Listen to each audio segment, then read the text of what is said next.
Futures holding on to positive territory here as we head into a very big week. Fed to come coming up on Wednesday. We'll get the latest decision on interest rates, still looking like it will be a hold from the Fed, not only for this meeting in November, but also before the end of the year. We'll talk about that a little bit coming up this morning. More earnings, obviously. We get a few big names this week. AMD set to report a few out this morning, in fact, including SoFi. We'll touch on that. Some of the payment stocks, specifically PayPal, Affirm, even last week getting hit pretty hard. SoFi with a beat this morning, trading a little bit negative here in the pre-market. To kick things off, EVs looking strong. Chinese ADRs looking strong. It's Monday, October 30th. It's Halloween Eve, I guess. Tradertv.live starts now.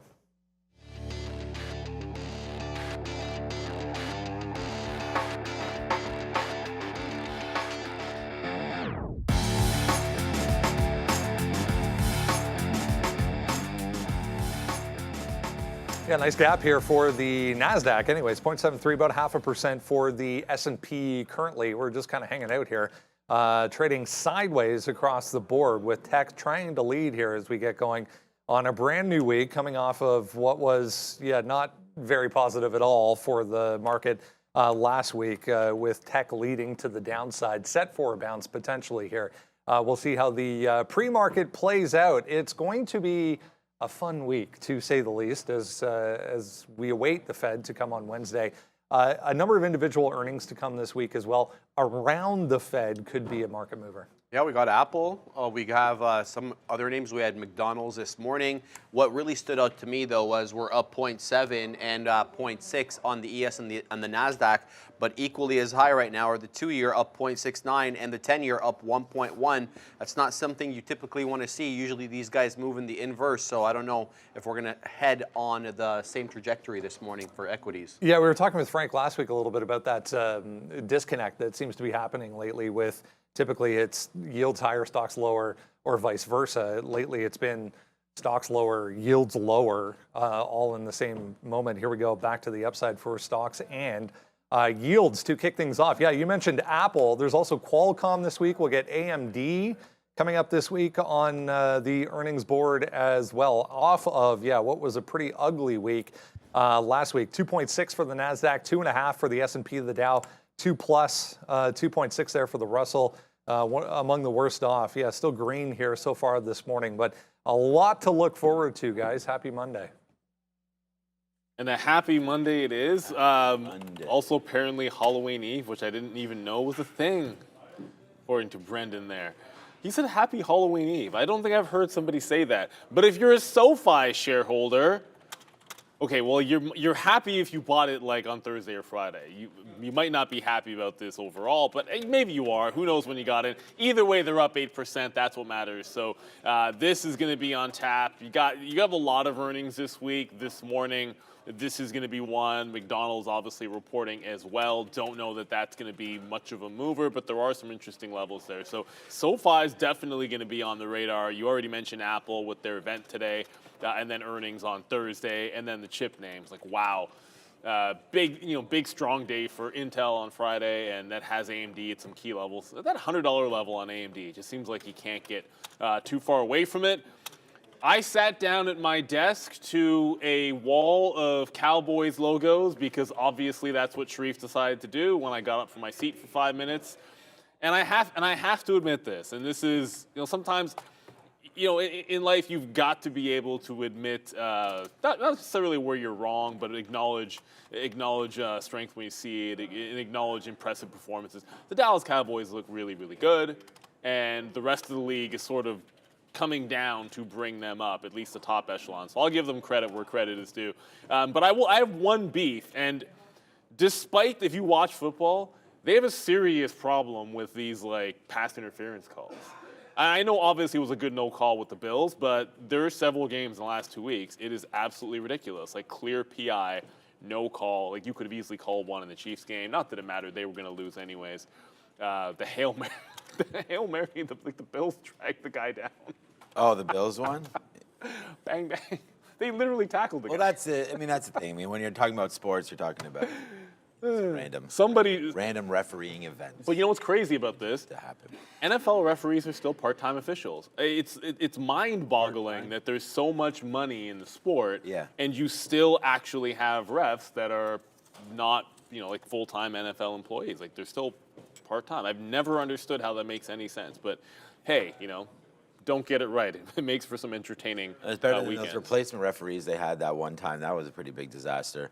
Hey guys, welcome. It's 8:35 only. Market opens up in 1 hour. We'll see what's going to happen today. We had the NASDAQ hold on to a brief little victorious Friday, up 0.35 or something like that there on Friday. Today we're starting off double that with 0.7.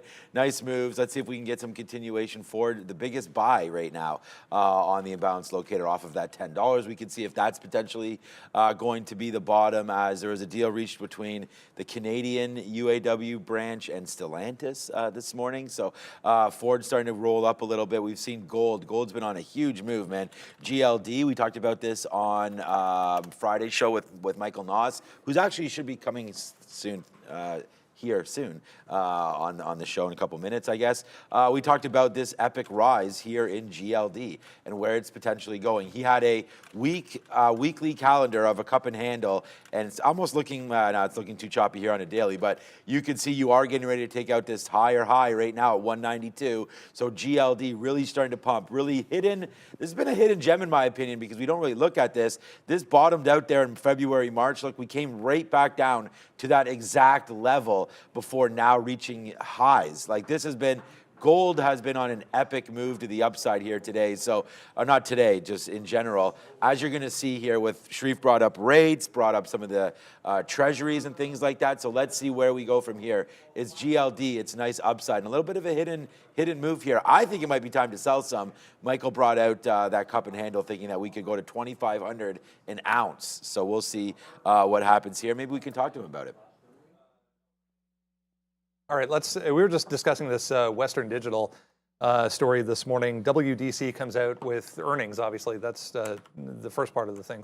12% almost there at the highs for WDC, but they're also going to separate their storage units, essentially the flash memory from the hard drive memory, and split the company into two.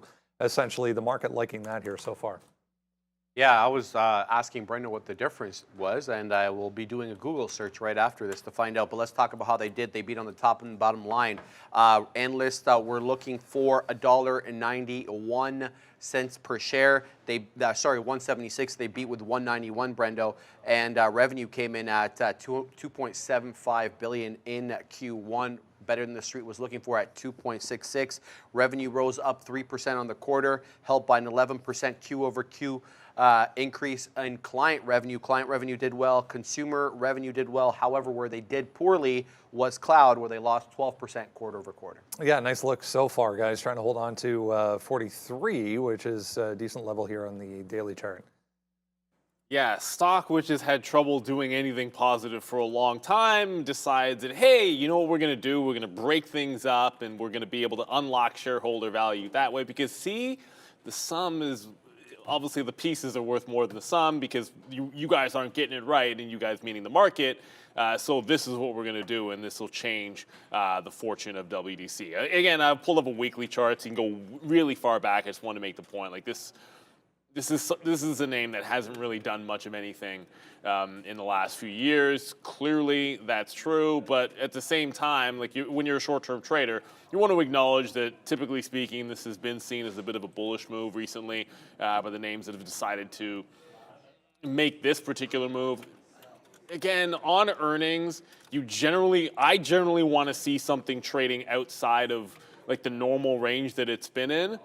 The thing about WDC here is, so A, it's not doing that because it's just right back to where it was before the Huadunk on Thursday, 42 to 45. It's just that's exact same range, and now you're just going to be sitting in the middle of that range, which generally speaking you don't like.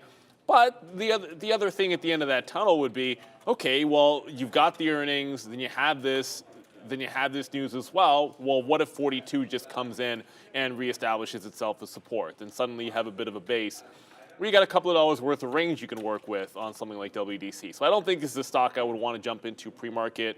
I mean, most things are less than 1 million shares volume, not usually a day trade. But hey, this is something where when it's been this bad for so long, you get a little bit of a jump start, and it only takes one seller to get it into what might be an interesting price at that 42 when I pull up to 15 or the daily. If it was a dip buy at that price at 9:30, well, 9:35, 9:40, because I don't want to be sitting there at 9:30, then I would like WDC. Up 11%. This is probably one of those stories where we'll look back in like a couple of weeks and say, hey, that was a bit of a nothing burger, but for today, it's going to do some decent volume and up 11%. Yeah, I was just going to look. I have AMD written down here on the sticky note. I'm just making that out right now. I just feel like in the chip space right now, this name down half of what the market is right now, or it's half of what the market is right now. They're coming out with their report tomorrow night.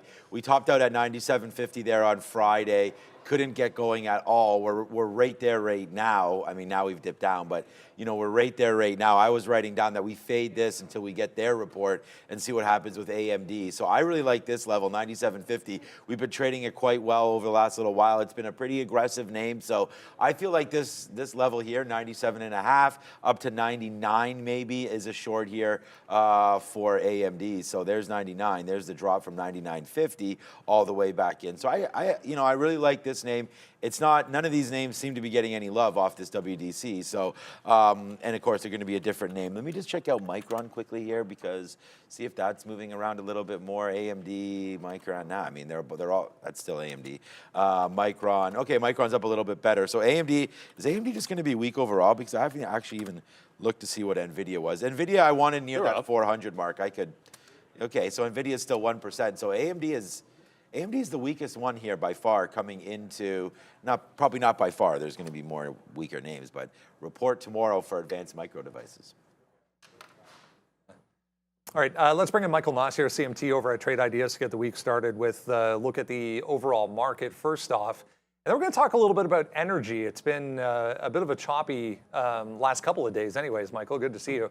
For oil specifically, we're seeing a little bit of a sell-off here to kick things off this morning. You want to point out, though, a really interesting move here when you look at energy versus what's happening with USO specifically. Yeah, it was the weekend for me, so I went through many charts, and we actually talked about this a little bit on Friday with Sean in the After Hours show about this divergence between oil and the XLE, which is the overall energy stock. So first chart I'm going to start with is just the S&P 500. This is the same one I brought up for a few days here, just showing this anchored VWAP from the October lows. It's been interesting that so far we seem to be bouncing from it. This is a big shout out to Brian Shannon and his work with anchored VWAP. He's been all over this as well. It seems like a logical point for at least a tradable bounce. I don't know if it's going to be, the bottom of this pullback, but so far this has been a nice orderly pullback in what's been a bull market for over a year. So it makes sense that this is the area where I want to start looking for potential long plays. Now, highlighting XLE here, and this is the overall energy ETF. So this is going to include natural gas. It's going to include a lot of different energy names in it. And we've talked about this again with Sean. We were bullish until it got up to these highs and started to pull back from these highs pretty strongly. And this is a weekly chart. So you're talking 6-7 weeks down here, but then the next chart is USO, and USO has actually been moving up and closed almost positive last week with a pretty substantial bottoming tail. So that makes me think that, okay, not only if I think the market's going to bounce, then I want to look at energy, which has been relatively strong over the past year or so. And then I want to look at oil, which has been, again, relatively strong to the energy market. So then I want to find a stock that's relatively strong. So we're going to take a look here. And this is just further highlighting the difference here. So the line going up, the blue line is USO on Friday, and the line going down is the overall XLE, just showing that divergence in oil over everything else. Now, the next slide here is just we do a free trade of the week every single week, and you can go to tradeideas.com/tradertv. You scroll down to the bottom, you put in your email address, and we just email you this trade of the week that came out. Now, usually this is done by Steve, a coworker of mine and a trader of 20 years, but I'm going to try not to be too jealous, but he's in Cabo this week and next, so it fell on to me to do this one. So what I'm sharing with you is also the email that went out on the trade of the week, as it's cold and rainy up here and he is in Cabo. So we are talking about WFRD. So this is a oil services type of a name, so should benefit if my thesis on oil is correct, and very relatively strong. Here you have the weekly chart. You can see this thing has gone massively. You're talking $20 to near 100 over the last few years in pretty much a straight line with only a few pauses, no real pullbacks, and is putting in this tightening pattern. This is exactly what you want to see. Again, I'm looking at the market. I'm thinking the market has a chance of bouncing. I'm looking at a strong sector. I'm looking at the sector within that sector. And now I'm looking at the individual stock, always searching for what the strongest name is. And WFRD looks really, really well. So the next chart here, speaking about anchored VWAPs, we had this pullback in WFRD early October, it looks like. Big push down and then a massive bounce from that. That puts a major turning point. And when we anchor our VWAPs, we want to make sure we're doing it at significant levels and we're not really cherry picking those levels. The daily chart here, you can see I see 1, 2, 3, 4, 5, 6, 7, 8 daily candles in a row where it trades under this anchored VWAP, and then someone or something or some entity comes and buys it in. And this is what really got my attention. Is we have the yellow vertical line is earnings. After earnings, it seems like every single day that this thing sells under this anchored VWAP, there is some being or instrument or institution that's buying this up. So we don't know how long we'll be there, but I want to play on their side as long as I can. So into the 30-minute chart highlights this as well. I've anchored that same VWAP. So this is probably a week or two worth of action. And again, you can see a sell-off in the morning. Someone buys around that anchored VWAP level, and then it pushes into the close. So for me, I'm going to either buy it if we break over $95, or if I see that action happening again where we sell under this anchored VWAP, and then I start to see some buying and we retake that anchored VWAP, that could be another interesting area for me to buy. My stop loss is if we have a close under that level, then I'm going to kind of determine that as whoever is doing this accumulation in this area, he's gone and I'm no longer on his side and I want to move on. So lastly, you've got 1 week to sign up for the test drive and you can enter our trading competition. You can win $1,700 is being given away in the trading competition, and another $1,100 is being given away just for people who use the program a lot. So if you go to trade-ideas.com/tradertv, sign up there and play around. Let us know what you think.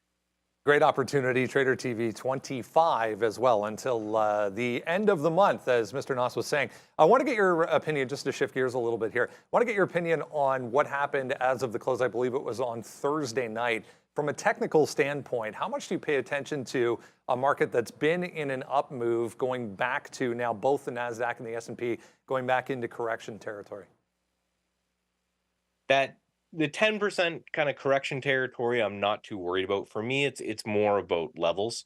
What's interesting to me when I went through my charts nightly was the respect given to these levels. It seems like there may be some underlying bid in the market. Those last closing prints are very concerning to me because that's kind of where the big money trades. There's an old saying that, amateurs open the market and professionals close it. So it'll be interesting to see. This is why I look at things on a closing type of a level. So for me, again, it's clear on that S&P 500. We've got that anchored VWAP that's sitting about 410 or 412 on the SPY. If we are over that level, I want to start dipping my toes in and taking a shot. If we're under that level, I'll probably move back to cash and kind of wait for the next opportunity. Yeah, big week to come with the Fed this week as well. Great stuff. Michael Noss, CMT over at Trade Ideas. Have a great week. Talk to you soon. Thanks as always. There we go. There we go. Thanks as always, Michael. Love that analysis, and I think one of the things that was mentioned there with regard to that WFRD is sort of worth doubling down, because that's something we've talked about before. When you notice certain patterns, and I know he was mentioning that anchored VWAP and sort of where the buyings occur, but understand that when you get wicks like that, it's a very interesting pattern to be able to see the same bottom, and every time you get underneath that bottom, a stock gets bought right back up. And it's the way in which it bounces off levels like that, where it's a very quick, no consolidation really off the low, and then you're rejecting prices. In this case, like underneath, you can say underneath 93, you could also say underneath 92. Because we saw that happen with Meta before it went from 300 to 330. And when you notice that kind of thing, it's a really big edge that you can have as a trader. If you're trading that stock, then you want to be very patient. It's like, look, the dip buys, and you're just joining where the money is, and you're looking for that setup to tell you where the money is buying it. So I'm glad that he pointed that one out on this WFRD, because when we see it happen on Meta, or I'm not saying it happens on Amazon or Apple, but like when we've seen it happen in the past, those are the real levels you want to buy. Like that's the stock you want to be on when it gets there. If you have to break a tie, show me the one where it's obvious that somebody is buying, not just that there's a support level, but that there's clearly some big buyers when it breaches underneath. And those can be great, great setups to have in your back pocket. Yeah, I mean, one name here that I think is very similar there that Michael did not bring up, but I'll talk to him about it. I mean, like he just mentioned there, he was on the show on Friday night. Every Friday, the market recap show, Michael Noss will be there. But look at Palantir, $14 as well. You know, we go all the way back to June, dipped underneath, bought right back up, dipped underneath again, went to 1350, went to 1360. Both times, 3 times. Really, really nicely bought up there. So I'm thinking for a day trade. Palantir's coming right into $14 again here. If the market is weak over the next little while, I think we should be able to buy some PLTR with earnings, you know, November 2nd right now in the pre-market. That's coming up. So Palantir here is going to be a real spicy one. And if SoFi has anything to say about it, for example, here's SoFi today, you know, with not even a super great quarter, but still up 10% right now. If the chart loads, you're going to see something very similar here with a nice extension to the upside right now. And this one's more bouncing off some support that possibly was here around 650. But again, it's a nice report taking out the 200 period, no, up to the 50 period. So SoFi continues to go. I'm really excited for Palantir come on the 2nd, because that $14 mark, if we get any dip buy opportunities into that, I think that should be very, very interesting. And I want to potentially buy some Palantir ahead of the report. So we'll wait to see if it does get down to those levels, but not until then. Let's get some analyst moves here to kick things off on a Monday. Upgrades and downgrades. Dara has that over at the screen. First off, we have an upgrade of Chevron from BOVESPA Securities. This name actually reported last week. We also have AbbVie with a upgrade from Barclays, L3 Harris with an upgrade from Raymond James, and Saya with an upgrade from Wolfe Research. For downgrades, we have Cisco with a downgrade from Raymond James, Datadog with a downgrade from Baird, Newell Brands with a downgrade from Morgan Chase, and Krispy Kreme with a downgrade from Truist Securities, guys. Number one on that list, well, on the upgrade of that side of that list, number one on that list was Chevron, and it was not a good look for them on Friday, getting, what's the word? Because that's not really destroyed or anything like that, but in like Chevron terms, it was a very, very big move through a big support level at 150. So 150 got taken out. You're going all the way back to like early 2022 here, July of 2022. Well, okay, maybe next support's probably at 140, but I'm being dramatic here. So go all the way back into here in July and you get 135. This certainly, I think, is going to be a value. I think probably already is, but you get down to these low 40s, 142, then 135 on Chevron, now that it's broken the 150 level. And that's sort of the thing, like a lot of names, it's not just, heck, you can pick your sector, the bank kind of already did this, and now you're getting it with some energy names where you break recent support, your trend has already been broken, like the upward trend has already been broken, the major moving averages you're underneath, you get into the value zone, you start getting some upgrades in there as people are starting to say, hey, this is getting too far to the downside, like those low 40s on CVX. But 135 on this, that's almost a no-brainer. We don't get there today, but the 142 is a possibility on Chevron, already at 145 half. Like that actually could, it's within the realm of possibility for it to get down in the low 140s today. Unlikely, but still a possibility. I think it's a buy down there in the low 140s if we get there. Yeah, we saw Michael Noss talk about oil there in XLE and USO, and that's another great name, man. I mean, I think that XOM and CVX, you can just buy those. Buy the ETFs as well. I mean, if you were uncertain of some of that. AbbVie reported there on the 28th, Friday, had a good report. but did disappoint there on their current earnings, but did guide forward. I like AbbVie here. We're already down to 140. We did have a nice dip down. You did get into 136, 137 there, trying to bounce off this 125. So again, healthcare names or biotech names have been coming under fire as of late. You know, there's big winners in this space. We've seen Eli Lilly. But AbbVie is one of those names, again, that should be able to withstand. They have a 5% dividend. Coming back in, you have that support down there at 125. I like AbbVie here, 131, 131. Could be something half decent right there. You're not changing my bull around. That's for sure. So you thinking pretty bullish there. How's it going there, Randy? What a cold weekend it turned out to be. Oh, you had it up there, snow? Really, eh? Well, just how bad was it? Just wet. Oh, just wet. I was coming back from North Bay 2 weeks ago and we were in that snowstorm. So, anyways, okay. Well, That was quick. He's gone. He gone. He came and saw these guys. Didn't turn. We them got around. lucky. There was none in Aurelia. No, there was none. Like, it was cold, but no snow. I didn't really hear of too much snow, but I did hear Wednesday night supposed to be really cold, and then it's supposed to be 12 degrees next week again. Yeah. Well, it would be nice if it was like above like 12 to 15 tomorrow. Celsius, of course. Like, I don't want to have to. Like, tomorrow's gonna be what, 8 degrees when we go for Halloween. Like, Be too much almond. get out with the kids. So what are you gonna do? Yeah, we're gonna do more hockey for my family. I'm at a tournament this week near Aurelia. Always. Oh, up in Aurelia. Okay. Yeah, so that should be fun. Okay, let's go back up to the desk. Upgrades and downgrades, kind of muted. Not too many big names on there, but there's lots of names to trade today, boys. Yeah, I saw Krispy Kreme there, D-nut downside. There's actually 2 or 3 pointing to weaker demand. I mean, we can talk about McDonald's maybe in that sense. McDonald's certainly not having that problem this morning with earnings today. Yeah, let's talk a little bit about how they did, guys. $3.19 per share adjusted versus what the street was looking for, $3. Essentially, that's $2.32 billion in income. Down a little bit, though. Sorry, up a little bit. $1.98 billion was the income this time last year on the quarter.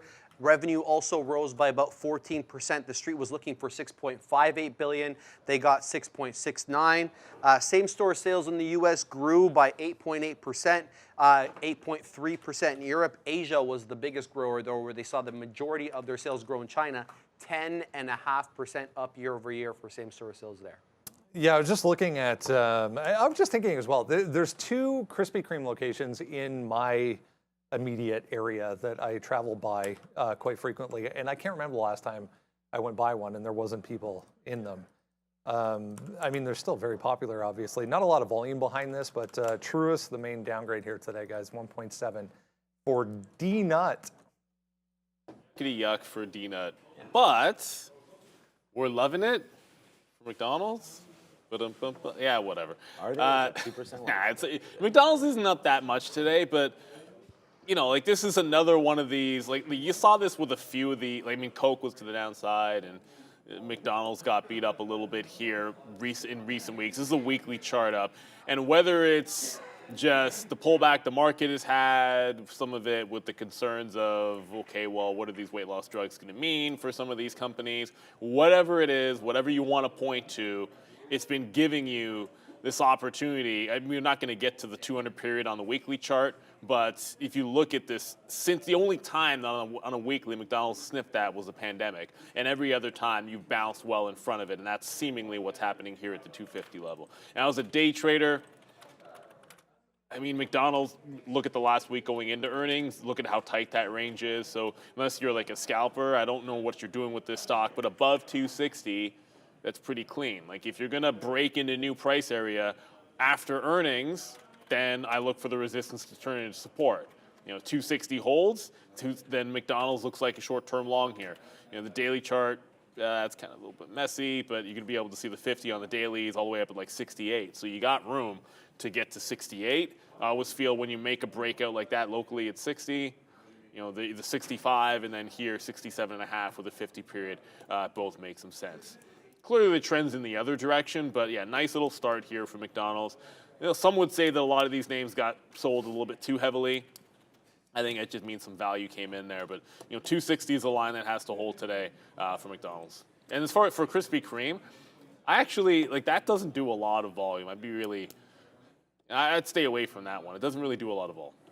Yeah, it's only done 12,000 right now, but it is having a nice move off of 12 bucks. So there is something there for Krispy Kreme up and around $12. Cheers to you, Neil. But there it is right there, 12, little bit of a bottom there. Yeah, not doing much. I mean, it was on the upgrade side or downgrade side. I don't even know what side it was on, but now down 1.7%. Downgrade, yeah. So it's below the 14 period moving average, or $14. It's the 200 period moving average. Nicely down below that, hovering around the 50 period right now. It's looking weaker and weaker. I mean, I think that if you're going to do anything, SBUX would be the right name. They've just recently got new management. I believe that they're reporting soon too. SBUX. Oh no, not till December 5th. Okay. So, okay, come on, chart, let's go. Right now, I like Starbucks. There was a conference call. They had mentioned something about not having enough stores open now, so they did close a bunch around here. Excuse me, around here. And I know China, if that's going to be up and bumping again, I don't know. We talked about that Chinese stimulus package coming through, but Starbucks looking pretty beat up down here. So I'm just thinking that either there's going to be an upgrade coming for these guys or potential downgrade, but either way, $90 right there for Starbucks. I've been trying to play this the last couple of days. It just hasn't really done too much, you know, thinking that we were going to start to head back up to the upside right there. Maybe a good McDonald's report helps this name, but right now Starbucks looking pretty decent at $90 for a long here. So I think that if we can hold, get back going, you're kind of doing that whole coiling up here, but you still got to break through 95.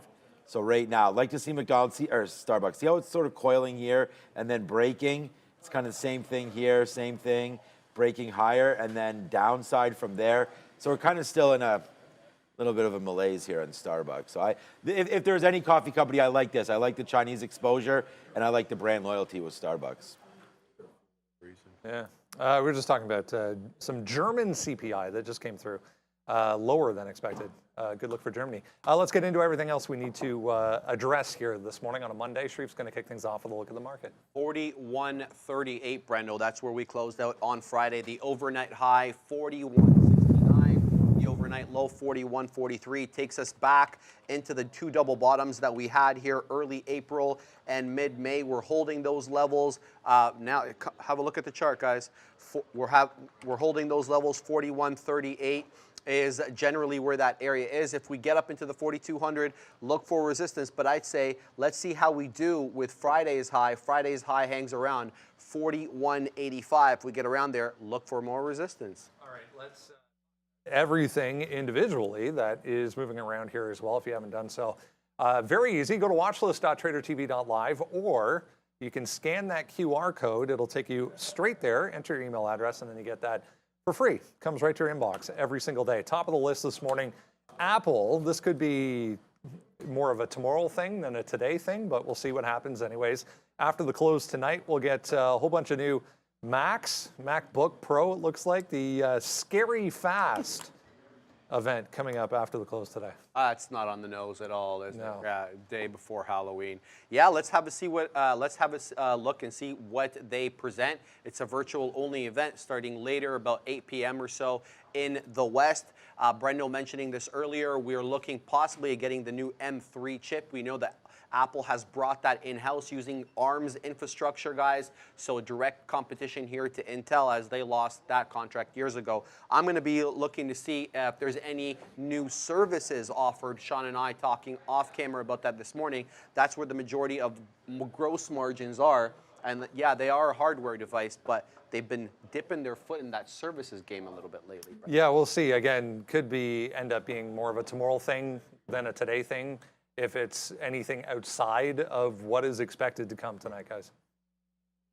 I love the make Tim Cook look like the Wicked Witch, but like, oh goodness, it took me a second to notice that one there. So yeah, Apple, scary, trick or treat tomorrow.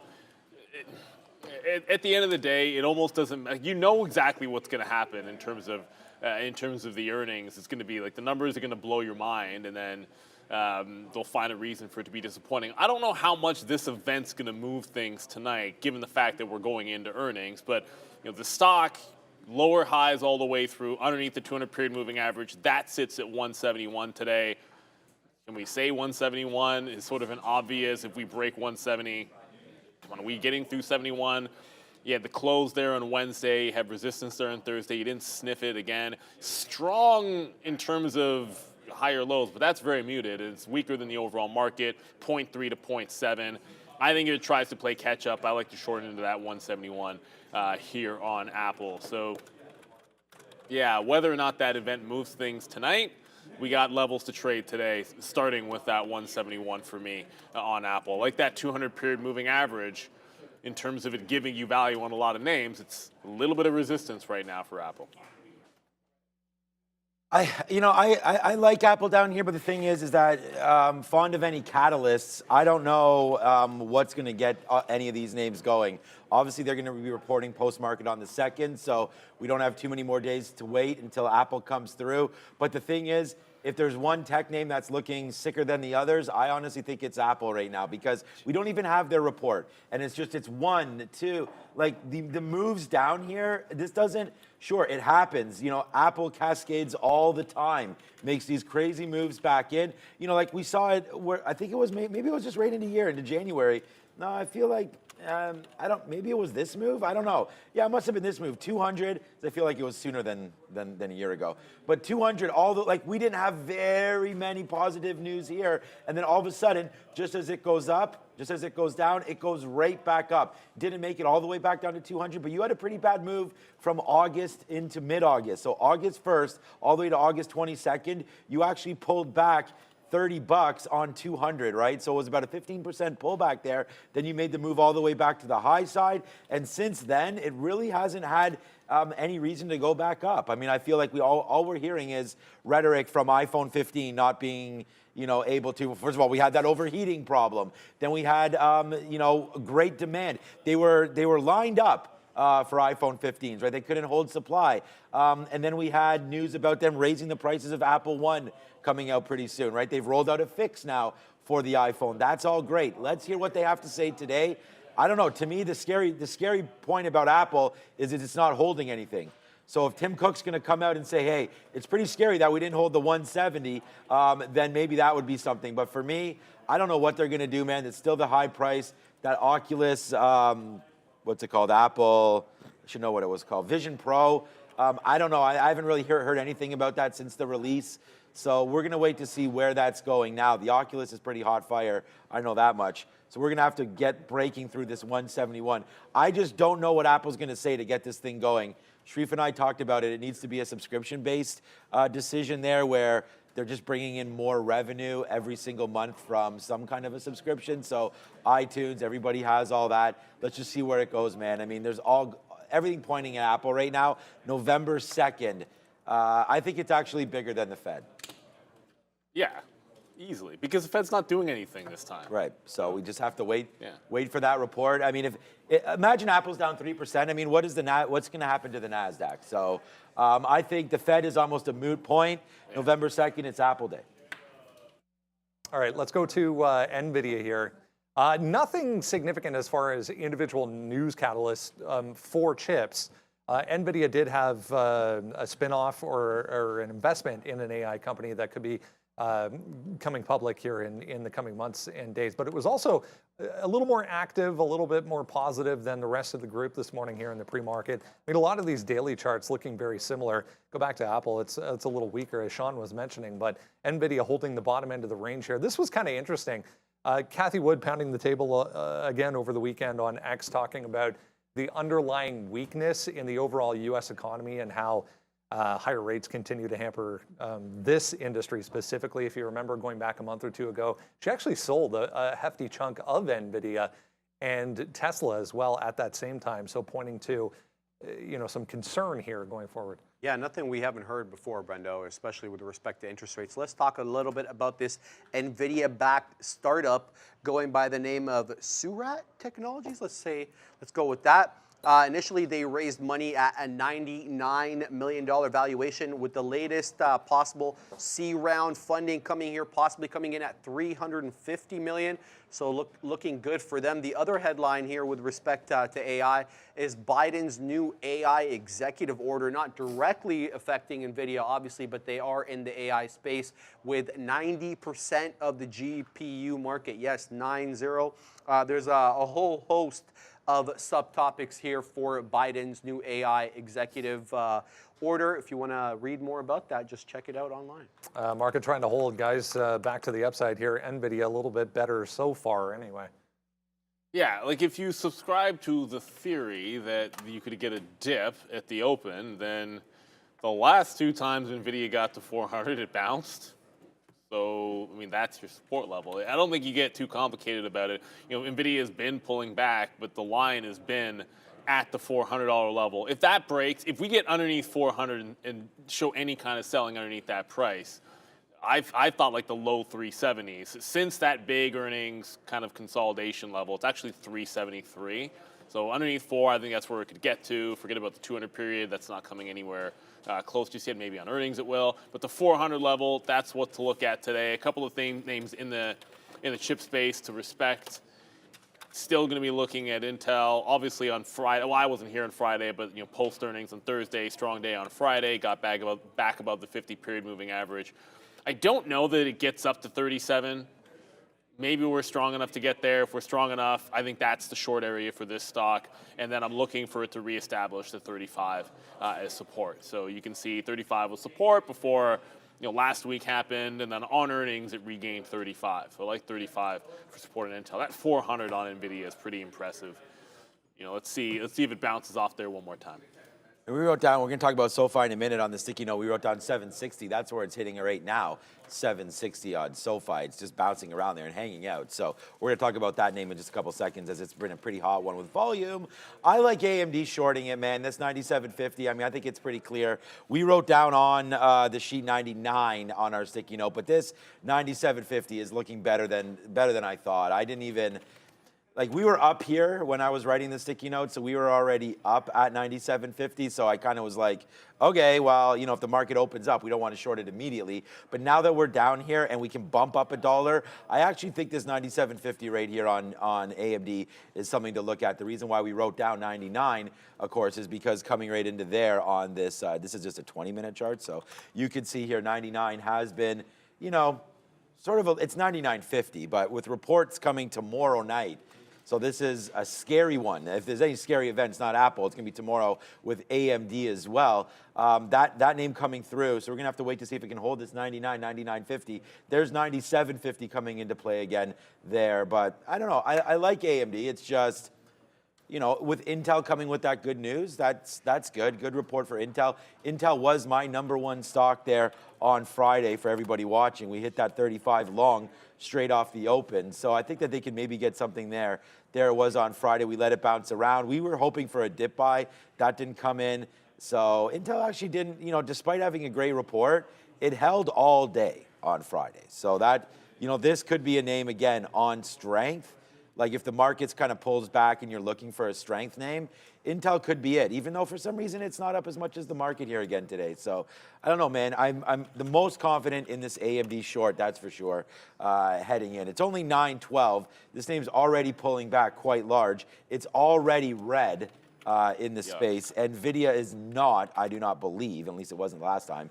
NVIDIA is still pulling back as well. So, hey, look, man, the NASDAQ was a wild ride on Friday. Feels like we're setting up for that once again now. Looks like they too now have a tentative agreement with the UAW. So a pop on GM shares there. I mean, a pop, it was 40 cents or so for GM. But positive anyways to get that done is the same as Ford. Let's go on. Chinese ADRs back to the upside this morning. Not a lot as far as news to consider. But as a group here, very, very strong. Chinese markets overnight, nice look, right across the board, ended the session higher. Yeah, and it's been continuing since the 24th, since we got more information coming out of China that the government there was going to unleash new fiscal stimulus. It would be the umpteenth time this year that we've heard that. It's to keep with their goal for 5% GDP growth. They don't really want any print below that. We'll have to keep our eyes and ears peeled here because China's ADRs have been making a nice up move since that announcement. All right. Any thoughts here, guys, for ADRs today? Alibaba 85, that's my initial thought for Alibaba. Well, at least for this name. I mean, Alibaba, yuck. I've said this before. Every time I look at the Alibaba chart, I'm like, why would anybody seem to prefer this one over Pinduoduo when you look at the chart? But lower highs all the way through. I could draw you a fancy trend line, but I think anyone can get the idea and the gist of it. If you're above 85, you're breaking that trend. There's 85 from a couple weeks ago. Mid-month, that was resistance. If this takes out 85, it's got a pretty decent gap fill on it. But until that happens, I think it can be faded at that price. 83 gets interesting because last week that was one heck of a price level. It did a little bit of everything for you at 83. Like you stall on the most impressive up-day move and reject off of it. Then you get a double top underneath. And when it quadunks on, not a quadunk, but when it falls on Friday, you essentially immediately reestablish 83 as resistance. So that many times it's resistance. If it's going to get bullish, 83 looks like a dip buy area, at least off of the open. This one will be the one on the radar for me today.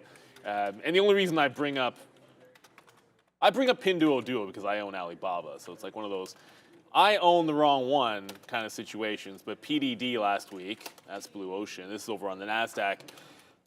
It's just been an absolute relative beast. I don't want to call it a beast when there's like other stocks, obviously in the market that perform better. But I think it's pretty clear to see, like Alibaba, your trend is clearly making lower highs all the way through, and Pinduoduo has been doing nothing but making higher lows. It is at a big resistance level at 112 or so. Those charts aren't filling in, so I'm just going to do it this way and show you guys the daily over on Trade Ideas here. That 112, it's a big double top for Pinduoduo. So this is, I don't know the catalyst that's going to get it through this high to maybe continue the move. But if Baba's taking out 85 and actually breaking that one out to the upside, there's a decent chance that PDD is trying to take this level as well at 112. And there's, the air is up there. If it gets past that, it could go on an absolute tear. But Baba's got some catching up to do on its own right. Yeah, I wrote down, I just tweeted this chart out actually on Pinduoduo. I really like this 111 break right there. I just think that, you have a nice little level. We came up to it, we bounced, we hit that 113. They don't report until November 27th, so long time away before we get any reasonable news on PDD. But again, some nice support up here for sure will be resistance on the top. That's 1150. But I think this 111 break here on some strength could be something. PDD starting to go. It's up 1.6%. I actually really like this name, so I think that's the one to look at for me. Alibaba is another one that I'd like to trade, but for me that's not till 88 right now. If you're going to look at some of the, again, this might not load up well enough for us here, but here's the daily. This is 88 up here. So I don't know. I just feel like you're kind of stuck in the middle. 87.25 is the 50 period. Would like to see it get back into this. And this is not a break long level. This would be a short level, waiting to see if we can get to 88. So 84, rally up a couple points. I don't mind a short here around 87 if we can get to the 50 period, and then using some of these high wicks here as some kind of a resistance level. So I think Alibaba is great, but I do like Pinduoduo. Pinduoduo's up here on the daily, right? It's breaking levels. Alibaba's trying to find a bottom. So for me, if you're going to play strength, I definitely think it's in Pinduoduo. So for me on China, this is what we're doing. We're doing this. But not only that, again, it just reminds me, because we just had Michael Noss on again, we've been looking a lot at ETFs because that's what we're using to do the sector recap every single night so that we can buy. We're using the ETFs so we can buy them. Everyone has access to ETFs in their accounts. Not everyone's going to trade futures or things like that. But this FXI right down there at 25 bucks, that's the big cap China names. So I really like this name. And we actually talked about this again. Every time it comes to 25, we like it. And every time it comes to 30, we like the short. So it's been really paying off in that range right now. Maybe the bottom's in for FXI big cap China. All right, let's talk some SoFi. Decent report here right across the board. Smaller loss per share. Higher sales, they even increased their full year outlook. As far as revenue is concerned, not bad for SoFi. It's been a while since we've heard something positive from them. Yeah, it was really a revenue story here, Brendo, and more funds. They took in a lot more deposits, which really buoyed investor sentiment. But quite frankly, they posted a bigger loss, $276.9 million they lost on the quarter. Compared to that, to last year on the quarter, $84.4 million of a loss there. So we'll have to see how the new Biden administration student loan forgiveness program affects them going forward. it's been zigzaggy so far. Yeah, smaller EPS is what I was referring to there, 3 cents versus 7. So overall, obviously, not a good look. Worth noting here, GM, right back down. Yeah, I mean, the thing with, on the GM side, like, look, they have issues. You knew a deal was going to get done. The second Ford got theirs done. And I don't necessarily know that this isn't all clear for them in terms of everything being okay. But for SoFi, up 10.5%. Certainly looking pretty solid. As you mentioned, Brendan, like smaller loss than expected. They're trading just above a 1-to-1 on book. So at these prices, it gets a little bit more reasonable in terms of valuation. If you look at the daily, right back above the 200 period moving average. I like that. That sits at around 2.25. Typically speaking, like my experience with SoFi is when it's doing this at the open, is it usually clean 10% day to 15% day. That's typically not been true. So if it does that thing where it dips first, which is the norm as far as I'm concerned on days where it's gapping, especially on earnings, I look at that 200 period moving average. It broke away from here and showed you 720 to 730 was the level a bit earlier. So I think if that doesn't hold, you got to look all the way back into Friday's close and $7 even. So you have one range because 760, it's already up here, and I'd be looking for a dip into 720, 725. If it does break out this consolidation upside, there's so much room for it to go. Certainly, you have the 50 period just sitting right around that $8 level. I think 8 to 810, that could be like a fail break short notion. So there's a lot in play. SoFi is going to be the big volume name today, going to likely do 30, 40, 50 million shares in volume. So this is one that you want to be all over. But I'm looking for the dip buy initially off of that open. If it can hold out that 200 period moving average area, that's where I want to pick it up. 720. Yeah, I was just, again, thinking like, I wrote down again here on the sticky note today, this morning, I wrote down that we like SoFi up here at 760 long, obviously off of earnings. We didn't analyze anything. We just talked about some of the levels that we are coming through right there. So it's already here right now, which is nice. I was sort of hoping that we could scream into this level, take it, have the momentum, have traders get stuck short here at 760. But we're going to wait to see where we go from here. Why did we like 760? I mean, it's not even a great level. It was more just that we'd been up here before, and I just was thinking like, okay, let's take these levels out. So here's like a nice move down basically over last week. Last week was pretty disastrous. Then SoFi comes up right now and starts taking out some of these levels. That bottom right there is actually 770 right here as we zoom back out. Again, like we're writing, it's just ridiculous. I mean, some plays you take in the pre-market, some plays you don't. And it's just like, I can't figure out which ones to take. Because again, like when I'm writing down that 760 number, we're all the way down here. So now that we're up here a bit, I'm not super excited to punch the long straight off the open, but it is at this level. If we took it when we wrote this down, it'd be great. But for right now, I think it does need to fall back into this like 720-ish area. There's been so many great reports that have been faded. I would not even be surprised if this goes red today. So, I mean, I think you're going to have to buy 720s if we do come down in, and then maybe just watch out for 7, watch out for 680, something like that. So 720 dip buy on SoFi, I think you can confidently put that order in. And then if you're feeling really frisky about it, then maybe you just get long right now, because this is a good level. It's up 11% right now, 923, a couple more minutes left, and then we'll see the imbalance on this. All right, let's touch on EV stocks here to wrap things up. Also showing a little bit of strength, or they were anyways, in the pre-market. I mean, Tesla obviously leading the way, 1.25%, not really doing much as far as price action is concerned, but still holding up a little bit better than the market so far. Yeah, and a couple of price increases last week, one in China and the other in the United States. The China one more for the performance version of the Model Y, and the US was more for the long range. And China's was a bigger price increase. Over the weekend, Tesla's VP of Investor Relations, Martin Vika, said in a post on X that global EV sales saw their first sequential decline in a long time in the first half of 2023, basically saying, let's see what happens in the second half of the year. I don't know. Made me a little worried. We'll see. Just quickly, have you seen the morning show? You told me about it on Apple? Yeah. John Hamm is playing essentially the Elon Musk tech billionaire character on this season. Absolutely fantastic. Highly recommend, guys, if you haven't seen it. I haven't seen the morning show. I saw one, I think when it first came out, I saw like one short like montage or something for him. Like, oh, this seems interesting, and then never got into it. That's on like Apple TV. It is, yeah. Which I'm still paying for, and I actually haven't watched anything on Apple TV in like 6 months, but I'm not going to get rid of it because I have to watch Foundation. So I'll add that to the list. Tesla, it's crazy that we were just at 250 because we were. Like, it was, you know, a week and a half ago or whatever it was. We were just at 250. Now you're bouncing near the $200 level. I like Thursday and Friday.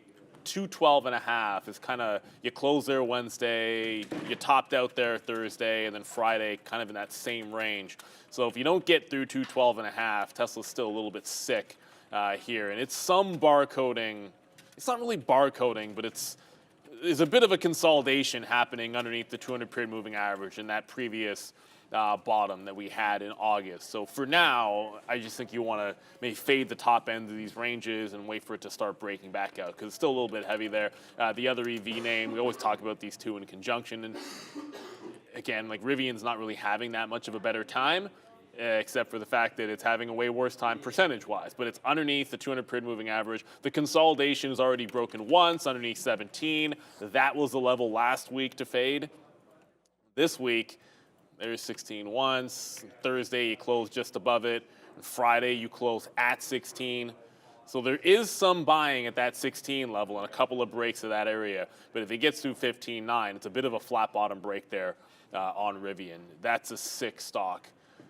And like not in a good way. That's been a sick stock for the last few weeks now since they had that raise, and people think they're going to have to raise again. But for now, 16 has been holding on Rivian. So yeah, so I wrote down, I mean, it's on the sticky note again, 16 long, whatever. We'll talk about that throughout the day, I'm sure of it. Okay, so I really do like that long. We'll see. Again, it's just about where the market takes us, right? I mean, EVs are going to follow the market. We've been hitting Tesla really good as well the last couple of days, so that's going to be a name to look at. I just wanted to address, first of all, the imbalances are there. It's a sell a little bit because Google's there as a sell, Intel's there as a sell, starting to move down. Apple's, they're small levels, but they're all sells. So I just wanted to bring that to everyone's attention. NIO, you know, we talked about PDD possibly starting to get going as well. NIO with a buy, but these numbers are super light. With Fed coming on the first, some big reports coming as well, Apple, AMD, and so on and so forth. I don't really expect a whole heck of a lot. I just wanted to say, so I put out this sticky note. I want to say a big thank you because John Lando's probably here in the chat. He says, good luck to you, Sean. I say same to you, John. So like, you know, back and forth. And then it's this part that got me. I only play the long side. So it's a good feeling when you go long. Those are the days when I watch the feed on YouTube. So for me, it's like, give us a shot every single day because you know the thing is you never know. Shout out to Super SPAC Man when we'll get that classic Katina change up and we will go long. It has nothing, what I'm writing down on the sticky note are just early indicated ideas.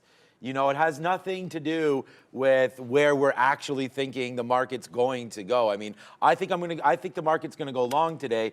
So we have written on here longs, Google long, Amazon long. But then there's the AMD short sell, the Rivian's a long, and the SoFi is a long. So basically on here, we have 5 ideas, of which 4 of them are long ideas, right? But everything can switch up real quick. Like if Amazon, you know, gets to this 130, which it's going to get to, market keeps on tanking down and bounces its head off. Well, now it's going to rip through 130 right here as the market opens up. But this would be an example of where we could change it up and possibly think about going short, you know, through this 131, 130, 150. Like there's always going to be levels up here. And just like on the other side, if you're looking short Amazon and you're like, well, I don't want to watch this because this guy's only going long.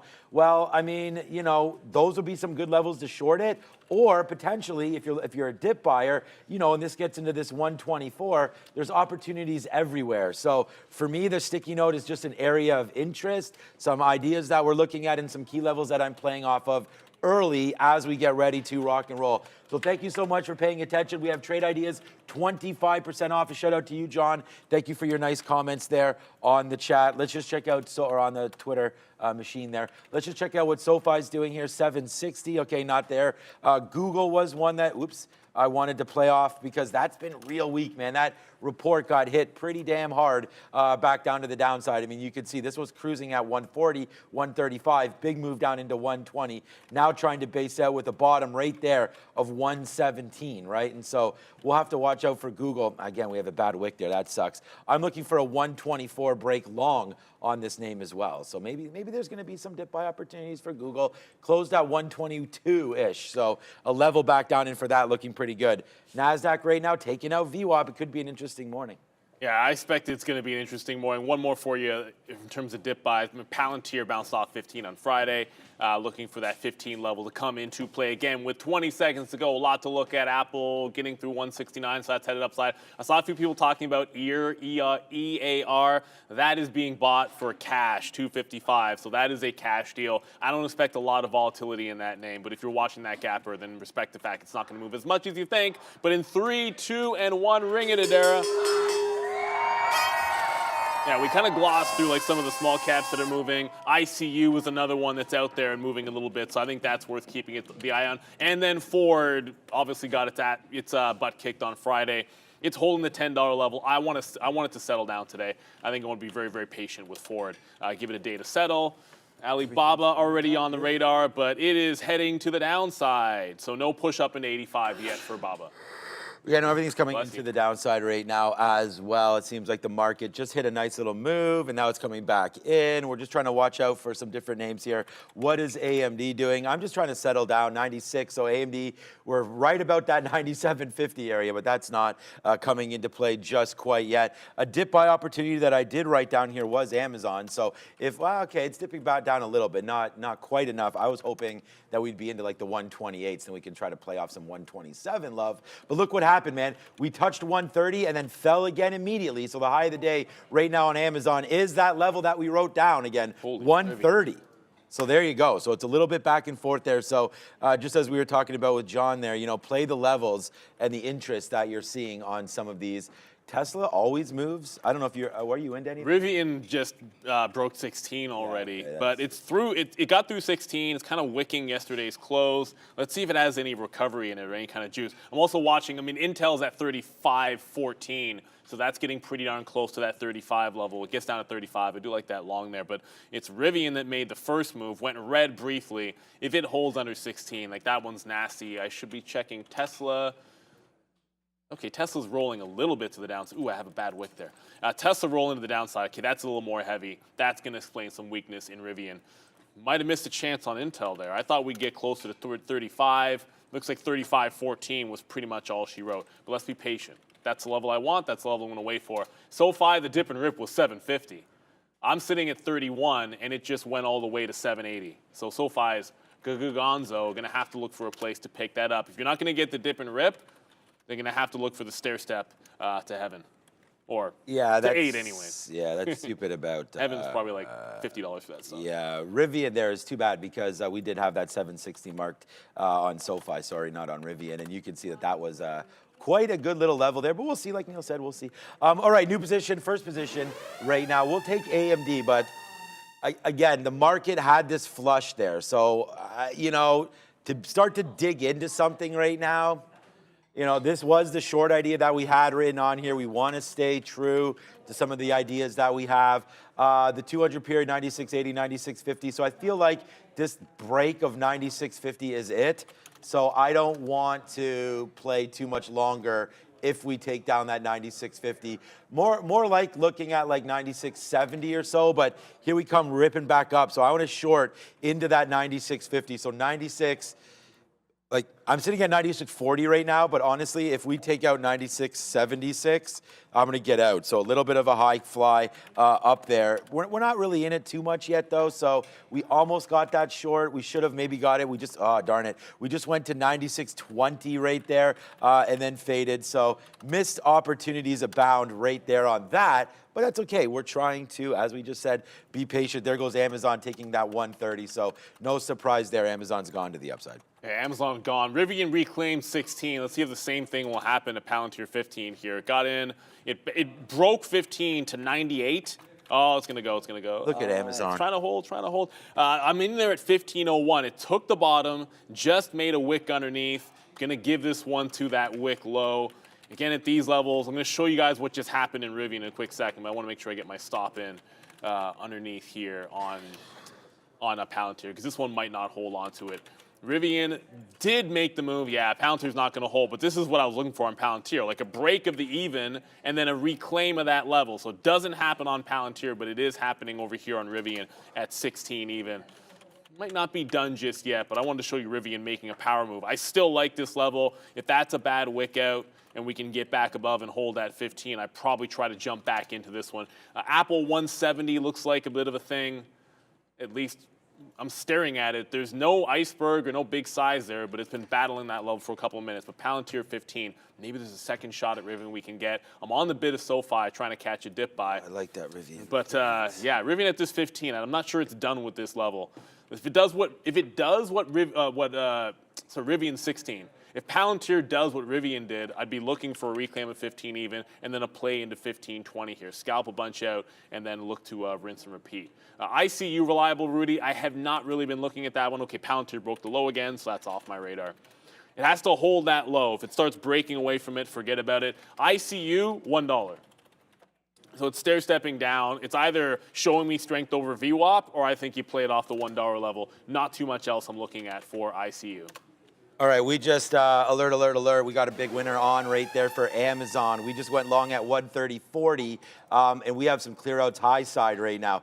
130.40 long, first out 75, next out 05's top side, 70 cents right there for Amazon. And yeah, this is for everybody out there. We got one short, we got one long, and we just took some money out on AMD as well. We've got short AMD right now. We just took out 95.90s there, so not bad. 20 cents there, 50 cents here. So far, so good as we kind of play both ends right now, and just trying to calm down a little bit. So just to make sure that we do have the right plays in. Here comes AMD. I think that this is going to be a decent short that we'll be able to hold for a minute.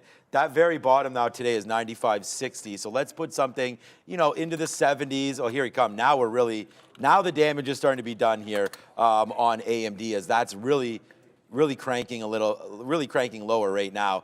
As this is what we're talking about, man. We've got two trades on right now. One long, 50 cents in the money. One short, 50 cents in the money. So pick your poison on that one. I know Neil covered Rivian.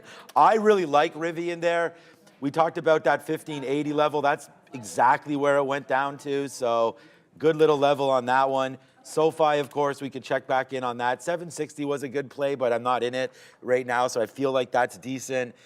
I don't know, man. Amazon's just continuing to go upside right now. I feel like we might just want to hold on to this. The problem with Amazon is I'm getting influenced by my short on AMD a little bit here. So let's just hold Amazon and just hope that AMD can work out. We're still waiting for an out here, 96, right up here. 96.75 is going to be an out, and we are waiting to reload and to get more shares of AMD at 96.40 if that can come in. But there goes Amazon. Will Amazon be the first Dollar Club winner here today? It could exactly be that, but it's struggling right now, even though the market is ripping up. What's up, Brendo? JKS, guys, nice look here as well, increasing their forecast this morning. Gaps to the upside in the pre-market. It's been nothing but straight higher so far. Just took out 30 there on volume for Jinko Solar. Jinko power move. Apple's getting to 171, very, very close to it. Wow. But RVHP, that's what a lot of people in the chat were mentioning this. It just reopened after a down halt. So this went like a $2 move pretty much at the open. If it comes all the way back in, that $3 level looks pretty juicy. If this can recover from a down halt to get back above $5, that would look very, very spicy to the upside. But like again, downward halt was the first move. Let's see what happens if it gets there again. 171 on Apple. That was the key level. That still is the key level. Look at it start to absolutely run. This market is flying.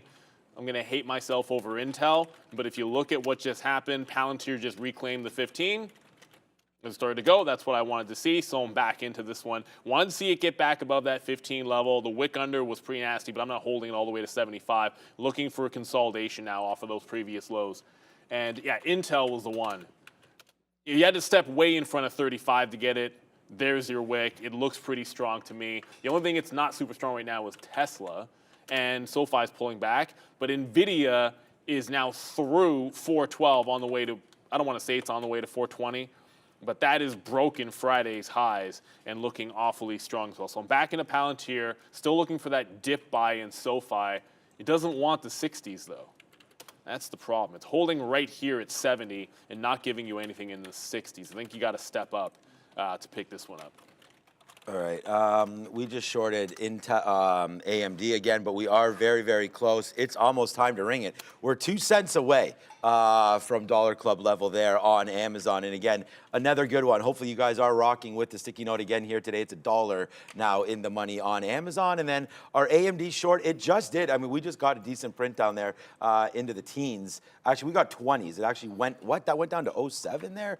Geez, we're bidding 05. Okay, so let's bid something else into the low teens now. See if we can get that, as we're right now just holding on to these 2 positions and waiting for more. I don't know if we have any economic numbers coming out today. We'll have a double check I think so. On that one. Come on, Amazon. It's having a little bit of a time here at... There it is. We can officially do it right now. We're going to go 2 for 2 with rolling the dice here today on Amazon. So there it is. It's a nice move to the upside. $1. And again, this one, we are looking, and how different a day changes, right? We had that 130 short on Friday marked down, and then that tanked down to 127 there on Friday, right? But that's it right there. Boom to the downside. Now we take out 130, and there it is right now, the #1 stock here. Amazon, right? Obviously, now it keeps on going. Despite what the market's doing, we do have AMD that's pulling back down. And boy, are we on one more time. Hey, we've given you 2 names today.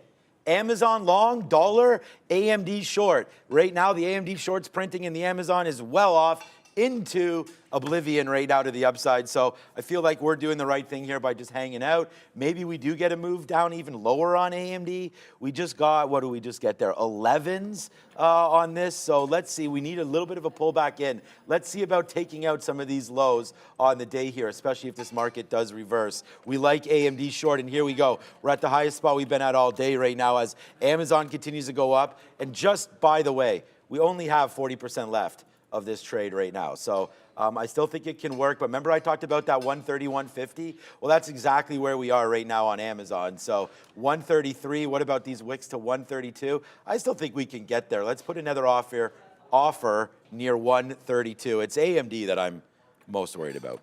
So we reclaimed 15 on Palantir. It just got up into the teens there. Take some out. If it's going to bounce off this level, let's see it make a higher low. Caught the falling knife the first time through. You can see how it cleaned out to the downside. Never going to hold it that long. That's nonsense. But if it gets back to 15, like we said, it's still a downward trending stock that is red. So the market might be strong and that might be a good level, but you want to see it start to hold that Friday close area a little bit better than it was before. Going back over to Rivian. Ooh, that's nasty. Getting back over to Rivian. This is not really taking out that top. It's holding the 16 level, but it's not getting enough buy action to look super strong here. The market's breaking out. So if something's not breaking highs that's techie, then it's not strong. Intel above 35 was a good bounce level. Now I'm seeing resistance up at Friday levels. I'm not wondering if I shouldn't be short this. The other place to go would be Micron, but Micron breaking out the top. So again, you're looking at some relative weakness despite the good earnings on Intel. If you're still tracking this name, Ford can't even hold $10 at this point. So GM news, GM tentative deal, Ford down again. It just got a lower high at 10 even. If this is not holding 10, I don't want to think about a long in Ford. So Palantir is a name that I'm going back to at this moment. So looking for Rivian to possibly break out. And wow, Meta. That's the one. So 300 on Meta. Probably forgot about that. And then I had 302 marked off, but we didn't get to it. It wasn't a priority because it wasn't necessarily in play, but that's still a breakout. And if it's a breaking out, then I want to join this party on the next available dip. Up 3% Meta is. But there is weakness out there, and I am now seeing it in Intel, which is a bit of a disappointment. You could have had it up 35, but now it looks like a short in front of these lower highs. So I'm always willing to adjust to the levels that they show me. If you're not breaking the range, then trade inside it. Good outs, yeah, definitely trade inside some ranges here. It's still a little early. It's 9:43, but the time seems to be going pretty quick right now. So All right, so Amazon there, good out. I mean, it looks like we do want to fade back in. We do have, significantly more shares on AMD than we do on AMZN right now. Why? Because we're waiting for a much bigger push here on AMD back to the downside. If Amazon falls out of fortune, it falls out of fortune. I mean, honestly, I would actually don't even mind if Amazon goes all the way back down because it's AMD that I'm really invested in here. But you never want to lose on anything. So 130, if this breaks 130 back down, then we can get out, right? I mean, that's going to be fine for me here on Amazon. It was a level that we liked. I think it was definitely worth holding. We do have some levels, though. You're starting to break it right now at 130.50. I feel like maybe we could get a piece out at 130.50, but we still need to make sure that we capture some more here on AMD before we do anything like that. So here comes AMD pushing down a little bit. It keeps on bouncing, which is a good sign, but I do have to put in a get out of Amazon. So let's just get out here. We're only long at 43s, so let's take it. Here it goes. All right, let's just take a piece out right now of this name. So we'll take it out right here at 54, ring the last little bit there, because again, worried about some of these names. Google was going to be a long through 124. So let's just try it small. Darn. I was going to say, let's just try it small here on Google, breaking through 124. Looks pretty good. The market's up, right? The NASDAQ's up. Things are breaking. We like 124 there. But again, this name has been the worst of the rest. So watch out for Google. We just went long right there. That out on Amazon, obviously at 55, whatever. It's now at 70. So let's wait to see if that keeps going. And then, hey, man, if this market goes now, we did just put that long on Google, which is now 15 cents in the money. But AMD is now the worry spot again as it tries to come back up. And watch out for AMD because you're tipping, man, over and over again here. So just be careful. It's all good, man. We're 3 for 3, all 3 winning, but that's only temporary. Let's see what happens.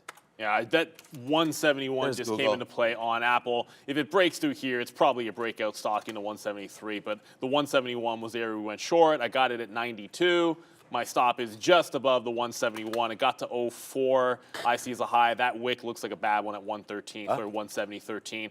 I like VWAP. I mean, VWAP's going to be plenty if you look for that kind of a pullback in, but this is looking pretty heavy to the upside. Where is... Okay, Palantir's never really dipping in there. The only other position we're in, yeah, we're not getting these 15s again on Palantir, so let's be patient with this. As long as it holds that 15 level, we're going to keep trying to go for it, but yeah, we're not really getting the dip buy at this particular moment. So if this market pulls back in, I'm expecting to add to some Palantir. I'm going to be scalping this Apple out the way that it's looking. And Tesla. So Tesla, I'd put in the bucket of relatively weak, but it's not 212.5, it's 210. Holding on to this 210 level. Rivian might roll over if this doesn't break that 210, so I'll check back in on that name. But Apple was the new position at that 170. I wanted to see confirmation of rejection of 71 before I got in, so it rejected once. Then I get in the second time through. AMD is pumping. Yeah, it looks like it's starting to pull back, but this market is up 1 1/3. Apple was lagging the market. Now it's ahead of the market, which is why I'm scalping this out. 1.6. Apple was half the market move to the upside at the open. All right, guys, we just put on, yeah, really like Apple move there. Like I said, I'm surprised. They have that event tonight. The only thing scary about that is the way that looks on the chart, I thought, but it's making nice move up. We'll fail that on AMD as AMD goes up to the upside right now. But again, it just kind of went to our level, so we're not trying to get too stubborn here. We'll put on a little bit more. Maybe we've got to wait for 97. Oops, sorry, that's the wrong stock. There's AMD right here. All right, so we are $1 in the money again on Amazon. It's the same trade. But again, it did have a nice move back up there into 131.50, right back up to day's high. So again, this is a continuous Dollar Club member. But this is not. We're going to have to get out of the way. AMD, wrong. We wrote down AMD that we wanted to wait for 99s. See, this is the thing. When we talk about our sticky note, look, Google 124 long.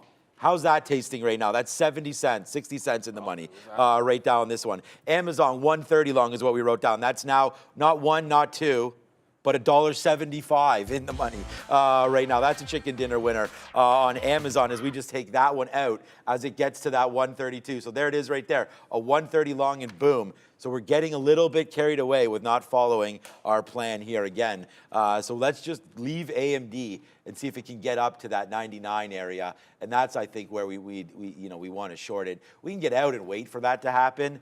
probably a good move as it's approaching here 97 and starting to rip off some faces here. So the market is really super aggressive, ahead of Fed, ahead of Apple. It's a big move up, and that's 97. I mean, the pre-market's way higher than this. That's that 97.50 level. All right, let's hold out hope for 97.50 now. If it takes that, then we're gone. It's AMD. I just got out of Apple. It was able to give you that first little pullback down, and if you get out of everything for that, fair enough, but that's not really the way I'm playing it. I'm looking for 3 outs on the way into VWAP, but it took out that local high. Still think 171 is the good level, but let's see the futures actually get to somewhere, because you've broken out of Thursday's high on the NASDAQ, which was the recent local resistance, so you're above that. Until you get back under, I don't want to be too frisky with that level. Palantir, still no dip buy-in. Rivian's not really doing, it's not moving much. I'm a little surprised by this. So it held 16, tried to break out, and then immediately pulls right back into pre-market lows. Okay, I mean, this might just be it, like 16, 13 here. I don't think it's a perfect entry level. It's a previous pre-market low. I think a dip into 16 will be a little bit better. But I'm going to wet the beak here on Rivian. Alibaba was the other name we thought would be into at the open. Look at Baba. Like, I'm watching. Like, Baba broke 84, went to 84.20, broke down and went like 30 cents or so, and is now doing absolutely nothing going sideways. So I thought Baba was going to be a play. It looks like it's absolutely nothing today. Unfortunate, because when that stock gets going, it can be a good one. Like, you want Baba breaking out and doing these things. And by these, I mean Meta. Meta is easily the one. It's all green on the 3-minute chart. It's only been like 20 minutes here. There hasn't been a dip in sight. I did just get Rivian wetting the beak in front of 16. I got 13s in. But wow, Meta is on an absolute churn. If you look at the daily, forget on the 15-minute, 310. 310 looks like it would be the curl. But then you're standing in front of a freight train. Whereas you have easy weakness in some other names like Tesla. Tesla 210 looks like a much better short opportunity. If you think the futures are turning around, find something which is not breaking out. And to me, that, like, look at Tesla. That wick is still not going anywhere. Yeah, look at Tesla rejecting that 210. That's the weak name. Yeah, I think Tesla's, what is this market doing? So it's up to 14,450. I can't feel my hands. I'm going to be going to eat a coffee in a second. I literally cannot feel my hands. Like, okay, perfect. Yeah, thanks, man. We're just one milk, man, Sharif. Thanks. Oh, thanks, Sharif. So much for that. Appreciate it. Okay, so by the way, guys, we just tweeted it out, man. Amazon is just so freaking hot fire. It's unbelievable right now how much Amazon's on. And then again, just to talk about what we've been talking about all day here, if you're looking for someone to subscribe to, at Trader TV Sean, this sticky note, there's Amazon 130 long. And then, you know what? Maybe we're just wrong on that, right? So let's go over to another one that we talked about. How about Google 124 long?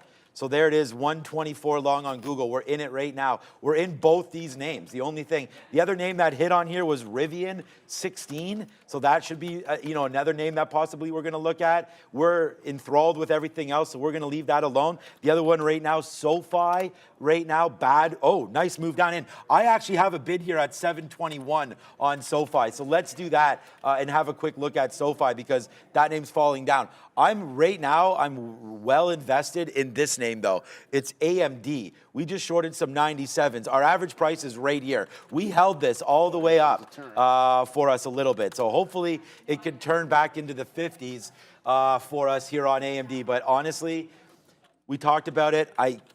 A, can't feel my hands, and then B, the second thing is, if this falls back into the 50 period, that's 40s, VWAP is 30s, and then downside is 96 flat right there. So it's going to be a good day, man. We may have no losers on board here today. This name, again, we have lost. We did get taken out of our AMD right there, but we're looking to put some money back in the pocket here on a move back in. We were just bidding 51s, stops at 53s. Come on, let's go. Break that thing. Break it, break it. We're right there. There it goes. Nice move down into the 40s now. Let's see if AMD can't make dreams happen. Nice little move back down into the downside for AMD. Things not getting warmer, just getting a little bit ice cold in this market. Hopefully we start to make a move back down. There it is. Everything positive. The market cooling off as well. So, you are breaking out that top, and now you're pulling back in, but you got to see what's going on here, because I'm not completely done with this. I like some of these levels to the long side if they can hold. That's Thursday. I said it, but I didn't show you 14,420. If you hold above that, any kind of a dip, What's strong can certainly remain strong. Didn't tell you where the stop is going to be, but it's 14.90 on Palantir. If I'm getting 1-to-1 to start to take profit out, then that's where I want to get out of this one if it does break into that downside. Don't want to average into it. Don't want to fight it. It's either going to hold this level. We can get back to that level if we like it over and over again. But finding a way to get short Tesla is probably seemingly a priority here. So it just took out the lows. The market just took out the highs. Tesla just took out the lows. Going to have to cover. By the way, Rivian's the same sort of thing. Underneath that 16. Give it to that 10. If it holds, it holds. If it can't, you got to get out of Dodge. But now you're really sick on Tesla. Tesla was just red on the day. So if we bounce here, let's look for a lower high to take advantage of because that's looking pretty darn nasty. I did want to get to, I mentioned the $1 level on IC was pretty darn close to it. If this gets to $1, I'm looking for a long off the dollar level. It had a local bottom of 90 cents. So just being very patient with this small capper. It was up at 140 today, but if it bounces $1, I'd be happy with like 115, 120. That's always a good level to be able to get out. And then Intel is the one that we have not gotten into. Intel is sitting out this move up. I've been waiting for the pre-market high, but it is not even getting anywhere close there. If it's not going to go up with the market, I might just have to try to get it locally as it breaks underneath VWAP. If it breaks underneath VWAP, Breno. A little one moving here, guys. Bioscience company, CHRS, just popping up on a volume scanner. There was an FDA approval back on Friday for a cancer treatment for this one, CHRS. All right. Lots of names moving around here. So far, what we've given you so far today is Google long 124, right? That's the first trade. So that went $1. The second trade we gave was Amazon long 130. That went $2.50. So that's good. And then right now, we're in this AMD short. Wow, again, 40. We're going to go tray for trays right now as we're feeling like Trey Young. Is he doing good this year? We're not shooting threes. We're shooting layups right now. Nice moves back into the upside. And there it is. So there's AMD faded right back out. We were talking about holding this. We still have on the majority. We still have on like 75% of this trade. So this is okay. With that being said, I better get some out here. With that being said, this is going to be a good one.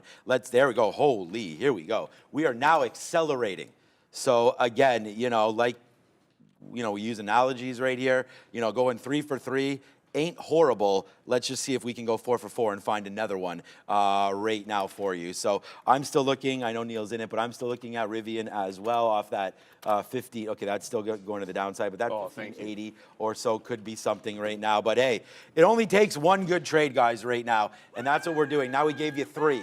So if you're looking for 1, you got 3. Hopefully this can continue to hold out, man. I'm going to sit in this trade. If this market fades out, I mean, how disastrous is AMD even going to get? I mean, this could get real dirty right now, real quick. So there it is right now.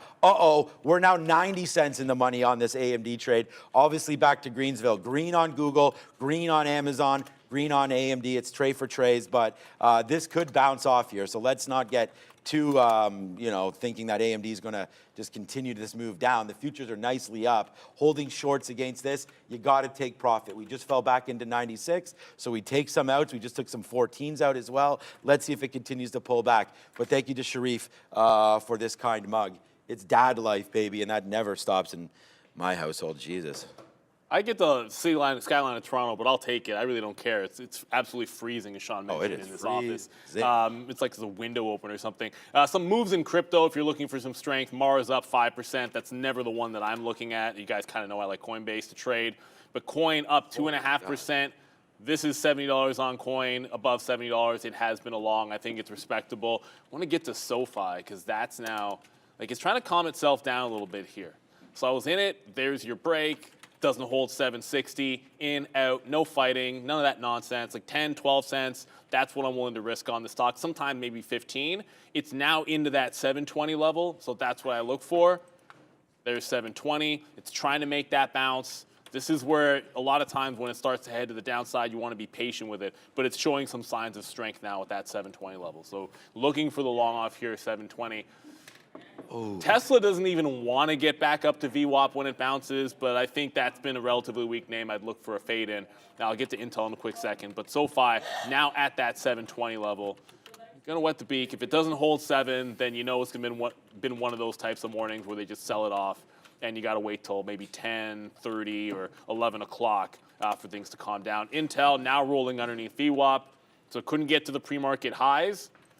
35 was where I liked the long, but showing relative weakness here and now underneath previous close. So Intel looking like a VWAP short as well. But SoFi is the new trade.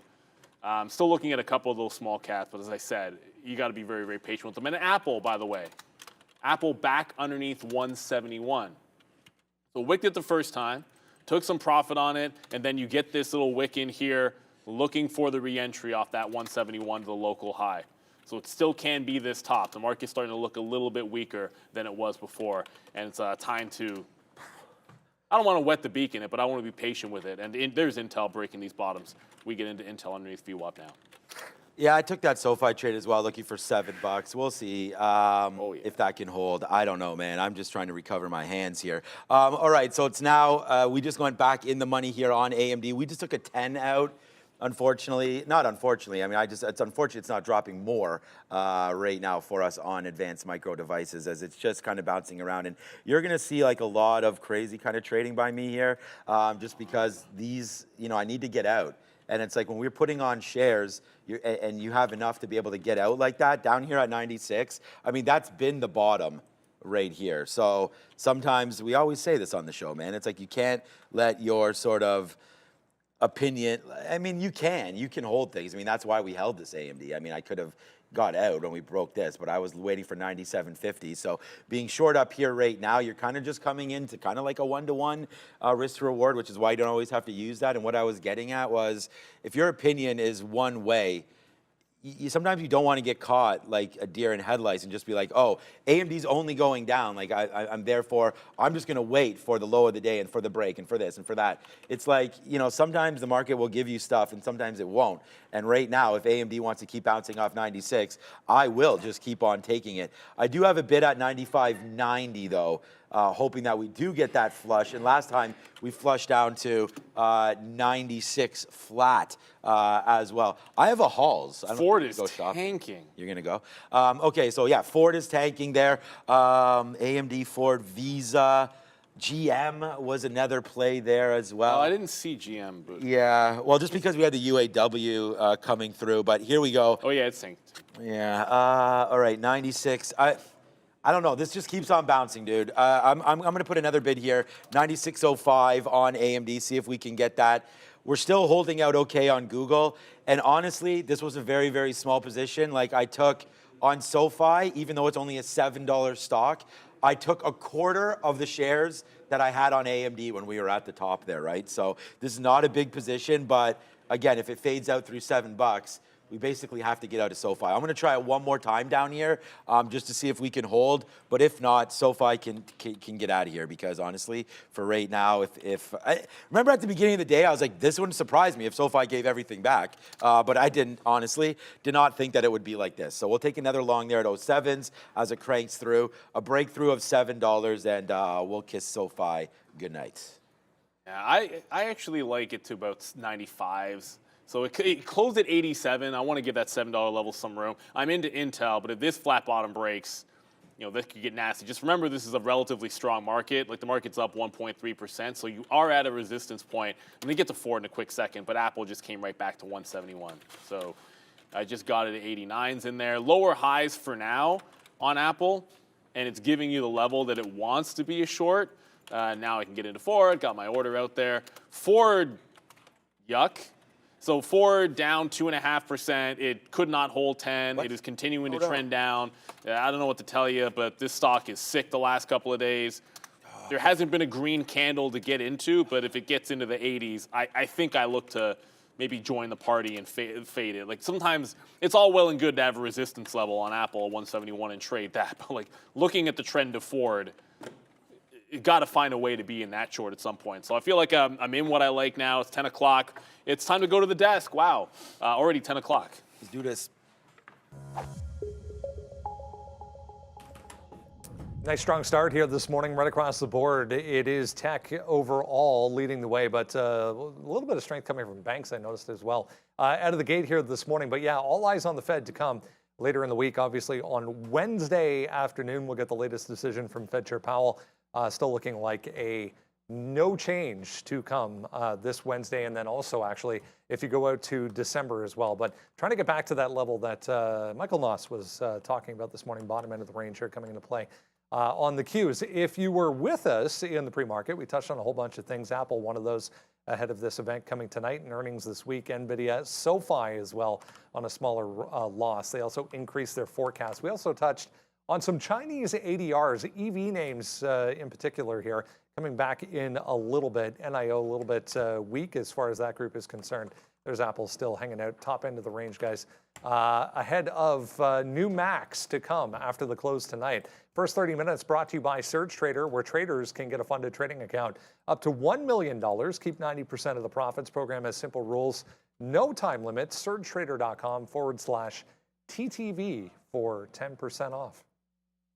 All right. I'll Yeah, SoFi finally starting to work now. We're long 707s. Nice move up to 718, 719. Here we go for SoFi, finally starting to ring it. So that's it, right? AMD 1, Amazon 2, Google 3, SoFi 4. So far, so good here today. As we're going to ring the Reggie up here at 721 now on SoFi. So again, 4 names traded here today. Going good, and they're the 4 names that are on the sticky note. So I feel like we have to really respect that, right? And then again, this name, Rivian, we could be going long on this as well. Right now, down to $16. I'm going to leave, my hands off of Rivian until we see exactly where that's going. So, Hampton's Trader, you want me to look at Meta? Okay, let's just look at Meta real quick. I know Meta has been super strong, and this has been a good name that we've wanted to buy. And we were trading this a lot on Friday, so I don't blame you for asking me about this. But that $300 level, wow, we were shorting that on Friday, and yeah, today it just came right back in and then took off. So I really like Meta. I've been talking about how much I like this name, and Meta and Google there with the ad revenues coming through. I'm expecting big things from that. They did blame the Middle East for potential ad slowdowns, which makes sense. I was actually speaking with someone who works at Yahoo Finance on their digital side over on the weekend. And she was saying the same thing, that they're seeing a slowdown a little bit as well. Just not saying that they're seeing a slowdown, but that is what happens, especially like when the Ukraine situation happened as well. There were slowdowns in that wing. So for advertising, because again, when you're reading stories, and like the last thing you want is like, oh, popped up, it's like a sad story. It's like, oh, now you're reading, an ad about, I don't know, Procter and Gamble. Or no, it's not a good. People don't want to be associated sometimes with those stories. Exactly. So that happens. So it's just reality. It's just a so sad I can part see of that. SoFi right now 718. I'm going to take one more. I'm just going to punch 16s. I actually got 16 and a half there. I'm going to take a little bit more out as we start to move around here. But SoFi's been pretty good. Let's see if we can catch lightning a bottle back up to 740. So Apple and Intel are working, but I'll tell you, like Rivian, I was expecting a much bigger. I was expecting a Rivian break away from this level. So I don't think it's going to be like that bigger move just yet. Like you're seeing the wick underneath 16. There's your liquidity grab. Got the long in here at 10s, and it's not moving. So I think it turns itself into a scalp trade at this point. Like, it's not that I want it to be that. That's what the trade is. It's just not breaking out. See, I can't will into existence a move on Alibaba either, but it's not happening. So we were able to get into Intel. And this was one where I like the 35 long, but that's not a trade that came into play unless you were stepping way out in front of it. So noted the relative weakness when the market was breaking out, and it was stepping down. So working the short underneath VWAP. If it gets to 35, I still kind of like the 35 long. So I think you'll see me out of this short, 35 half into 35. I'll give it a chance to bounce off that level. And then hopefully the market's not flushing too much. And 35 can still be a buy for me on Intel. Apple is still holding 171. I've been in it 3 times. This time it got into VWAP. Some strength in Apple, up more than the overall market. If it gets up there again, I don't know how much I'm going to like that reload. We'll see what it does when it gets to that price, but it's looking pretty strong. Ford, it's trying to make a bit of a bounce. So usually, like Ford's a scalping stock. So if it gets up to VWAP, I think you look for some overfills. If you get it in the 90s, you take it out at 10, and you should be happy with 10 cents or something along those lines, 10 to 15 cents if you're going to risk underneath 10 cents on Ford. So let that one calm down. It's just finally trying to bounce. ICU didn't get to $1, so no trade. I thought that one would be like right at $1. It's been a pretty decent level, kind of reclaimed $1. There's your breakout. Look for the dip into $1. That was the play I want to make on ICU, and if it doesn't get there, we don't have to trade it. SoFi, there's its bounce off that 7 area, getting back above 720. Like to see this over the quarters. Going to get offers above the quarters and then see where this one can go as well. Any play left in a firm today? You know, I have not looked at a firm today, Gary. Generally speaking, I mean, I've been thinking a firm short, but I didn't really pay attention to it because it wasn't up near that 1920. Okay, 18 on Friday. Oh, yeah. Oh, that's a good short. Should have looked at a firm short. That's a great little short into resistance. 1775. But it's at 17 even. This is not where I'd be looking to get into position. It breaking down underneath 1680 and then filling in this gap into 16, like that could be a setup on a firm. That sets up pretty well, but I'm not chasing this move. Like, that's like an 80-cent chase on a firm. I need to set up the next leg before I would trade that one. But once again, a firm relatively sick. Yeah, shout out right here to a new view right here. Can you guys explain the crazy wicks on Tesla and on NVIDIA? So the thing is that no, because they're everywhere. So I don't really know. They're on every single charting platform. What, on other platforms too? Yeah. Oh. Yeah, so I don't know. Like, here we go. I always double check everything on E-signal down here to 201, back up to 210. So I don't know. Did Tesla, I mean, has anybody been looking at the screen? It is possible that it flashed down to 202. That is possible. Like, I just don't know. There's not too much liquidity here right now. So if anybody can answer that question that's been staring there, especially anybody that's on a Day Trade the World floors or anybody that's had a live level too, if you could just say, did we just 10 minutes ago kind of flash down into into $202? I would say no, probably. I agree. Especially because I see the very next.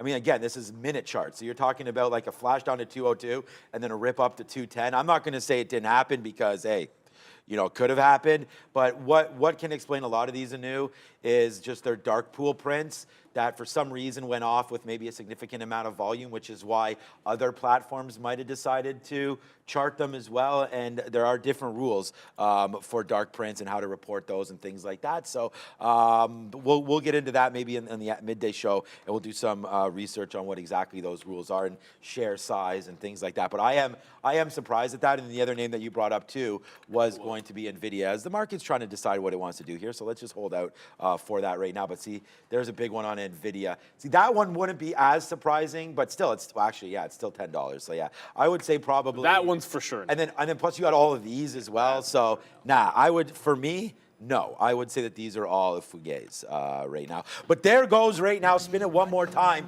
because the name that we were waiting for on Tank City 101 is happening right now. There it is, it's AMD. It's been the name that we've been sitting in short the whole day. Right? I mean, this is 9:32. The whole day we've been sitting in this short, so let's watch out. Amazon just falls right back in, by the way. So on a move down, we're going to be very, very careful here with Amazon. We like that 131 against this VWAP, as you guys can clearly see. But again, a nice little fall back in right now for Amazon. We just took it long at 06s, and there it is. We got something out there in the teens, but not enough as I was focusing on something else. That sucks. Would have liked to get more of that out, but here we go. Market pulling back down, and so is Amazon. Yeah, this market's definitely coming back in. We're only 1% on the NASDAQ, so it looks like it is going to be one of those. I mean, it's arrow down right now. I'm starting to like this setup on a firm. I wanted to see this market pull right back in there. So one little push. Show me a fail at 17, and I'll short the lower end of the range. Apple is now, look, it's at VWAP again.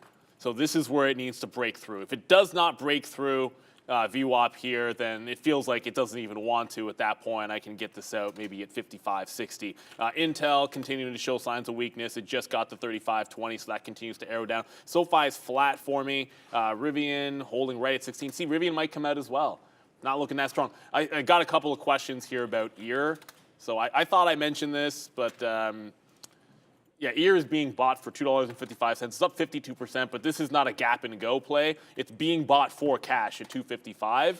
As to why it's trading already at the price, I would speculate maybe it has like short interest on it or something like that. But it is a $2.55 cash deal. There's no fundamental reason for it to necessarily trade too much higher than that. Doesn't mean you can't trade it. It just it's not going to move enough for a lot of you guys in terms of what you're usually looking for. So I do like this Affirm setup. Shout out to you guys in the chat bringing it up. But it just bounced. What I want to see, because I didn't want to short the low, I want to see it fail 17 again. Show me that you're failing underneath that even dollar. Whoa. So there's that little pop. Let's see if we can fade into it. All right. Yeah, I guess we kind of did it again right there. Amazon. I mean, stink face. Bang. I don't know.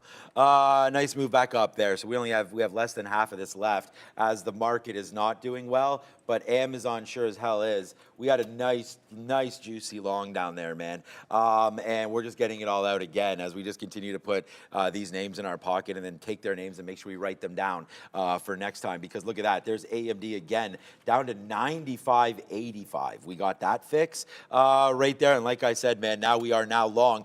Back into the long. Let's go Amazon. Amazon right now, half of a dollar club up in the money. Now 50 from that level. Let's go. Bring the pain even a little bit more here if we can. I'm going to get some more out at 42s here. That Amazon is kind of fading out a little bit. I'm trying to talk about bringing the pain in this guy here. AMD back lower would be very, very nice. Google, we're almost out, man. We didn't take a huge position. We should have got some more out there at 125.30. Bad decision by that for me. I'm not going to reload. We just got some more Amazon out. I am not going to reload some of these longs now. I feel like pretty confident about that Amazon trade just because of how I'll get some more out at 35. Just because of how aggressive it was.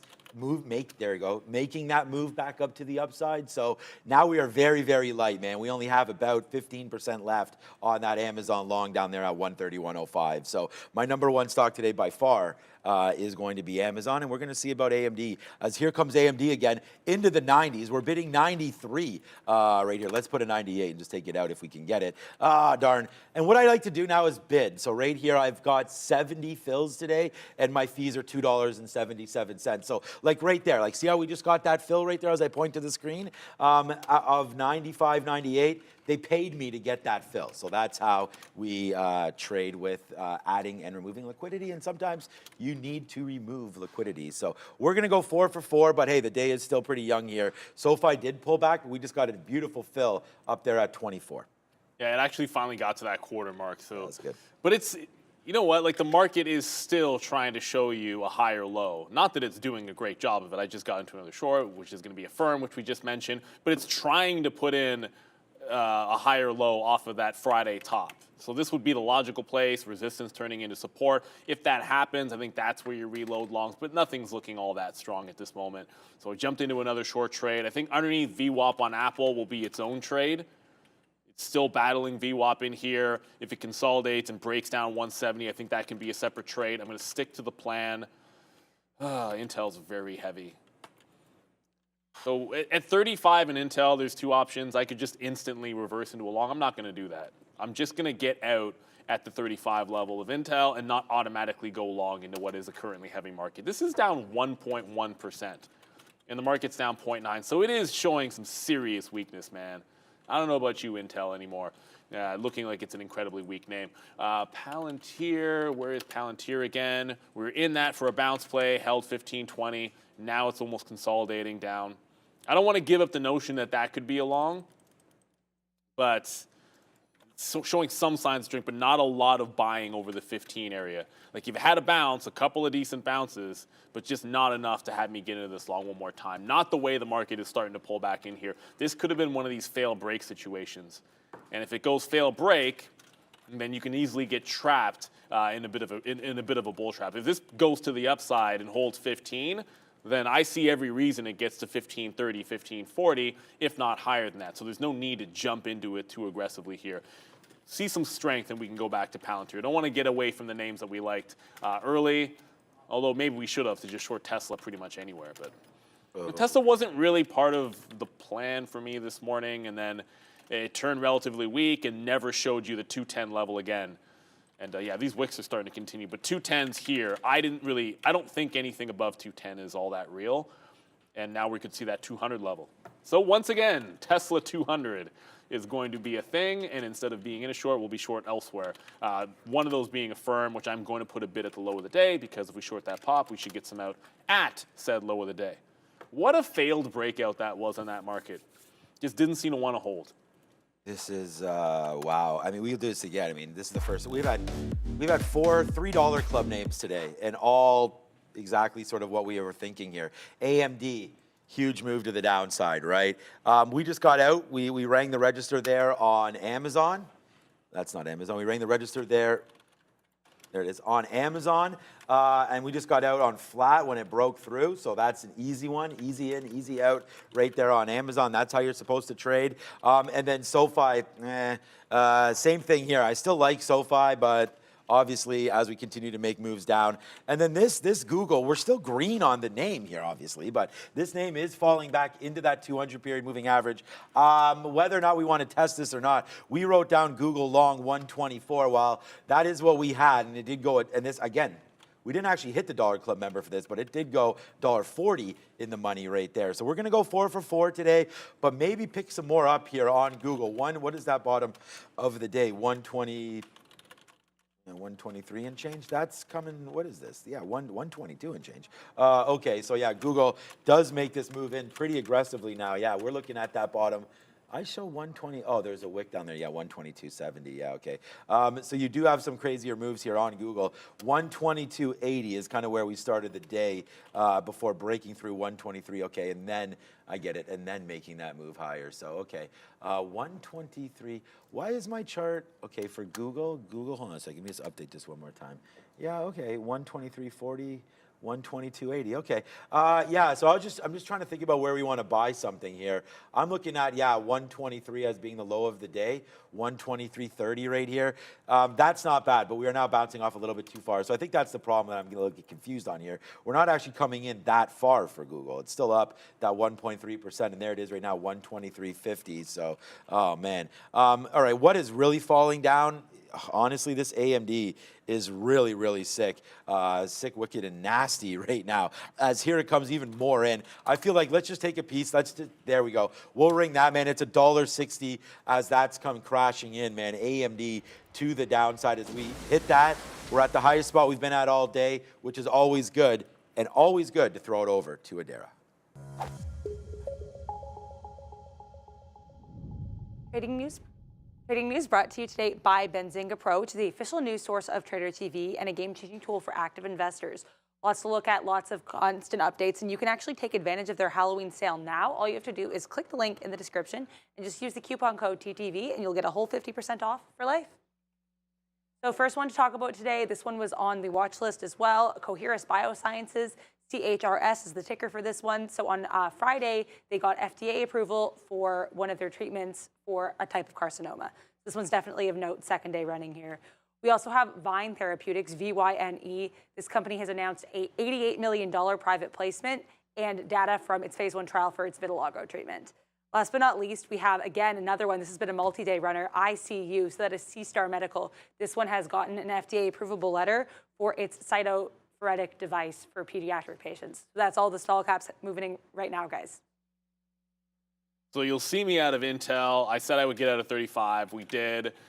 Here I'll show you guys what happened first. I always like to go with like what doesn't work, right? And you know, Rivian, this market's way too heavy. Obviously, it wasn't really working all that much anyways. You could have scalped this trade out. I could have scalped this, been a little bit tighter to it, and got like 10, 15 cents here and there. And I'll have to look back and say whether that was a bigger play. But I thought this bounce off of failing 16 was going to get you to the 30s, 40s, and 50s. But not. Once it's underneath, that's my support level. I'm getting out, not going to fight it, nothing like that. But straight to 35 here. So wick of 35 on Intel. I ring the register. That's where I like to dip after earnings on Intel. So there it is. I told myself I wasn't going to auto go long this level because the market wasn't looking all that strong. It's holding out for now. So 34.92 is the bottom. If I can see some strength start to form there, I think this can be a level that we could dig into maybe for a bounce into VWAP. The futures are still free falling. My target's at pre-market lows here on Apple in front of 169. Apple feels like a take it out and grip and rip somewhere else because I think a bounce into VWAP is going to be incoming on Apple. Apple relatively strong. Just going to trail this one now, actually right now. Tighten up this trail on Apple because I think you can get back into VWAP. Consolidation here, I think, takes you into VWAP. And if it's going to be a short underneath 170 or around 170, I want to make that be its own trade. Affirm, that's breaking down off that 17. Shout out to You know what's like? I've looked at a firm every single day in the last 2 weeks, and I actually did not. On my iPad in here, I didn't do anything with it because it wasn't my focus. So shout out to you guys in the chat for bringing this to my attention. Breaking down off the 17 level, looking back at it, 1650 looks like a pretty decent area to be able to get out of this one. So the market is looking sick. The shorts are definitely the ones that are working right now as we continue to hold on to them. Tesla 200. This is the most steady move. I can't remember Tesla looking like this at an open. Like usually if Tesla's falling like 210 to 200, like there's some kind of bad candle. It's like it's slowly stair-stepping down in a very orderly fashion, which is very strange for Tesla. But this is quite the move. It feels like 200 is inevitable the way this is going. But I'm waiting for 200. If I go long in Tesla, it'll be at 200 and nowhere else. If even that, to be honest with you. All right, so we made, first of all, I mean, this AMD is now $2 in the money and still spinning lower, and it looks like it does want to take it out. So we'll have to wait to see. You're already down to $95. I mean, we had to wick lower to 93 at one point. Let's see if the market just keeps on going to the downside. That is what we want right now. We did take something out on, we did get a much bigger reload down there. Now we're long at 705 on SoFi. We've already taken it out to the upside, but now it's just a new position here on SoFi. And then just real quick, we did actually here on Google, I made a mistake on this name because I did not want to buy this price. I actually put a lower price in and then just put the wrong dollar value in there. I put the wrong price. I put 124.17 because we were looking to buy off VWAP down there, which is 123, sorry, the 200 period, which is kind of right now. But then when you're wrong, you just get out immediately. So it looks like we are going to be right on this trade, but ho-hum. But we did not want to Google long in this area. So IMC, now I'm getting more out as we go upside now. So just understand that that's, we're in it now. It's great, but we did want a lower price. So if Google falls in, well, we will put on some more shares. So this trade, although working right now, it's fine because we're long right here at the 200. So that's good.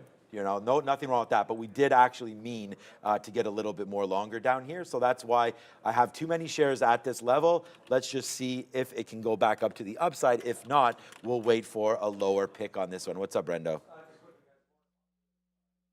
Related news this morning. Dawn is a bioscience company as well. FDA with an NDA and priority review for a cancer treatment for DAWN. DAWN, Dawn. You can't say D, you just got to call it Dawn. The dawn of, I don't know, whatever. The dawn of something. So I have my trail here on Apple. I'm reloaded into SoFi. Yeah, it's SoFi as well, but that's $7. Looks like it's sick and it doesn't want to hold. I actually put a bid out there on Apple once I saw like the futures are bouncing off these lows. I think I take the bid if it gives it to me off those lows on the NASDAQ and on Apple. I'm talking 169.25 or so. That's going to be the level. SoFi off 7. It's attempting to put a bounce in there. There we go. Attempting to put a bounce in there. There was a little bounce off that 720 area. That's this move. Now it's trying to hold on to 7 even. It closed at 687, which is an awfully random price. So it doesn't go red until that point. But it does have signs of wanting to go there. Again, this market looks awfully sick. We got our firm exit point, I think 1650. And I keep seeing in the chat any thoughts on, there's some random names starting to come in there, but First Solar is one of them. So if you think the market's sick, well, First Solar down 6.5%.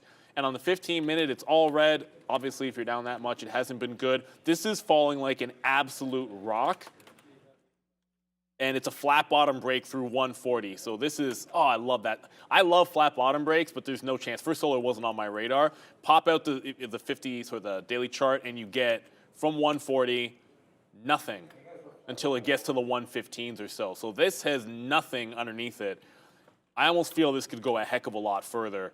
But first things first, show some consolidation, maybe a VWAP retracement play to join the trend in here. First Solar having an absolutely nasty day. But that daily chart through 140, it does not look pretty. I'm now out of Apple, 169.5. The 170 levels where it was at, sorry, 171 I should say.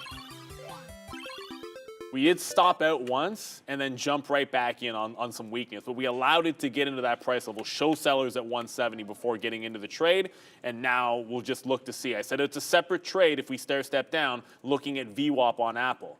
So now I'm looking for that separate trade on Apple. Affirm is the only short that we're going to hang on to, that 17 level. See if it can get down to that 16.5 again. Looking pretty nasty. And Ryan, my favorite CEI is moving this morning.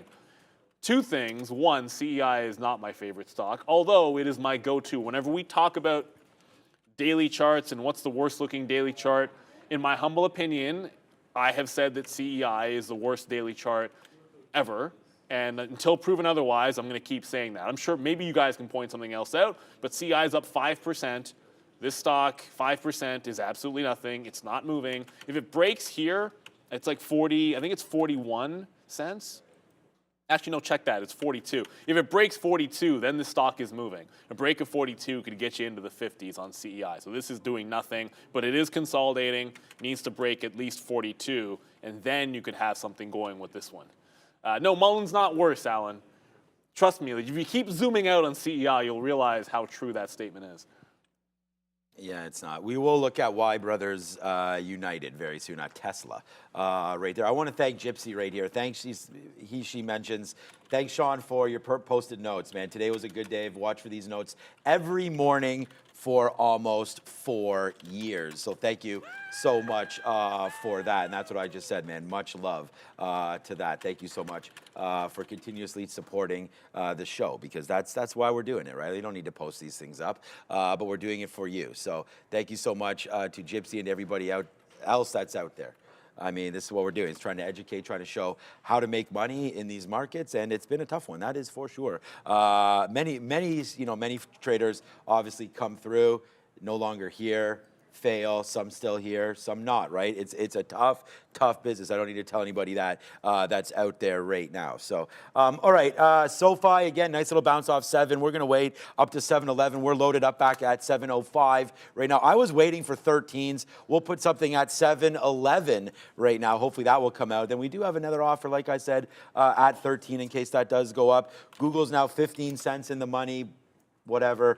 We bought it off the 200 period. I mean, it's not really moving. I am hoping, yes, sir. Yes, sir. There goes SoFi. We just get our 13s right there for siren alert on that one. As today, AMD 1 for 1, Amazon 2, Google 3, SoFi 4. We're going to have to wait to see if SoFi can put us back up there and bat 1,000 here today. So we'll wait to see if that can come through. But for right now, someone that's always batting 1,000, she's over at the big desk with crypto. Yes. Dara. We do have some big crypto news coming right now, actually, from the UK. They've published their final proposals for crypto and stablecoin regulation. So basically, they're looking to propose the legislation on fiat-backed stablecoins by early 2024.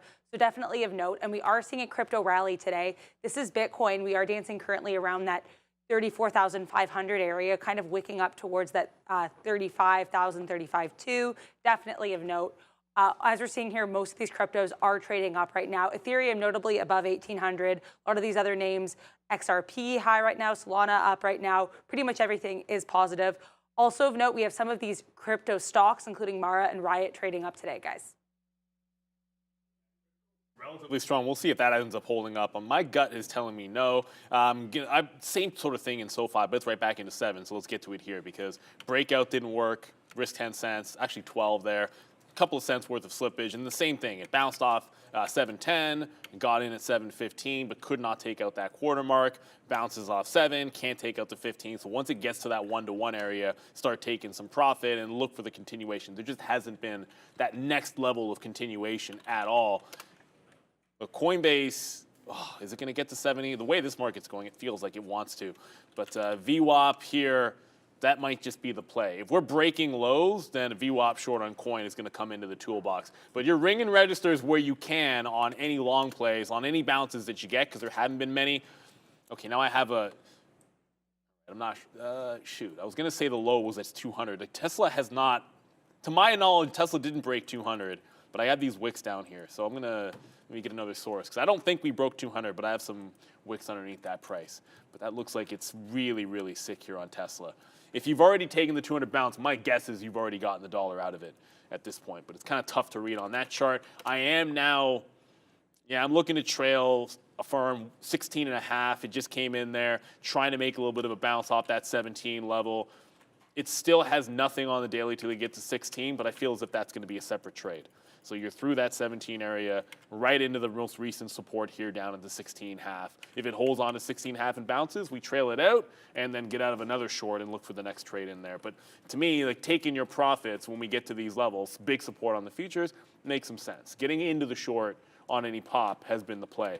And for one thing we did not get into short, Ford is now consolidating, but not bouncing. So down 2.5%. This is, I didn't mention this, but Ford was SSR because of Friday. So this was short sell restricted because of what happened to it on Friday, which does put it in line for a possible SSR bounce. If this were to get to 950, I might look for an SSR bounce on Ford. Well, one thing that's not bouncing right now is going to be SoFi. So we're going to have to wait to see what happens here with SoFi. We have one more. Here it is right here. We just put one more bid in there. We're long at 03s now. We're still fine. I mean, it could hold $7 again. It just doesn't look like it wants to. So we'll be getting out if it does break a little bit below 7 right here, right now. We have a decent position. So I'm going to hold off on trying to YOLO this thing anywhere down. We did talk about that. You know, if you feel like you have, overexposed to a name that's been red like this, you could just get out, right? So you don't need to stay into this. There's going to be many more opportunities here today as we go. So, by the way, just a little undercover trade right here, right? Like, I don't know if you guys are seeing this, but we're spinning it on Google again right now. Like, now this name is 40 cents in the money off of a buy. And again, like, I wish that we would have, obviously in hindsight, right, like held on to everything.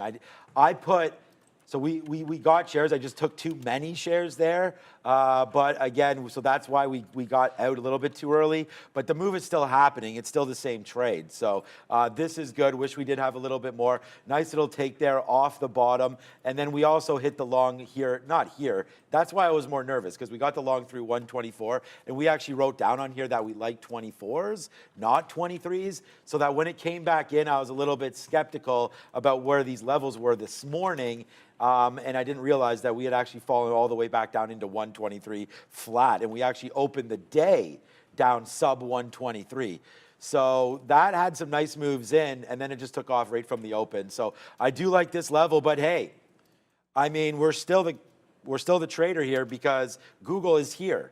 So it's still 50 cents, but you have to be careful, like I said, with some of these trades as the market's trying to bounce off the bottom, so it's all good. And then there's SoFi, man. We'll, again, take whatever you guys want. We're trying to make money, so hopefully SoFi can go back up to the upside. We'll go 02.5 to 05. We just took something out there at 05. We only got out of 20% of the trade. So it's a small little baby scalp. Would love for it to go higher. But again, we don't show our share sizes, right? And so you guys got to be able to trade the share size that you're comfortable with, the profits that you're comfortable with, the risk to reward that you're comfortable with. So that's the one thing that we can't say enough around here. Trade. Maybe look at our ideas, but make sure that you put the appropriate risk in there for yourself. And I'll try to tell you, like I said before, I had like on this AMD short. Remember, I said I had, what was it, 5 or 8, 6 times whatever I had on this short as opposed to the Amazon long. So that's something that hopefully will help you guys with sort of my confidence levels. But again, that's just me. 55 cents now in the money on Google, 60 cents now in the money on Google. But AMD, guys, if you're wondering like, why is this guy not taking it out? We're pretty much all out. Like when we dump below this 95, this 96 area, all of these outs were pretty much all of the shares. So it does suck that we don't have more on, but AMD right now making me pretty happy. And then there goes SoFi. So it's a good out at 05, and look at it now, breaking back down below 7. And I don't know about those massive wicks. I mean, it's everywhere. It's definitely on Tesla and NVIDIA. Yeah. Well, I'm seeing a lot of other stocks too. So I understand it's frustrating because you're looking for levels, and I was actually looking at my Tesla chart and looking for that low. I'm in the same thing, that SoFi trade. But it is a little bit frustrating when you're looking at some of these names. I don't know if you were just saying Meta. I have some wicks on Meta as well, which are... No, I don't have any on Meta. Well, in the pre-market I do, but yeah. Since the open, the worst chart is going to be the Tesla chart. Speaking of Meta, it's still holding on to 302, or at least for now it's holding on to 302. This is probably the strongest big cap tech name out there. It broke out 300. Now it's holding on for dear life. If we have made a bottom here and the NASDAQ stays green, Meta does look like something that can be worked for a long. Going back over to Affirm for myself. Not really getting to that 1650 yet, but I think this is going to be like that last salvo to the downside. Oh yeah, and Intel. I didn't auto long Intel at 35 after it's just the way the market was trading. I don't know, like what's the best way to put that? Like the market felt heavy and the market felt weak, so the 35 play for a dip buy, I thought that's a lot better if you get it right at the open for that snap up, automatically going long without some signs of strength. I don't know if I love it, but it just wicked 35 again. Wow. So we're talking about this with Michael Noss this morning, about how you can have a support level. If it breaks it and then there's buying the second it gets under that level, that's somebody accumulating shares. And the smaller scale on a 3-minute chart here, but the principle is the same. Underneath 35, someone is trying to buy some Intel shares, so it's holding that support. So what I'm going to do is look at that local bottom, which is 34.92. That's not a bad wick. I had that level 2 up, and I've been watching it the entire time. That is the actual low. And the next time it gets underneath 35, I'm going to look to get like in the high 90s to that 32 level. So we take some more out on SoFi at 05s. And I'm just going to try. I'm bidding $200 right now on Tesla. I want to give it to $199.50. So we put a small piece on right here at $200.50. I'm waiting for more at 200 flat. It looks like it does want to take it. I mean, Brendan just dropped some news to us that Ford is adding more chargers to its network, but that doesn't Tesla chargers, yeah, of course, to its network. So should be a good sign, but it doesn't seem to be mattering that much right now, as we are having a hard time finding, anything real good here on Tesla for this move down. So it's down 3.5% right now, and not looking good. I guess when the buyers dry up, this is kind of what it looks like, straight to the downside with no support. So here goes Tesla. It does want to crack through that I'm bidding 200 even, like $200.02. So I don't know. Hopefully we don't miss that too much. But here it comes right now into $200. There we go. We got that long. So I'm going to have to watch out for this, as right now Google is starting to rip nicely, which is good. And we did get out some more SoFi. But right now my eyes are on Tesla. And then we all got to pay attention to Adara over at the green screen. Lots of strength here, especially with mega caps, with the exception of Tesla. But we have a lot of strength in those electronic tech and tech services sectors. Notably, technology services, Microsoft, Google, and Meta all up today, Meta especially. With electronic tech, it is a bit more mixed, especially with those chip names. But we do have NVIDIA up on the news that Surratt Technologies, which it has backed, is actually just raised almost $100 million in funding. So that's definitely of note. Communications also strong with some earnings last week. Consumer service is very strong with McDonald's strong earnings earlier today. Retail trades led by Amazon. Consumer non-durable strength right now. We have a bit more mixed reactions in health tech and finance as well, guys. Speaking of some relative strength and weakness, earlier today there was relative strength in Chinese ADRs, and I thought Alibaba was going to do some things. Baba do a damn thing. Yeah, obviously Alibaba never got to 85. I think we can all notice that, but 83 was the next level down, so we waited patiently for it to get there. It just got to 83. This is 83 on a 15-minute, so I zoomed out so you can see its significance. On Friday, there's your dip, so look for a consolidation bounce in front of it. It's kind of 83 teens if you zoom that chart in a bit more. So this is another bad wick. The local bottom is about 83.15. On Alibaba, it obviously has not traded 81. That's an easy tell. Like the stock's not dropping $2 without a huge volume spike. So looking for this bounce play on Alibaba. I don't think it gets to 85 at this particular point. I think that ship has obviously sailed for today. But if it can get to VWAP, I think I like VWAP at least as a retracement for Baba. So we're into that long. I thought we would play in the 85 level. Anurag saying Nicola's at $1. Okay, I'll bite. Probably. But the thing about Nicola's been at $1 for a while, and now each time it gets to this price, it's less and less significant. It's not holding $1; it's actually breaking the dollar and holding 95, and that was true last week as well. It would fall through a bit and give you 115s, but that's right at the open. That's right at the open.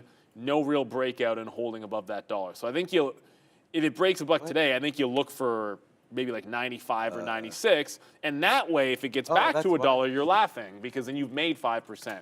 So I don't know if I would play this level off $1 anymore. Like 95 looks like a better long risk to reward.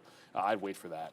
All right. I just realized, well, first of all, Tesla's breaking now, but I just realized that because of all these wicks, you get stopped out. Yeah. Oh, that's the other problem. Now, so like I just got stopped. Well, it's fine. It's good. I still have some shares on, but we did get out there once it broke 200 because it didn't really. Oh, here, sorry. It didn't really break 200. There we go. We just. Okay, so we tried the 200. We got out when it broke. We put on some more shares there, and then it just broke down below. So we got to sit to fail there on Tesla as it is continuously bleeding it down now in through $200. This might just be worth a shot right now to the short as there's no love in sight at all. Tesla right now. Oh, I'm still long. I was going to say Tesla right now continuously. We have very, very small amount of shares here. I actually had 10 shares left. I don't know how that came through. But there it is. So we just got out. So that was, realistically, that's a 50-cent hit right there on Tesla, and we're just going to hit the fail. Should never have fought it, really. But we did. And, we fought the law. And right now, the law won, as Tesla is There was a pun you could have used. Really? I mean, honestly, this is getting killed. We don't even have any news on this, and the market is still up, but the market is flushing. So that would, maybe. I can't think of a time I've ever seen the Tesla chart look like this. Yeah, it looks pretty bad, eh? No, it's like how Palantir. Sometimes like when Palantir would go up, like Palantir would have a 10% day where there was no like there was no like crazy candle. It would just be steady to the downside. That's what my Tesla chart looks like. Sorry, I'm just on Alibaba here, but like look at that. That's not, generally speaking, how Tesla trends. Like, there's usually some kind of hammer down. I know there's dark pool wicks out there, but that is absolutely wild. So, I mean, like Sean mentioned, and this is actually an important point, Day Trader World, you can use multiple stop orders, and we have like 3 different ones we can use. One of them is more susceptible to others, to some of these dark pool wicks in there. So I just adjusted my stop. Because now, like, Alibaba has these wicks as well, but I don't necessarily want to get triggered out if one of those happens. Like if it does like a dirty wick that obviously did not trade down into 80-70, I don't want to get stopped out. So I'm just using a different stop order that is less susceptible to getting wicked out. And again, it depends on how your stop is configured. If it's simply reading the tape for a print below a certain price, something comes off on the tape there, it's gonna stop you out. There's one that we can use where like it has to be the midpoint between like, if it's 83, let's just say it has to be a midpoint order, so the bid ask has to be underneath 83, and then the midpoint has to be 99, so one single wick would never wick you out. The problem with that order is you're the last person to get filled if 83 breaks. So I'm into Alibaba. Again, that's probably something more important individually to brokers. I should have just taken the Intel long. You suck. We took. So I felt, and I said this, it didn't feel like just automatically going long was the right call at the support level at 35 because things had changed in the market. It was the right call. I just didn't do it, but you got to stick to your rules, so I didn't go for it. Meta should be the other thing that's strong right now. I see you in the chat saying Meta. I see like 300 on Meta. If you get a chance at 300, why not? Like that's a great level. But it looks like it's holding this 302, which is where I have my pretty line drawn in the chart from last week. I was just looking, so we actually made some money back there on Tesla. We actually went short there just ahead of 199, and then it broke 199 back up. So there's the short, and there's some outs. We actually got 198.07, which was pretty good. But then it feels like we might have sort of capitulated at that bottom there of one. I mean, that's the RSI. Nice little downside move. I got to scratch something off my screen. Nice little downside move there, and then now upside. So watch out for 200. But there's the pop, and maybe here's the fade. $200.50 is where this 20 period is right now. The 21 period. Shout out to Max. $200.50 right there if you're looking to fade it. But I think you might have just topped, I guess, bottomed out is the word. Okay, there it is. It just took. Have we though? I don't know. It just took 200 again and didn't really retrace back down. So that's a little surprising to me. I thought we might have retraced back down. All right, we'll be in this just because it's acting like this, but it doesn't look like it's going to be the hugest trade here for a short, as right now it's broken back above. So, all right, we're almost going to get stopped out of this one. Looks like we may take a 70-cent hit on this is going to suck, but that's why I keep saying trade accordingly. Yeah, that bottom might have just been in. Like, I don't know what signaled that, but congratulations to anybody that hit that 198 because we got some outs outs. At least I have an out at the bottom of the day, but it doesn't mean I'm going to win here on Tesla, as here it goes. We're very, very close to getting stopped out of What this are the last odds? piece for Tesla here, as it's starting to rip up now as we finally decide to trade it. There it goes. Nice move up. We actually didn't even... Oh, there's another wick again. I probably just got to stay out of this because of all these wicks, but there goes Tesla back up to the upside. Yeah, and sort of like I was saying, the risk of using a stop order that it can't get triggered by those wicks is it's not the fastest order to fire when your level does break. But the irony being, like now SoFi stops at the bottom, so lost SoFi, bounce works, bounce works. So essentially, like if traded it 4 times and won twice, lost twice, but did not get anything out on the last bounce because there wasn't one. Like the last re-entry point, it went 3 cents and then broke the bottom. As the market's rebounding, that's what's going to happen. So I'll also have a fail on that because clearly, like here, that was a fail breakdown. I didn't see any obvious place to enter a reverse short. So obviously you're not going to see it there. BABA, we did get into on the way to VWAP. I swear I put orders in here. On the way to VWAP, going to take a couple of legs out as it goes 1-to-1 and then 2.5 to 1 there. And then Meta, as we're just showing you off that 302 level on the dip, that bounces and that starts working. Like the moment the longs start working, SoFi stops out the low. Like go figure SoFi. Like how about you make some sense today? Like it's a weird one. It's bouncing off the right levels, but it's not continuing off of any of them. Is the best way to think about it. I don't know what to make of Tesla, but I feel as if Meta holding 302, I think can get us to VWAP in here. If it gets to 30, okay, well it's at 303. Just gonna get on the offer right in front of 303 and see if we can get some out there on the way into VWAP. So we'll ring the register because when the market's bouncing today, you wanted to take profit. Yes. Pretty much across the board. Oh, and one more thing, as the market bounces, I was thinking about VWAP here on Apple to jump back into the short. It's not even getting there. It just went to 170. I mean, 169.99 and then reversed. So this, I wanted VWAP on this to trace. So usually when you look for VWAP or trace, or at least the way I like it, is it breaking VWAP and then failing VWAP and you get your fills above VWAP and then it reverses, as opposed to shorting it here and then just holding it in through VWAP. So I'm not even sure the market's strong enough to get us there on Apple. I don't want to jump into it just yet. Affirm is kind of hanging off these lows, but this little bounce, if it takes out the 70s, I'm trailed out of Affirm.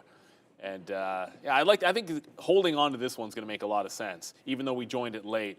I mean, Affirm's only down 1.5%. If the market were to go red, Affirm's been known to have 3, 4, 5% days when the market has a bad one.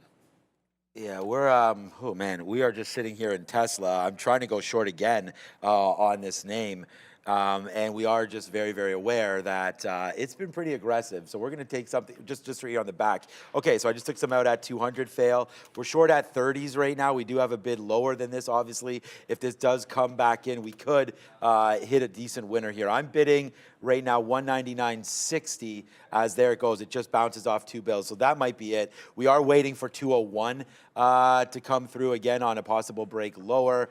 But again, to risk 70 cents, that's why I'm bidding right now at 199.60 to see if we can make 70 cents on the way down in order for this to be a fair trade back and forth here. So that's kind of what I'm waiting for right now, is a break of 200. And we kind of got it, but then it came right back up. So far, not so good here on the reload short for Tesla, as it wants to temporarily, I'm hoping for anyways, hoping it's temporarily, holding this 200 level. So, all right, yeah, we're, wow, it's already 10:51. Yeah. All right, it's Money Talks at the desk with Adara.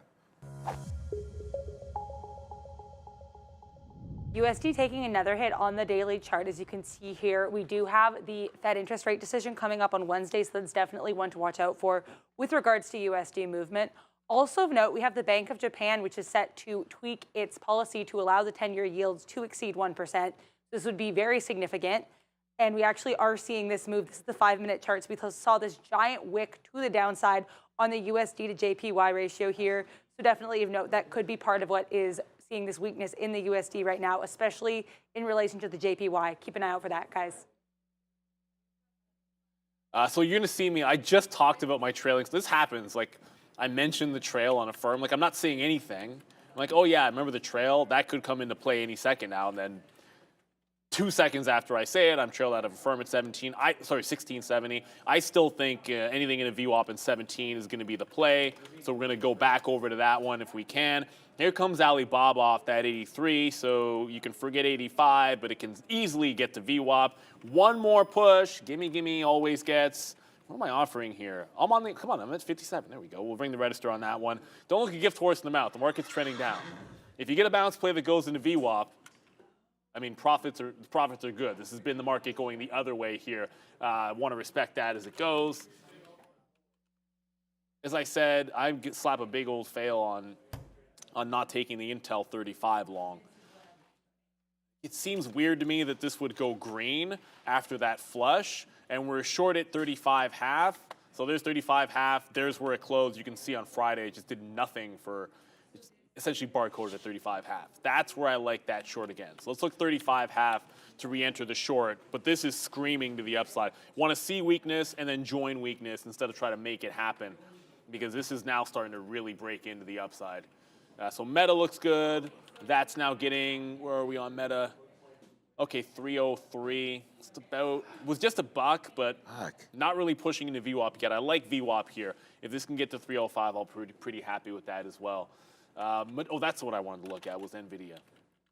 You saw the bounce on Intel. NVIDIA, nowhere near VWAP. Wow. I mean, it's trying to get above 410. This is already slowing down. If we make another stair step up, look for that 412 to be an obvious area for a short. So only in longs now. That's kind of weird. It didn't feel like, if you had asked me 25 minutes ago, like at the end of the show, you'd be sitting, I'd be like, oh, I'll be sitting in some shorts and trying to scalp some longs off the bottoms. It's pretty much the opposite. I'm sitting in a couple of longs off the bottom and all out of shorts looking for some re-entries. But that's only if the market puts in a lower high.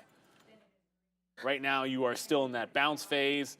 Do we get to Friday's highs, pre-market highs, and roll over? That's the NASDAQ. I mean, the ES, not really the same looking chart, but it's a NASDAQ that I'm looking at here. Neither one of these two, all that convincing to the long side right now. No, nothing is convincing either way, but we've, for some reason, decided to dig ourselves into a name that we haven't really looked at other than the last 5 minutes or so, has been Tesla. So I was just, again, we got to give this one a little bit of room. So we are short right now, $200.50, so 70 cents against us. We've talked about that. We didn't get out of anything when it ripped up. I just was like, I was looking at VWAP. VWAP is all the way up here, 205. Not going to wait for that long, but was looking at this 50 period and just saying like 202.50 would make sense to me. I mean, if we, losing $2 is never good, but on a $200 name that's already fallen today as much as it has, I actually didn't mind holding on to this one.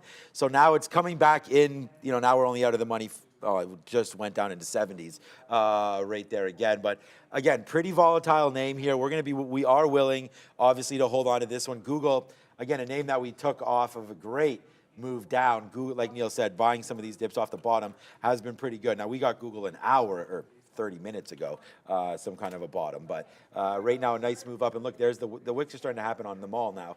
124.50. Not bad. I feel like we could probably get out of the way here on that Google trade. 124.50. It's a nice move. I mean, maybe we can hold it. It is $1 in the money. That part doesn't matter to me. And unfortunately, now that we have this wick, it's going to be hard for me to look at this. But maybe Google does get going, especially if this market continues. Nice little upside move. We have held on to Tesla, which is now back into the pocket just a little bit. It has had big time troubles breaking through that okay, well, we just got a 30 fill.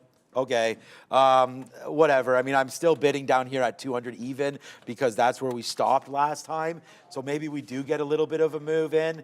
But again, holding the good short here for Tesla to see if the market wants to give it up a little bit. We did retrace back to the 50.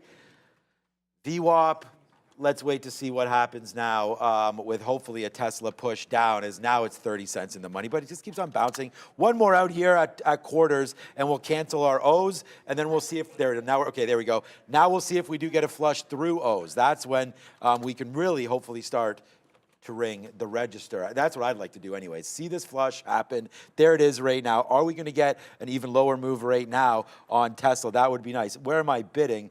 Did I just get filled down there? I think I just did. We were just bidding Tesla 85, so we did get filled. All right, here we go. Now back into the dollar is Tesla as we go back upside right now. So that's going to turn out to hopefully be a good trade, and hopefully we can make, well, now it's $1, but hopefully we can get that going as well. Fade out, obviously, in Google as the market comes back down, but there comes Tesla. Good hold for us on that one as the show's coming to an end here. But you will be seeing Obi and Adara as Sharif had to leave because he's not feeling well. So Sharif is out of here. It's Obi and Adara for the midday show. Yeah, he was, let's just say he was putting in some yeoman's work. Obviously not feeling well. I did get into that intel short, you guys can see on the board. But with 2 minutes to go, there is the earnings board. It is still a massive week in terms of names to come through. And aftermarket, Pinterest, let's just say you got figuring out ways to make money or someone that will buy you. Someone's got it. It's like this every single quarter. It's the same thing on Pinterest. Is someone going to buy them, or have they figured out how to make money with all of their users? But it's the interesting names tomorrow. I am going to be very, very interested in the names this tomorrow morning because Caterpillar, I own it long term, and that's been pulling back. Eli Lilly's been an absolute hammer. Pfizer's been the absolute opposite. GE Healthcare is, well, I own it because I own GE when they split up. I didn't actually buy the thing. I just kind of got it. And that has been, like in terms of, people talk about that as like a value name. It doesn't make a lot of sense how weak that has been. But those are some big bellwether type names. Stellantis, we don't really trade that name. It's usually the other ones you care about. And in terms of big time movers, I feel as if like Arista has been a stock that can give it to you, but this is more the swing type names, and then we get the bigger movers later on in the week. But if most people own one of these stocks in their long-term portfolio, I'm going to guess at it, and you'd be looking very closely. For Pfizer, it's like do something to get out of your own way. I'm not sure what a good report's going to look like for Pfizer, because if you're in healthcare and you're not having these weight loss drugs work for you, you've been getting beaten up. It's just been that simple. So new position for me is back into Intel. It's into this market bounce. I've come to my chart for quickly here, just for a second. Yeah, just into this bounce. I want more at the 50 level. It's the same out that we would have had when we took this trade at 10 o'clock, and we'll see if it holds up. Meta, right back in, cannot seem to get into VWAP. And Alibaba is the other one. Alibaba, we did get some out into VWAP. I'm looking to hold this through a press. This is not following, I mean, it's following the market, but it hasn't broken its range today, which typically speaking is a good thing for BABA if you have it off of some of those lows. So I will reload this one off the bottom, and that's 83.25 for Alibaba. We're stopping here on Tesla and the 30, so I just put a bid there. I mean, if we can make $1.40 on this, we should. I mean, our risk reward was there. So hopefully if Tesla comes back down in, we'll do that. Okay, my turn on the earnings just real quick. Eli Lilly, Neil mentioned the weight loss drugs, but this name's been pretty beat up over the last little while. If you want some good value, Eli Lilly is below the 50 period now on the daily. So this name coming in with a report, I'm sure glad that we sold some up there at 608 or 609. We talked about it that day when I realized I only had 10 shares of the company. So, but there it is coming back in right now. Always well to take some profit on. Here it is. Yes, sir. Wow.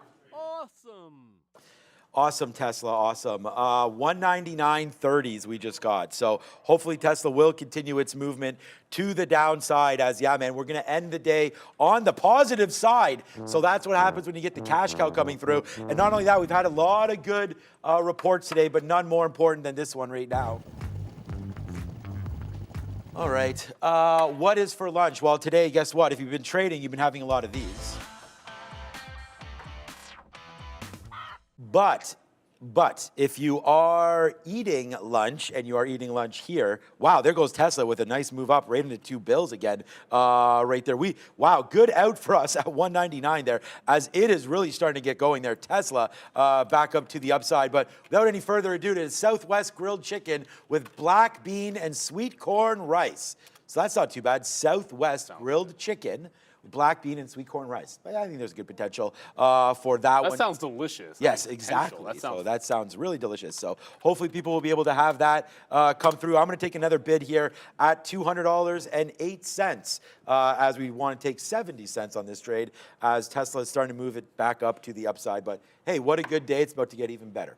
Yes, sir. I just got, by the way, I got out of Meta there. That last little push just got me out 304s. But let's get right on over, filling in, and I knew you're going to get...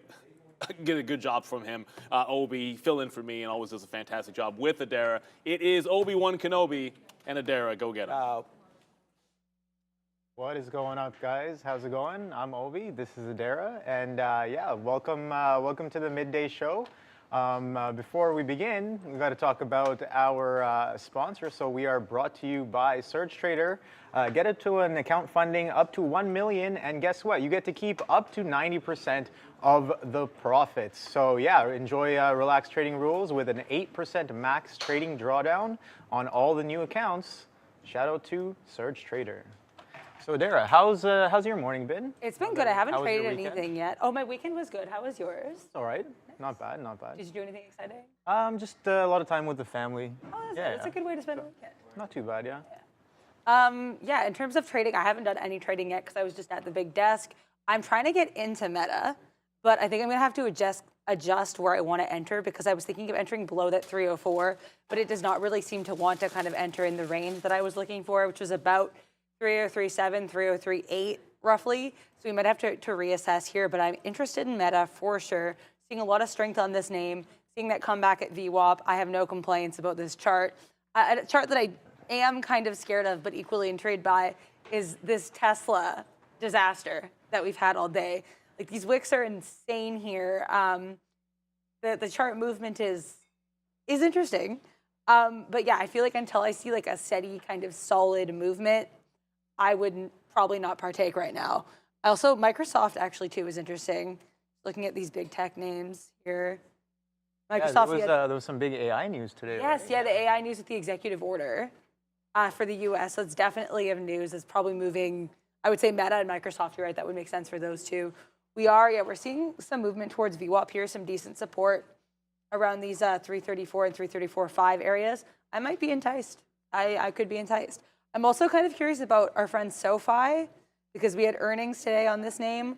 Although, as I say that, I haven't checked this one in a while. We definitely took a slide to the downside here, so that might kind of change what I'm looking at. What about you? Have you traded anything on watch here today? Yeah, so again, obviously Amazon day 2 earnings. Oh, yes. I guess if you guys were here on Friday, you guys kind of saw I was a little too aggressive on earnings day.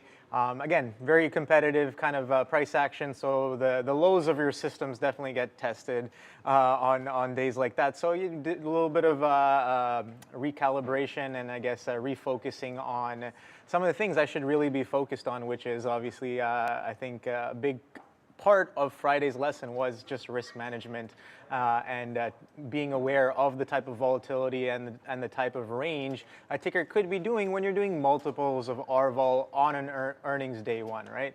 So earnings day 2 comes in, yeah. So today we kind of saw the action in and around 130. I heard Sean talking about how 130 was such a key area to interact with. And yes, for sure, out the open, you pretty much grab the pre-market lows and then you slap through that 130 like nobody's business. Absolute squeeze city through the open and very, very strong action. Similar kind of push there on the NQs that we saw. But yeah, that 130 Friday's high was definitely a great place to get involved. Now, I didn't necessarily get involved in the long. I was a little short biased, so I patiently waited I was like, okay, well, I missed the trade at 130. That was a great reason to get long. But I'm like, all right, well, I'm going to wait. I'm going to be as patient as possible and try to get short. Not too much patience here, as I was a little too aggressive, but I sold in the places I wanted to sell in for the most part. A little sweaty trade, and we'll get a little lucky there on too much of aggression, and as it does come back in to this 130s area. But here's the thing, right now, what I'm noticing is that we are still holding well above that 130. We came down low of day, actually not low of day, low of this consolidation after this morning craziness is 130.05, and Friday's high was 130.01. So I think that's definitely interesting. We're getting a little bit of a magnet into VWAP, and as I said before, AI news came out this morning. Biden with the very first, or one of the first executive orders around AI security. So definitely a lot of names in play I'm curious to know what some of the AI names are going to be doing based off of that news. We've seen some crazy moves in the past year off of the AI hype, and we're finally getting some governmental involvement, and maybe we can get some sentiment, some moving around on tickers like Microsoft, like Apple, like Amazon, who have really integrated AI into their back end and are obviously working on this new and exciting technology there. So definitely a lot of names to be watching. Of course, C3 AI, one of the main ones, I think, that kind of follows in and around that hype. I haven't necessarily watched it today, but pulling it up right now, we can see that it's been kind of fading off a little bit here. It seems like it doesn't necessarily want to get past this 26 as of last week. That's a good point. Yeah. Yeah. Seems like a local high, perhaps. I'm in Meta right now. I got in around 303.70, which I am liking as an area of support. We're seeing a little bit of strength above that where we'll kind of get to 304. So I'm kind of trying to get rid of half of my position, probably around that 304. But generally right now we are seeing a decent amount of strength. I'm not going to back out yet. I was playing with my stops this morning, so we're going to experiment with some shorts and some stops and trailing stops, etc., which I am excited about later today because I have been trying to get the system to work for me in that way. But yeah, right now I'm comfortable just hanging out in Meta as we inch closer and closer to 304. Meta is one of those names like NVIDIA. I mean, a lot of the large caps are like this, but in my experience, I find NVIDIA and Meta maybe more so, where when they get going, they really get going. And that is both to the downside and the upside. But I have a feeling because we're seeing, this kind of slow churn here towards VWAP, it's somewhere I want to stay in for now. Definitely, keeping an eye on this name here. I mean, I'm in it, so. But yeah, also I was seeing someone in the chat mention Tesla as a long at 200, so I'd like to look at that because I enjoy Tesla long. Yeah, okay, this 199 area is intriguing to me because we are seeing, a decent amount of support in these candles around 199. That being said, Tesla has kind of been doing its own thing, though, throughout the day, as short as the day has been so far, so I'd like to wait for a bit more of a pattern. That being said, we saw a little bit of support, 198, 199. Could this be a stutter step to the upside? If so, I would love to hop on the train, love to, get in the car and take a ride with Tesla from this 199, 200 area. I would just like to see a bit more momentum from that point, especially because I'm already in the Meta long, which is kind of struggling to find its sea legs at this moment, although we are still kind of chopping around the point of entry, so I'm comfortable with it. Right now, oh, you got into the Amazon short. Yeah, a little bit. Yeah, so it's kind of holding in and around VWAP, but yeah, I like that look on Tesla. Tesla again, kind of an AI name as well. I know they're implementing a lot, but significant sell-off for sure, and interaction with that 200 definitely. So you were looking to get long? You're saying? I was saying potentially if we see more slowed down a little bit here, right? Yeah, that's kind of where I was a little nervous. It's. I think like the short earlier today was really good, but I didn't get in on that. But I am definitely like curious once I kind of see a bit more momentum. I'd like to get in Tesla either way. I think like if it proves to be more of a long, or if it proves to be more of a short, depending. Yeah, I think it's very peculiar how tight this pre-market action was. Like this is own it's as you can see, like the past week, the pre-market and after hours have been pretty rangy, right? That's true. Take a look at that. This is Wednesday, Thursday, Tuesday. Okay, yeah. So we know that pre-market has been pretty rangy, and all of a sudden, Friday, you get this really flat action into the 8 p.m. close, 4 a.m. opens, and then you only churn about a whole point. So that's very, very interesting. You can, I think a lot of time it defines like a very clear kind of an area here to get involved. But yeah, no, that 210 short. Wow, I'm just looking at this now. Tesla. Straight to the downside, Yeah, 200 interaction. So yeah, maybe potential for a long here, maybe a little bit of capitulation here with this largest volume candle coming all the way down to 198.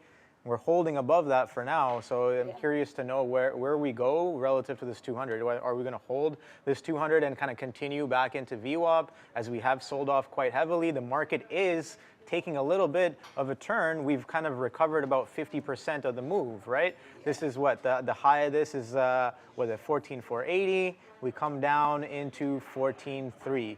So yeah, about a 200, almost a 200 point move. ish, about 100, 150-ish, and then yeah, we kind of recover about 50% of that move, kind of retesting these pre-market consolidation highs on both the ES and the NQ. So curious to know whether this strong selling that like wiped all of the morning's action, is that going to come back in here at that 50% retracement mark, just underneath? We're rejecting 14.4, okay. 400, right?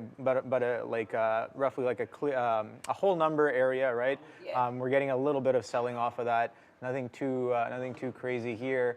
But yeah, short on. I'm short Amazon here. A little bit of a VWAP. We're getting a bit of a double top here. Maybe a churn, chop and a churn. Underneath VWAP is potentially what I'm looking for. I like this kind of pullback here that we're getting on the markets. Okay. I know I did take a little bit of Apple earlier there, and it was kind of funny. I think I shorted 171.50s or something like that. Okay. You know what? Let me pull up. I'll pull up the I'm chart. like, yeah, I'm curious I'll about this pull up because the chart Apple I've had otherwise. my eye on too because this one's been interesting for sure. Yeah, okay, so GG's. Right there, I short under 170.50. I cover right there in the 20s. Oof. And then right after I cover, it quadunks all the way down to 69.20s. And I'm like, oh, damn, well, that was almost a full point that I missed out on.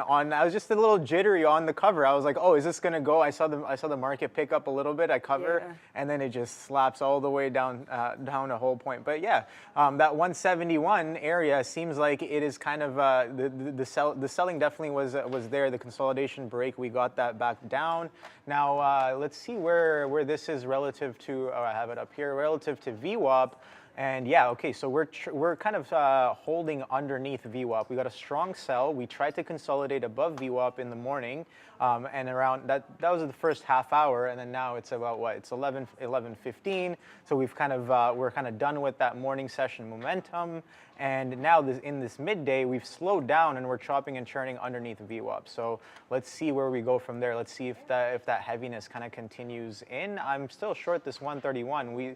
131 also had a little bit of a failure to follow through, but I am watching some of these lows. This 130, again, we talk about how important it was on Friday being day high, and we're holding above it for now. So I do want to respect that 130 if we don't want to get down that low, but it would seem as if that 131.50, if we can get some market tailwind, I think we'll be all right on the short. I like that Apple is holding underneath 170, confluencing with VWAP as well. So yeah, a little bit of stacking probabilities indeed. Yeah, lots to look at here. Also, sorry for the late reply here. I just saw this super chat from Ahmed Almoala, AED 729. Shout out, thank you so much for the super chat.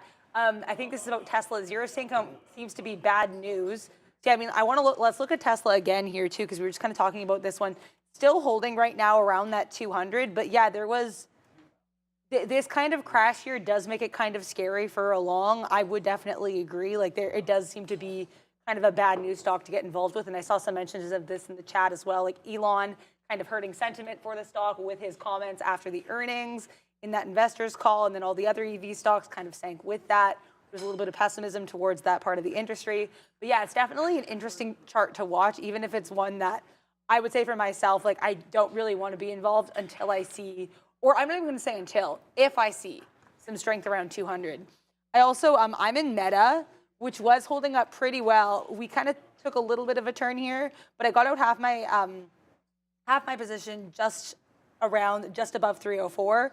Probably should have gotten the rest out of it earlier. I'm going to consider kind of getting out here if we go below that 301 or that, not 301, like 302.50 kind of area. That being said, we are holding pretty strong in that 303, 304 range. We actually wicked a little bit above 304 here for a while, so I probably should have gotten everything out there. But yeah, I mean, not a bad trade so far. Like I stayed in it for as long as I did because we did have some traction here. We were showing some strength, and I'm just happy I got out half my shares because I find for me, for risk management sometimes, to kind of, ease a little bit of the stress, I like to have half of my position out earlier sometimes, just to kind of, I was mentioning this last time too, I believe, just because I feel like it kind of helps, like you've maintained some of the profits, right? But yeah, as I say that, we're wicking higher, so I'm going to let Meta do its thing, 21, and I'm going to look at what I have here kind of on my list of stuff I've been looking at today here. I want to look at McDonald's because this was an earnings one. I'm curious about, because I know this one isn't typically considered like a day trade stock, so the volume's not bad here. We're at like 2.3, 2.4 volume. Kind of decent stutter steps to the upside.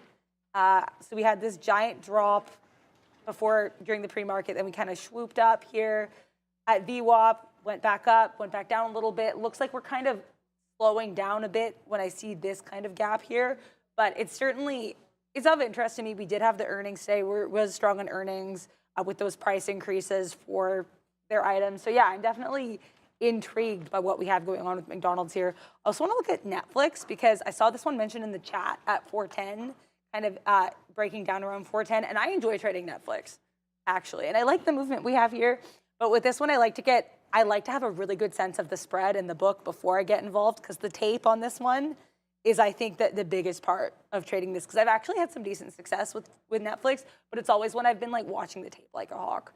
So I mean, if we can kind of continue to see what we're doing here with these swoops, you know, down and then continuing to the upside, then I could be interested. But yeah, it looks like that 408 area, 407.5 is where we kind of went down a little bit here in the 5 minutes. So I would like to see what it does from that point. Also, Meta continuing to recover, getting close to 304. So I'm probably going to figure out where I'm getting out the rest of my position. Yeah, nice. I think I definitely agree with you on that, where Netflix has kind of like a crazy spread, and the price action around it is very, very, very erratic. Absolutely. So you do have to kind of like watch it like a hawk. You have to be very, very precise if you do want to risk as little as possible, kind of waiting for those like outlier tape action confluenced with like a key area or maybe something like that, right? That's where I found success. Yeah, with definitely.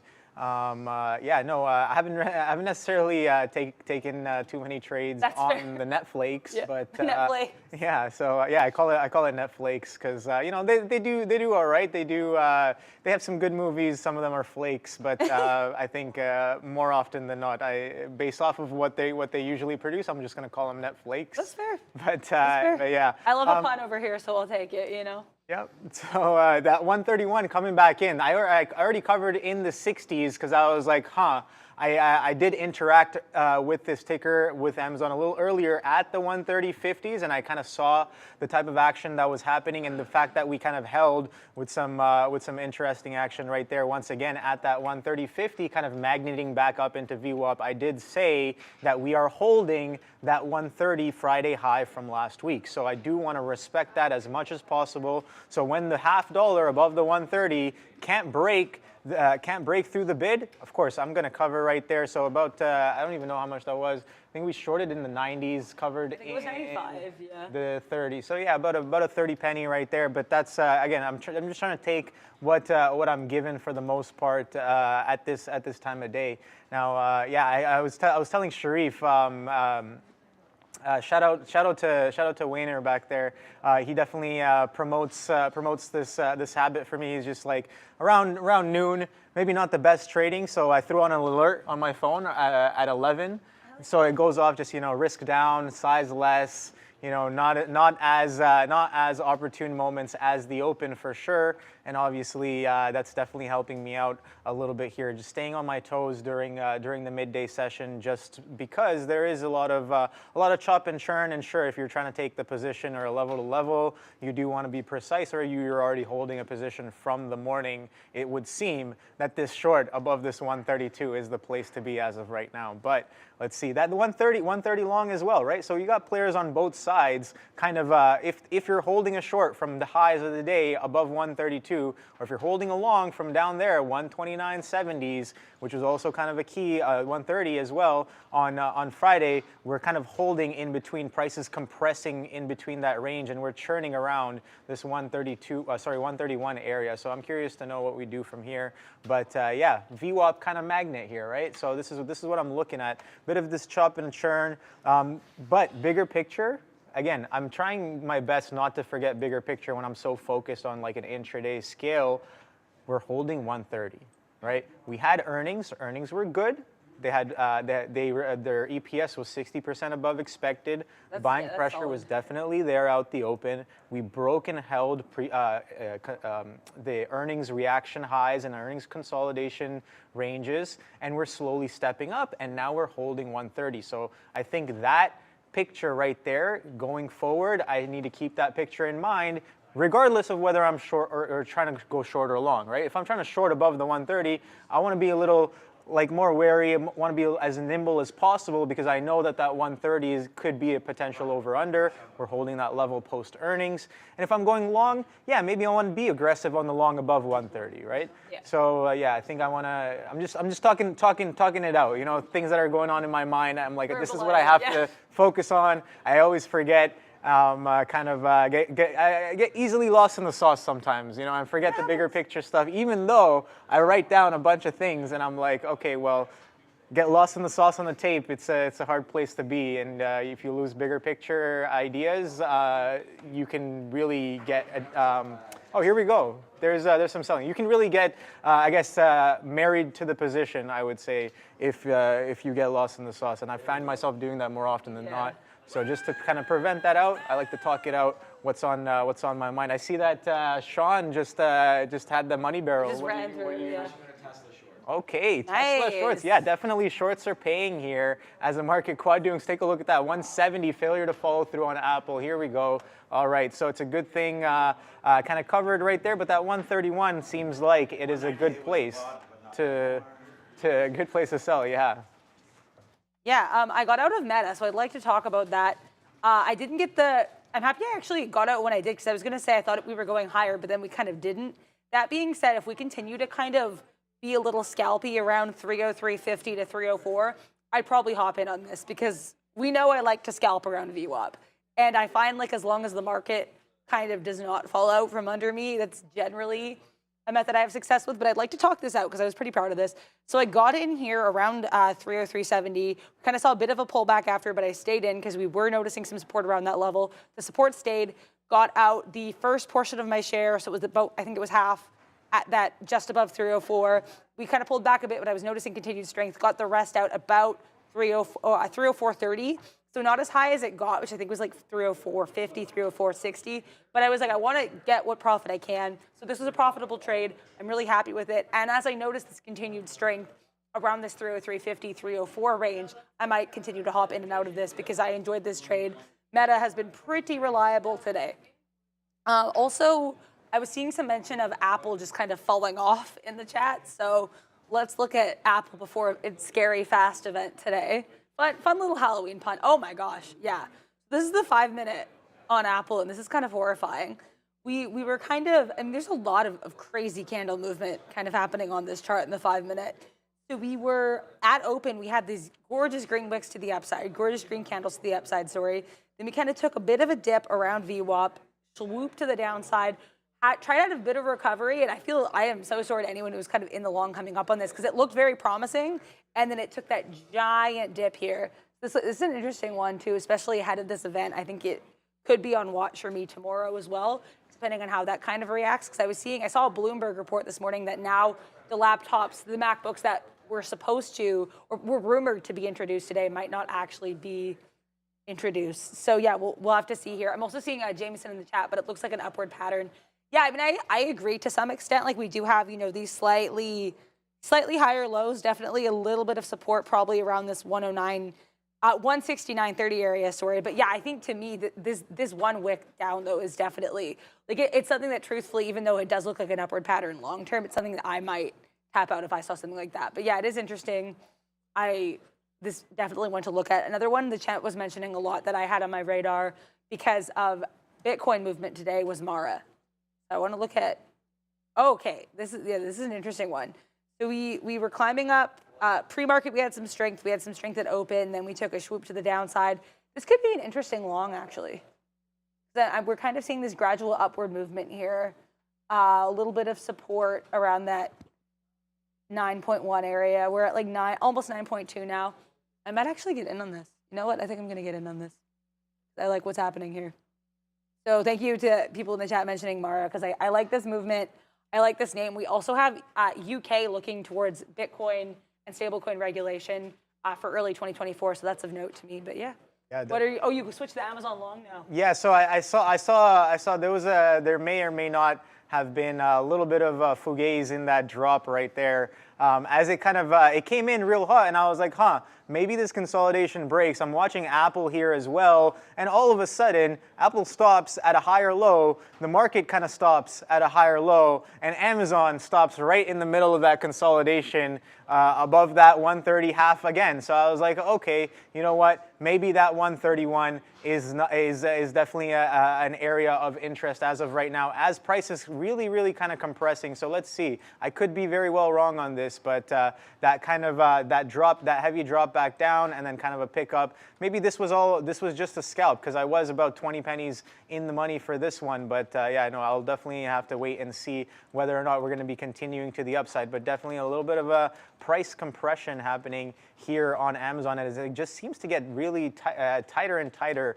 in and around this 131 area. So yeah, it's just I'm just waiting for kind of like this market tailwind to kind of kick in as well. So let's see if we can break past this 131, kind of break above this consolidation, or we come back in and we test that 130. So I think the probabilities are stacked a little bit more to the upside, but that's just my opinion. That's just yeah, so that's just my opinion. But something else that I am watching here is Ford. We know that Ford has definitely been in the news. Yeah, for sure. So many catalysts here. Which one to trade, I don't know, but I'm picking a few that I'm comfortable with. I'm waiting on a few others as well. But yeah, that $10 fade out the open seems like that was the place to be here on Ford. Kind of doing a similar story with 11 the day before. We kind of talked about how 11 it quadrupled right off of 11 out the open on Ford on Friday, and a very similar story here, as it does the same with this $10 area out the open once again today, kind of fading in. The VWAP looking a little bit heavy, so maybe more downside on this name. Yeah, this name has not seen these prices. I think these may be all-time lows. If I'm actually, no, never mind. They're not all-time lows, but we haven't seen these prices. $4 was the all-time low, I think. March 2020 all-time low was $4. But yeah, this consolidation happened for almost 2 years. 2021 and 2022, we held above this $11 mark, and we finally are getting some relief back down through that consolidation low. So let's see how far down we can get there on Ford. So yeah, all-time low $4. This was crazy. I didn't even know that Ford went all the way down to $4 during COVID. Yeah, absolutely crazy there. But a bit of a continuation, it would seem, on the larger time frame, as again, Ford is definitely a staple company. Definitely a lot of interest from some large players indeed. So if Ford is going to catch a trend off of a multi-year breakdown, maybe something there. I'm looking at AMC, because shout out to there are a couple people in the chat here. Juan mentioning AMC, Manuel mentioning AMC. We know I like trading AMC. I have traded AMC as much as sometimes I admittedly have a bias towards the mega cap stocks. I do like AMC because I find when this one goes, it really goes. I'm going to see if there's any specific news on this here. I'm not seeing anything right now. I know Comcast, so I know there's some other stuff in that kind of realm that is having some movement. Like I know Comcast had an upgrade after its earnings. But let me pull up Comcast so I actually want to look at Comcast chart in a second too. But yeah. Oh, sorry. So it was this. This one actually had a price downgrade from Barclays, but it is still super positive on the day. Yeah. So Barclays maintained equal weight and lowered the price target to 44. So there you go. I like this one. Like I was looking at this kind of as an entry point around 970, but it looks like we're not going to get that for now. I find too, and I don't know if this is just like something I'll get a better hang of too as the longer I trade, but I find I get nervous entering things when they're around high of day because I don't know if it'll be able to maintain that, right? So because we are kind of approaching the high of day at that 980 area, I don't want to get in on this until I get a better sense of movement as a long. That being said, if it can't hold this, it could also be a short. So I appreciate everyone bringing out this this take on AMC. I also saw someone mentioning AMC on the week. So I want to look at the daily on this and kind of see here. Okay, yeah, we're seeing a bit of movement to the upside here. We saw that huge rally, the Taylor Swift, the Swiftie rally, if you will. No, I'm joking. But we did see that strength there. Now we're kind of curling back. But this green candle looks very promising. Back to the intraday movement here. Yeah, I mean, I'd like to see what we do in this pullback. but I'm definitely keeping AMC in my side chart because I like, or at least one of my side charts, because I like this as a little bit of movement, catching a little bit of heat.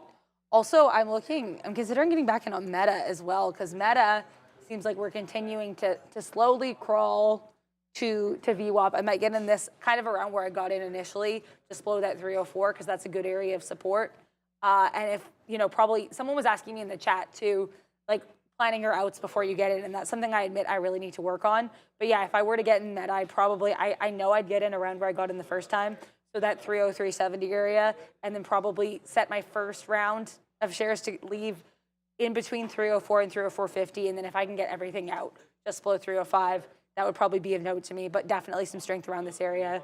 I am very interested. How's the Amazon long going? It's holding up there. Like I said, bit of price compression, so it's chopping and churning just underneath that 131, but something I like, Apple is kind of coming into fruition. That lower high that we got on Apple is kind of bidding up a little bit there. We are getting a little bit of market tailwind as well as a bit of a green candle forming here on the 15, both on the ES and the NQ, kind of pushing towards some of these local recent consolidation highs there. But yeah, that 170 on Apple kind of coming in. So that's definitely interesting. I want to know, I want to see if we kind of continue to the upside or kind of come back in, and that 170, does that come into resistance? Because we've sold off of 170, 120s, 171-ish, and then we kind of broke below 170, and now we're chopping and churning, kind of consolidating underneath this 170, give or take about a 20 penny push above that. That didn't necessarily follow through, but on the counter, I guess, of that idea,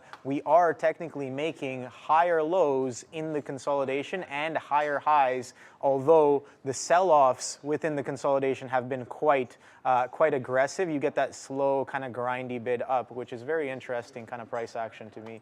There, just a bit of a jitter on the tape there. Is not too bad, but yeah, let's see if that 170. Take a look at that. That 170 coming in real nice. No real size I'm seeing on the ask. As again, I don't really expect too much size to be there, as we've already recycled the level multiple times. So maybe on that initial test, there may have been some size at that 170 out the run out the open. But as of right now, no real size. Here we're just chopping and churning, and let's see if these higher lows kind of take us to the upside, kind of trying to push for those high a day mark there. Kind of watching ES and the NQ as well, not really getting too far in terms of where it's going. Oops, I did not mean to do that. Okay, let's take a quick look at Google, because I usually take a look at Google because it is a little bit more tame out of the bunch. Google seems to be holding on top of VWAP and also making respective higher lows relative to the opening reaction as well. This is much cleaner in terms of the higher lows being made on Google, but again, we're seeing that same price compression kind of happening in and around VWAP there. So a little bit of indecision, or a little bit of a break we're taking before we maybe pick a direction, or maybe we don't pick a direction, and it is a Monday, right? So maybe we make a range on Monday and then decide where we're going to go for the week going forward. But again, a lot of possibilities, a lot of probabilities. I'm just here for the ride. Let's see if that 131 comes in on Amazon. Before that, let's take a quick look at the SPY. Let's see what the SPY is up to. I know I really like that 412 kind of area last week. As you can see, we kind of held above that 412. When we did finally break below that 412, nice flush, straight to the downside. 409s hold, but take a look at what happens today. We kind of bid right back up, and we cannot get below that 412 mark. And that not only is low a day, it's also kind of reclaimed this pre-market consolidation lows as well. So we attempt to break down pre-market consolidation lows on the SPY, and we can't really go too far. We get picked up. We hold above previous day's consolidation, morning consolidation as well. 412 kind of a multi-time frame level as well, and then now you're testing VWAP. So VWAP was heavy in the morning session. Lunchtime session, catching a little bit of a bid into VWAP. So maybe we're magneting, maybe we are doing some more consolidation, but it seems like the NQ may want to knock on the door of that 14.4 once again, and we may have some tailwind on our hands here for this long. Let's see how far we can get past this 131. That 170 on Apple, man, we kind of broke that. Let's see if this churn is kind of to continue, come into fruition, maybe we make some more higher highs and higher lows on Apple. Yeah. I mean, I'm currently, I'm back in Meta. I really like what's happened here so far. I got out my first little chunk just above 304. Got the rest, or not the rest, but we have another third still in, but we got out another third at 304.50. I might get the rest out kind of in between that range because I love this range. I'm super happy with kind of scalping in and out of this trade, but I like scalping anyway. That's kind of been a thing because I find, for whatever reason, I feel like I have a bit more control because, you know, you are in it for a shorter period of time. You have to have a very clearly defined in and out point. It's a lot of looking at the tape and looking at the chart. So yeah, I mean, long story short, I enjoy it. And I think because of the strength that we are kind of seeing in this mid 304, mid 303, mid 304 range, it's been, I find it to be pretty fruitful for myself right now. So I'm going to keep kind of dancing within this area. Saw some mention of Netflix in the chat, and that one is on my side chart. So I'm going to pull this up because I still like Netflix.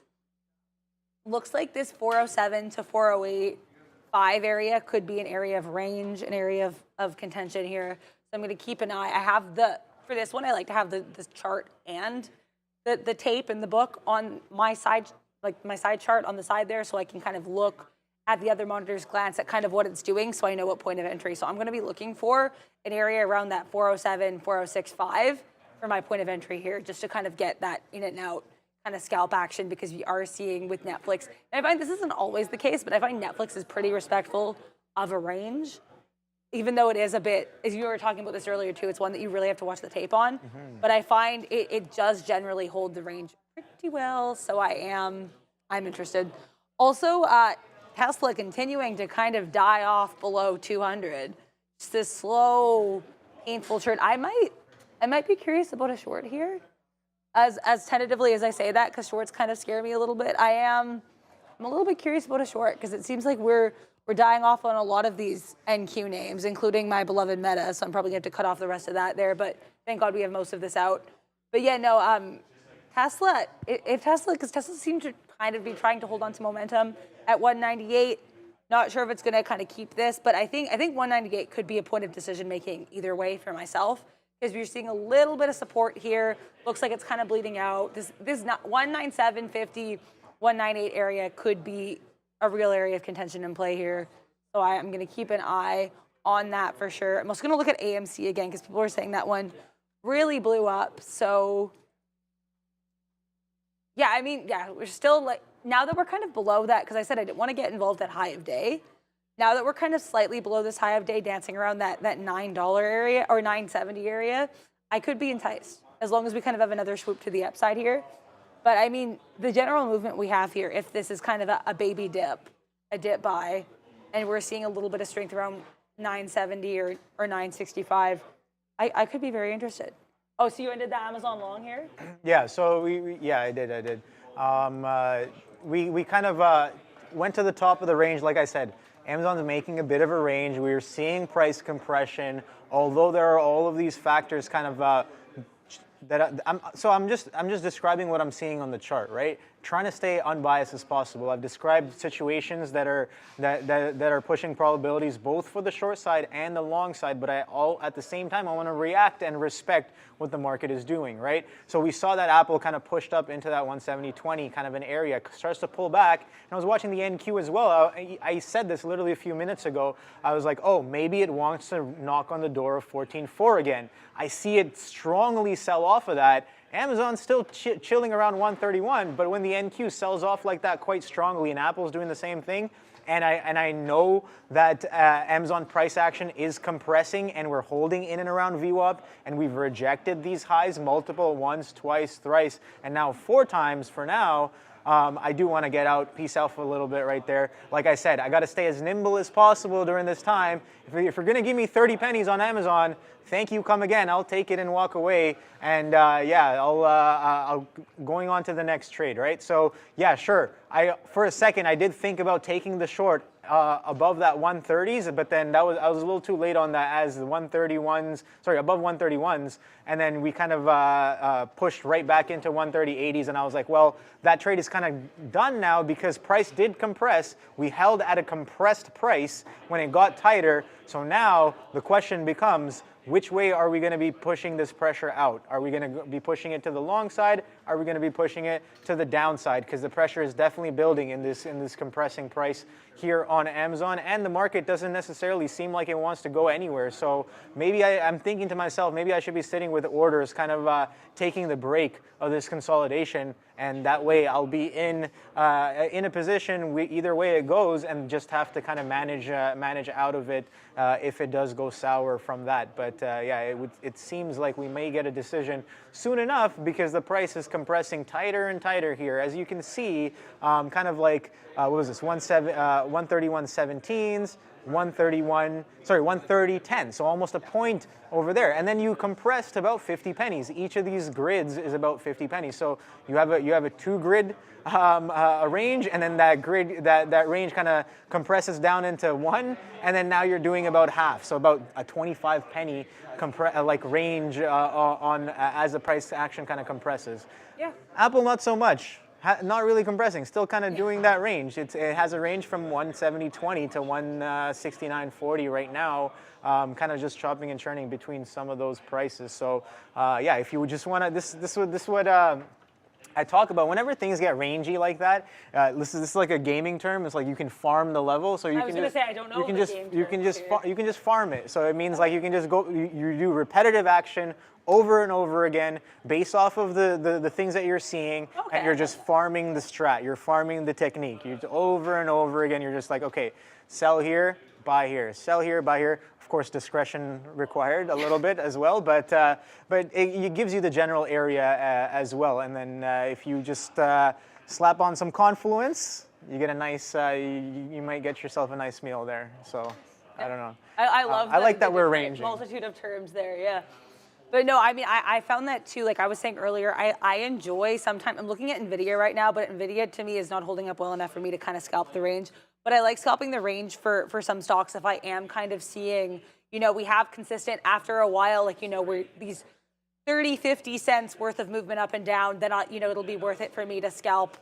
Even like last week, I ended up doing a short of Tesla very briefly, where we kind of got like 20 pennies out of that, right? Just because you're kind of looking at the range here, scalping the range. Also, I got out of Meta, and I want to talk about it because I'm very proud of the risk management here that we got out of this. So I lost like at most, I think it was like 25, 30 pennies on the last third of my shares. But we made profit on all the rest of these here, all these, the beak wetters, the profit takers here, if you will.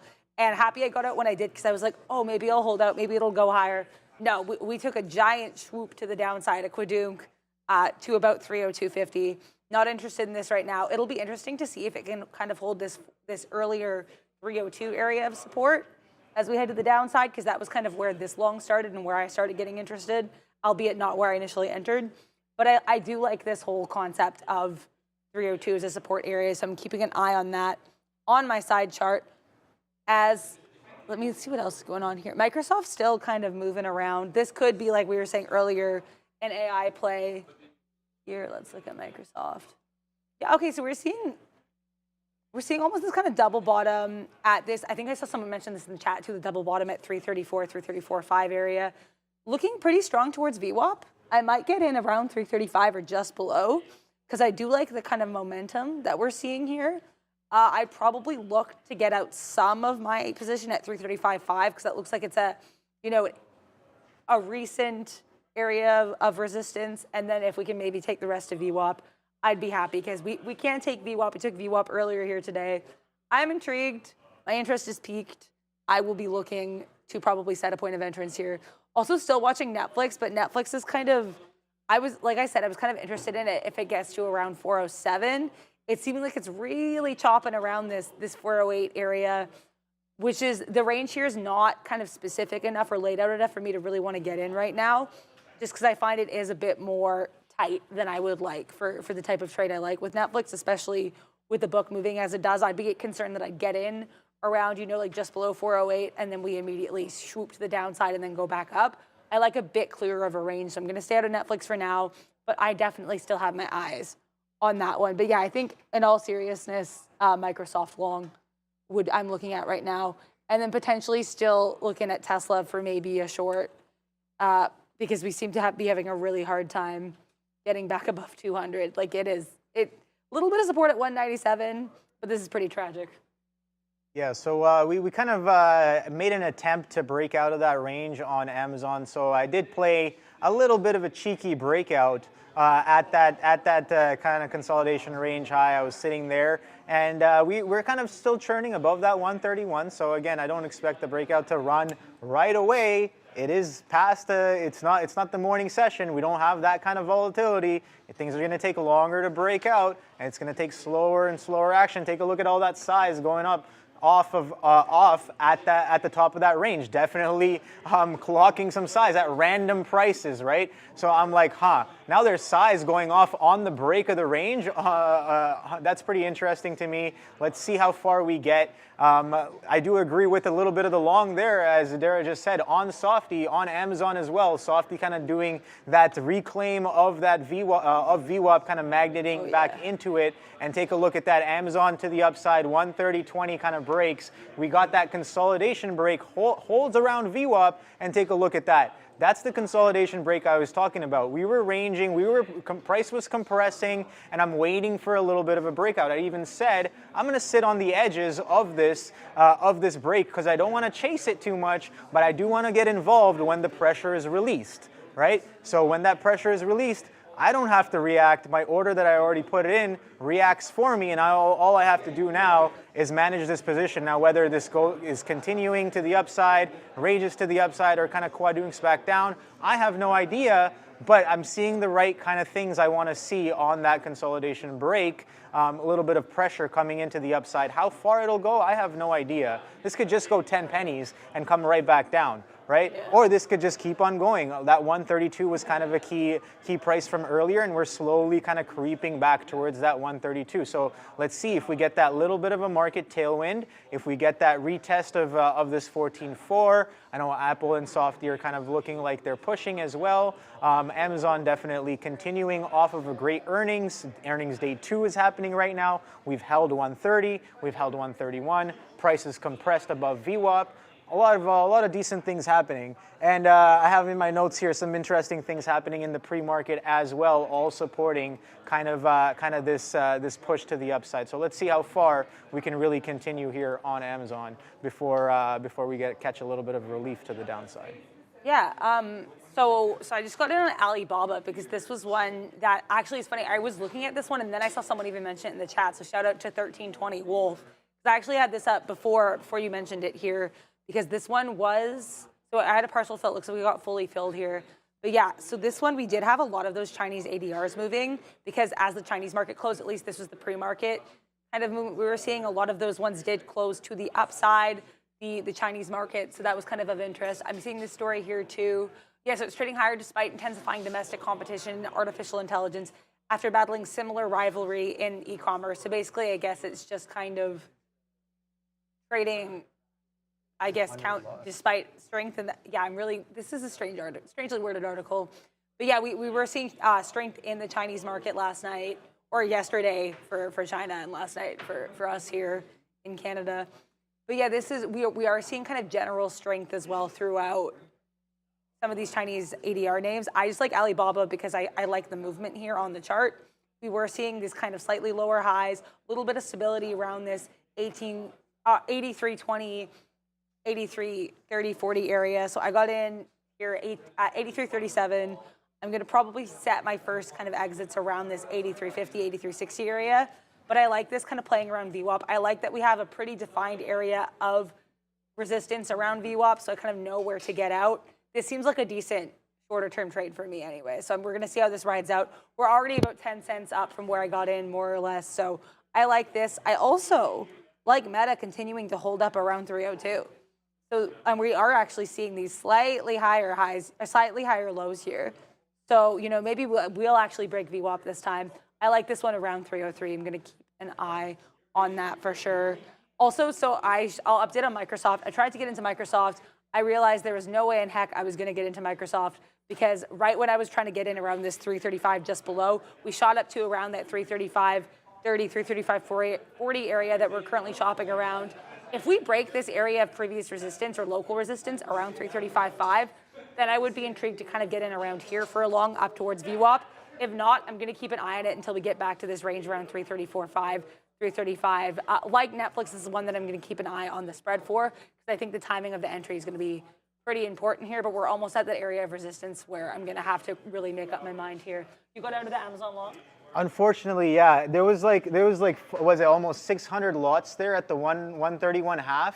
We printed all of all that size, and then you kind of drop back into the 40s. But yeah, I got a little too antsy there. That size did all of it got clocked instantly at 131.50s, and now we're slowly trading above. So yeah, it does seem like there may be some definitely some strong involvement here off of this break. Definitely a lot of liquidity kind of coming in on the ask as price kind of ticks up there through that consolidation break. We talked about kind of some of the pressure being released, this wind up. How long was this wind up? Now I'm asking this. Sure, I'm out of the trade. Unfortunately, I was like, oh, maybe we can get to 132 if this pressure kind of continues. The next consolidation area, the next bus stop I see here is 131.85, and we're only about 20 pennies away from that, and we just slapped a bunch of size on the ask at 131.5. So, and that was interesting. We saw size going off in the 20s, and then the halves started doing some size.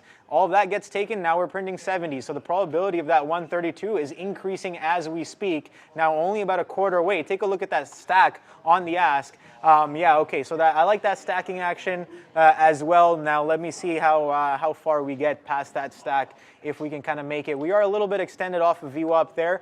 Again, if we're going to continue to get long, I don't want to necessarily play this long here. I did take the breakout here. We talked about how a breakout is not going to be clear cut and fast during this time of the day, and we gave it some time, and we took it into the size that we saw. I think that's not too bad, but holding it for a little bit more, if that size does print and then it doesn't bid back down below too far, too hard, right? Because it's like, okay, you see a bunch of supply sitting there on the ask.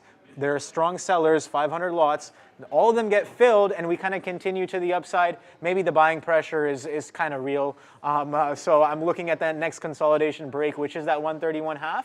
But that stack in the 70s is not too bad either for the short thesis. So let's see which way we go. Definitely a little bit of tug of war here, Dara, on Amazon at some of these key levels, some of these key prices, some really key price action as well on the book happening. And yeah, day 2 earnings. A lot of spice for sure. A lot of spice, yeah, a lot of cardamom, a lot of pepper going on here. Yeah, Alibaba is still about 10 cents from where I entered, so I set my first piece of my position to leave around, if we get to 83.52, about 15 cents in the money. I'm cool with that. Other than that, you know, I'm probably going to try to get the rest out a little bit higher than that. We'll see if we can make VWAP. If we can, that'd be lovely. I'd get the rest out at 83.6.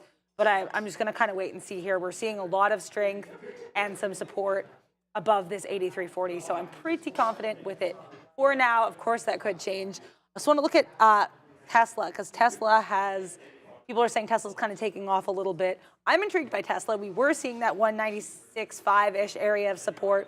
We kind of went off running. I am so tempted. I'm so tempted by a Tesla long. This is something I'm seriously considering. I'm trying to be level-headed because I know I have a bit of a love-hate relationship with Tesla. So I'm just going to kind of wait and let this trend form. But honestly, what I'm seeing on the 5-minute I really like. We're seeing some support at 196.5. We're seeing these candles to the upside, these 3 5-minute green candles in a row. We're being able to hold 198 pretty well. So if we can kind of continue to hold 198, I think I have to say I'm interested. And as I say that, we're rushing towards 199 at a rapid velocity. So absolutely of interest to me here. We also have Microsoft, which was kind of touching one at 336, back down a little bit. Looks like we have a new area of support or resistance here at this 336 area because we had that here at VWAP. This is, I'm going to have to keep an eye on this kind of to buy within the range because we are seeing consistently this double bottom here, this kind of like this W-shaped pattern.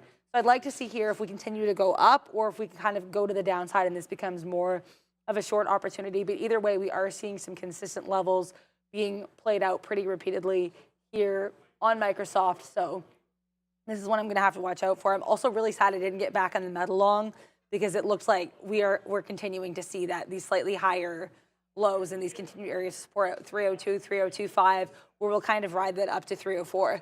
So this is another one I'm going to have to keep an eye on for levels because they do seem to be very integral here. Also, last but not least, I want to touch on my friend Netflix.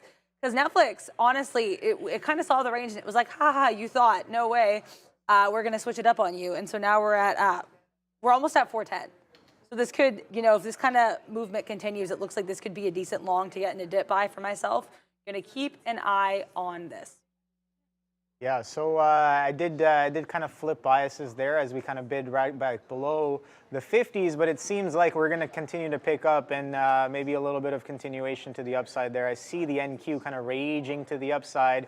Like I said earlier, maybe we've come back again for a potential knock on that 14.4, but it seems like that 14.4 continues to stay a little bit heavy before this price action. So let's see how far this push kind of gets into that 14.4 area. It does seem like we are pushing quite significantly. ES kind of pushing as well. Amazon coming right back into that 132. So it seems like that idea for the long was definitely not wrong, and we are fighting it on the short here now. I did get short on the just in and around the 50s, and we're about 30 pennies out of the money right now, but not too crazy.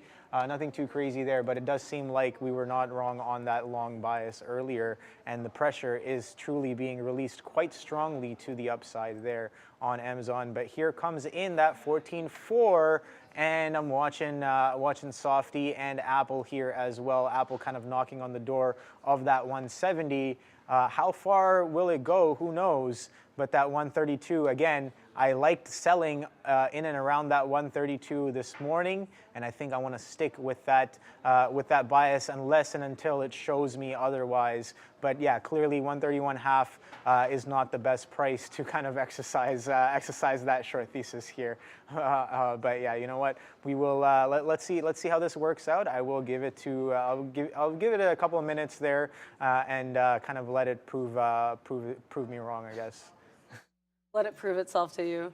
Yeah, I mean, so I got a partial fill on Alibaba at 83.52, which is where I wanted. Partial fill. We still have 5 of those shares still floating around. I might get everything out at 83.50 because this seems like a decent area of support, and I don't know how much longer I necessarily want to be in this trade. You know, we took some profit out of it. I'm happy with it, no complaints, but I think this might be where I cut the cord on my friend Alibaba at this point. We also have NVIDIA kind of showing some strength from that 407, 408 area, shooting up to almost 411 now. So this could actually be of note to me because we were seeing some decent support at 406, 407. I'm intrigued. I'm enticed. I have no complaints here. Also, yeah, Meta continuing kind of at 304. I'm looking at all the mega caps right now, honestly, because we're seeing some decent patterns here, some decent recovery. I'm down. Yeah. And it looks like it may be time. Are we good for lunch money? All right. Awesome. We're going to throw it over to Neil for lunch money, and we will see you back afterwards.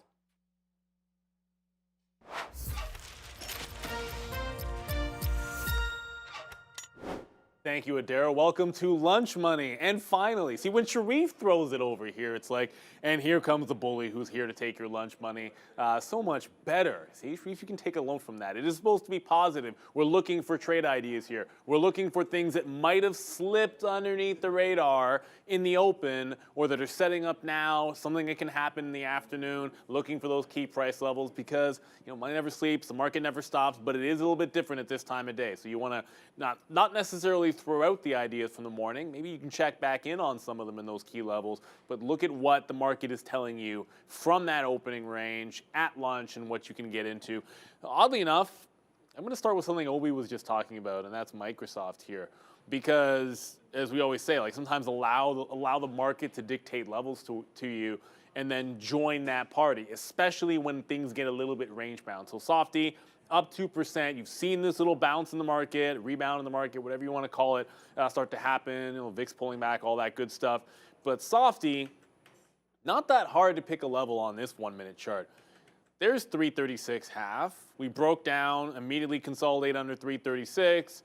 336 once, 336 twice. You know, if Softy can get above 336.50, this is a relatively strong type of move here. I think that can be a bit of a go zone. Now, if you look at the daily chart, there we go. If you look at the daily chart on Microsoft, it is making a nice sort of rounded bottom off of support here and trying to make this bounce to get back in and retest that 350. So there was that trend, I guess, reversal to the downside. You had the lower low on the daily. You were putting in higher lows, and earning comes through, and you are holding the 50-period moving average on the daily after those earnings. So it's still in this nice little trough where I think you're looking for longs above 326 or so, or at least, I don't know, looking for longs, like bias towards some signs of strength is probably the better way to put it, and you're getting that at that 336. It needs to take out that half before it's a long. Otherwise, just look for higher lows to get put into what looks like a trend break. Because since you got to 336 there's a couple of higher lows. There's a double top. Higher lows and double top suggest a breakout. Spring the trap, whatever you want to call it. If the market rolls over and it never breaks that top, great. You know, fair enough. You don't have to take a breakout trade, but you can always look for that higher low. And again, I always like to separate things into relative strength and relative weakness. In this particular case, I think Softy's been a bit of a strong one. This is my segue over to Tesla.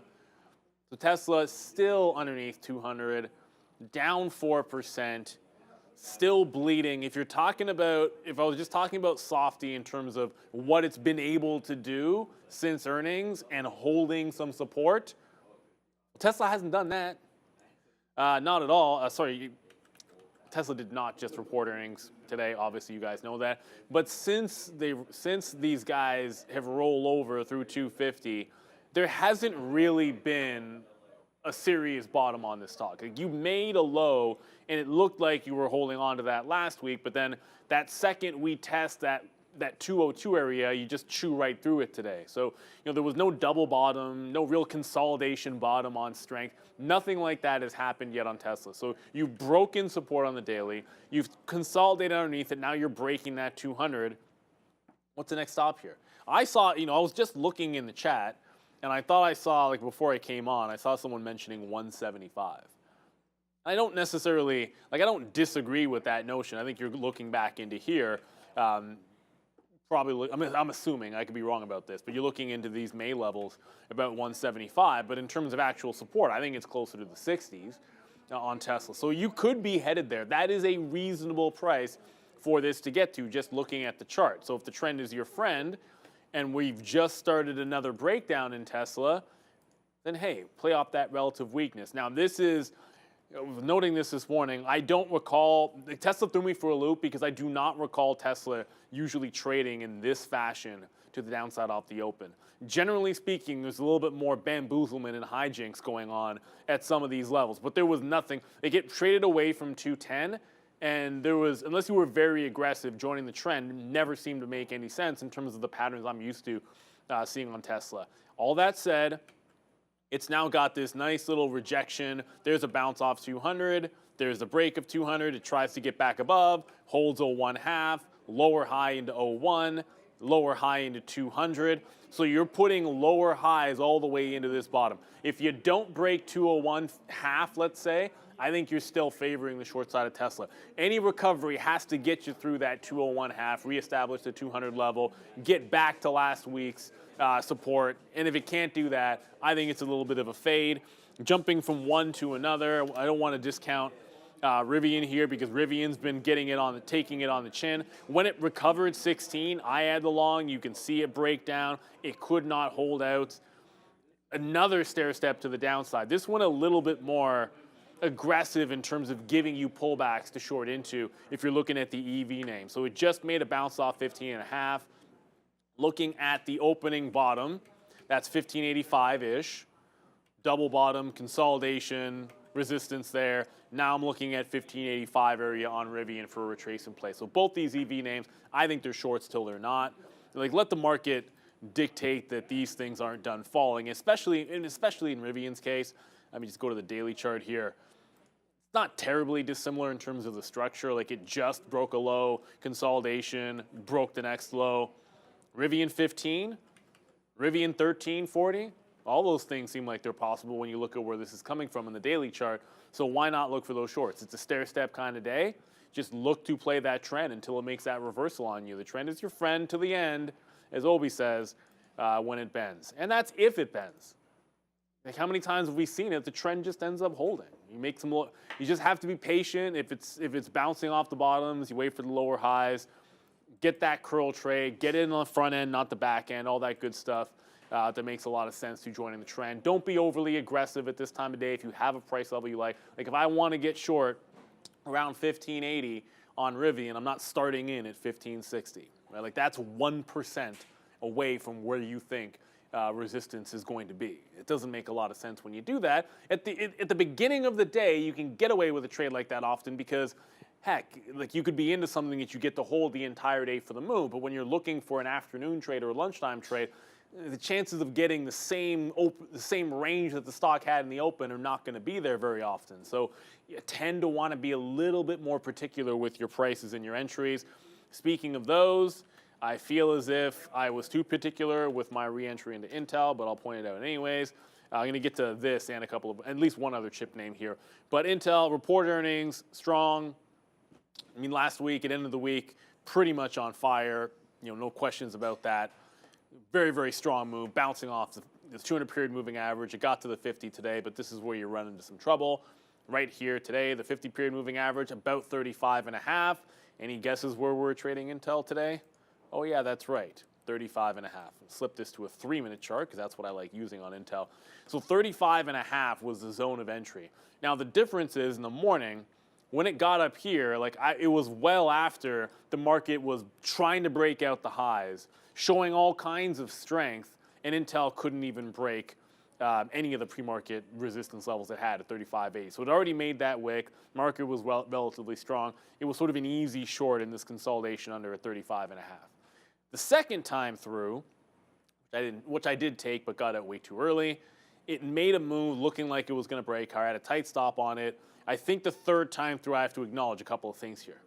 It bounced off 35, which was my support level for the long today. It's got a higher low on it right now, and it could be cruising into a breakout at 35.80. If it takes that out, every reason to think it could get to 36 before any kind of a curl again. So if it's not going to turn here in the 70s, then I think back away from this and wait till it gets to 36. And if anything, maybe look for a long off of 35.75. So this is turning into a key level. Lower high, fine, but if it starts breaking out this local top, it looks kind of strong off that 35. So as long as it holds a lower high, I'd be looking for the short and scalp that trade. But some signs of strength coming into Intel. And remember, as I said, it was a strong reaction to earnings, had a very, very good aftermarket on Thursday, obviously, and then Friday was also very strong. So you want to put that in your back pocket, that this has been a strong name. Now, NVIDIA, on the other hand, is a very different looking chart in NVIDIA. NVIDIA tried to go this morning, broke out the top, maybe even, probably trapped some longs above 410. Now you're breaking underneath and 410 showing some resistance on it. So NVIDIA is a very different name. Now, obviously, it's still holding on to the $400 level. As you can see, 400 has been fantastic support. Last I checked, 409, 410, and 400 are ways away from each other in the trading world. And if this is going to, I think most people have been saying this stock is going to break this level at some point. You don't report until a few weeks from now, toward the end of the month. Don't remember the exact day, but it's toward the end of next month. Of course, we're at the end of October now. So you have plenty of time for this to break this level. I don't think we wait until the end of November to break away from this 400 Whether it goes to the upside or the downside, it's not going to hang out here for the entirety of the month. I think NVIDIA is poised to make some kind of a 10% move before the earnings come out. That's just my 2 cents. So back to the 3-minute chart. You can see what's kind of happening here off of VWAP and 410. I think that's your litmus test. If it cannot get above 411, NVIDIA stays a short. Like I said, very different looking chart. Intel, yes, rejecting some resistance from earlier, didn't break out the highs, which NVIDIA did, but Intel at least has been, since it made the bottom, it's making higher lows. NVIDIA, since it made the bottom, same low here at 406, same rejection of the 410 area. I think that's where your short comes in on that chip name. Did not trade Ford, should have traded Ford. Ford with the flat bottom break at 11. I wasn't here on Friday, but it was nasty. About as nasty as you would expect it when a level like that goes. And again, it's not to say that when there's a flat bottom break, the only way you can trade something like that is to sit there, have it break intraday, and then short it, short 11 at 10.99, right? Like you get that fill. That's not the only way these things tend to play out. Sometimes when that wall breaks or that levy goes, you look to join the flow. And the flow's been to the downside on Ford. It's nasty. They got a deal done, but it doesn't matter. GM got a deal done, but has that really mattered? Today, it just flat out broke $10.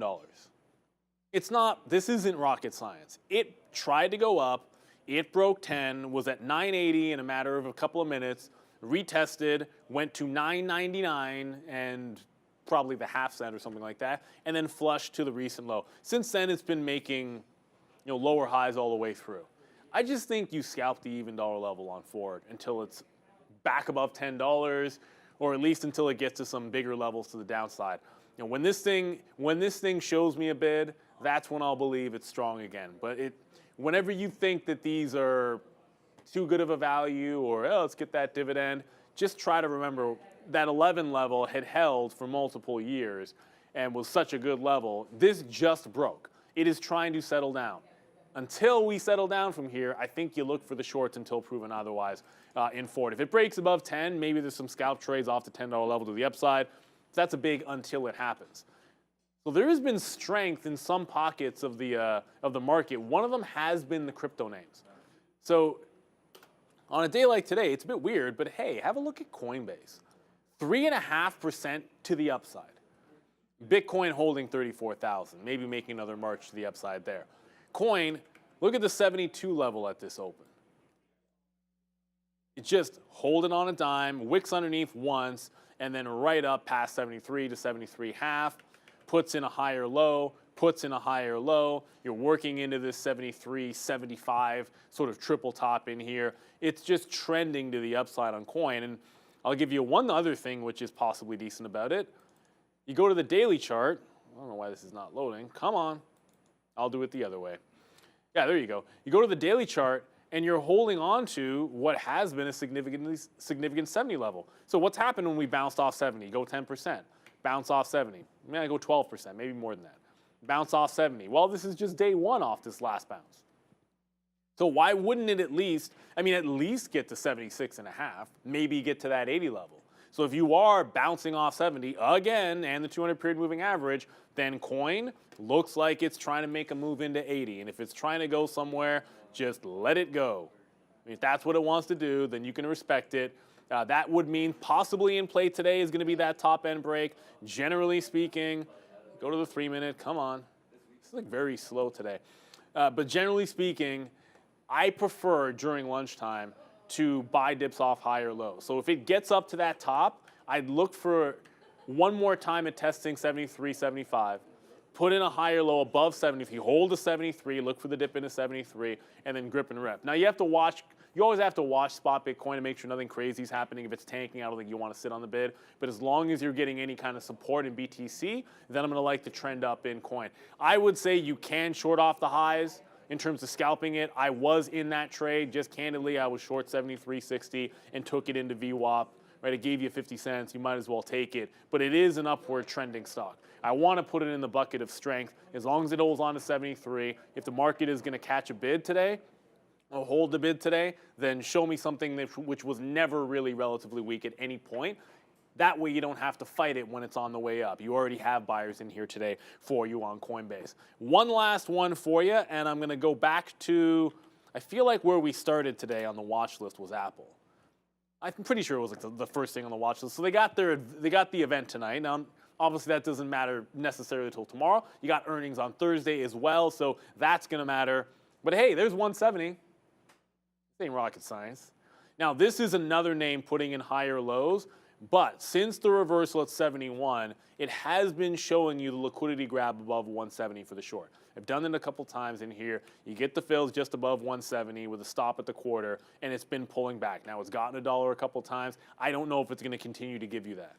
So you have a couple of things to look for here. One, the scalp trade in Apple during lunch, it's just something which has been relatively favorable, especially this time of day. But if it breaks out, keep in mind 171 is the more significant price level if you look at a higher time frame chart. You got the 200 period moving average, which is a breakout. If it breaks 171, it's breaking the 200 period moving average. So I think you got two levels to the upside that are worth the scalp. The over-under fill, where if I'm shorting Apple, I want 175s, 10s, 15s with a stop at the quarter, and then get out underneath that 170. But if it breaks out, that 171 is where it was goal before. If this is taking out 171 quarter and the market is up 1.5%, probably want to reverse into the longs on Apple at that point. But Meta's been actually stronger than Apple. I think that's actually the big cap tech name I would prefer the long side. Microsoft as well. So that is lunch money for you. It's all about not necessarily throwing out what happened in the morning, but looking for the levels that are in play right now, the trades, and what is going with the trend, meaning today, right now at lunch, as opposed to 10 o'clock. Because I can tell you, at 10 o'clock, NVIDIA seemed really strong. Intel seemed relatively weak. That kind of thing will flip itself around often at the middle of the day, and you don't want to take it for granted. So that's lunch money. Let's go right back to the desk. We've got Adara and Obi.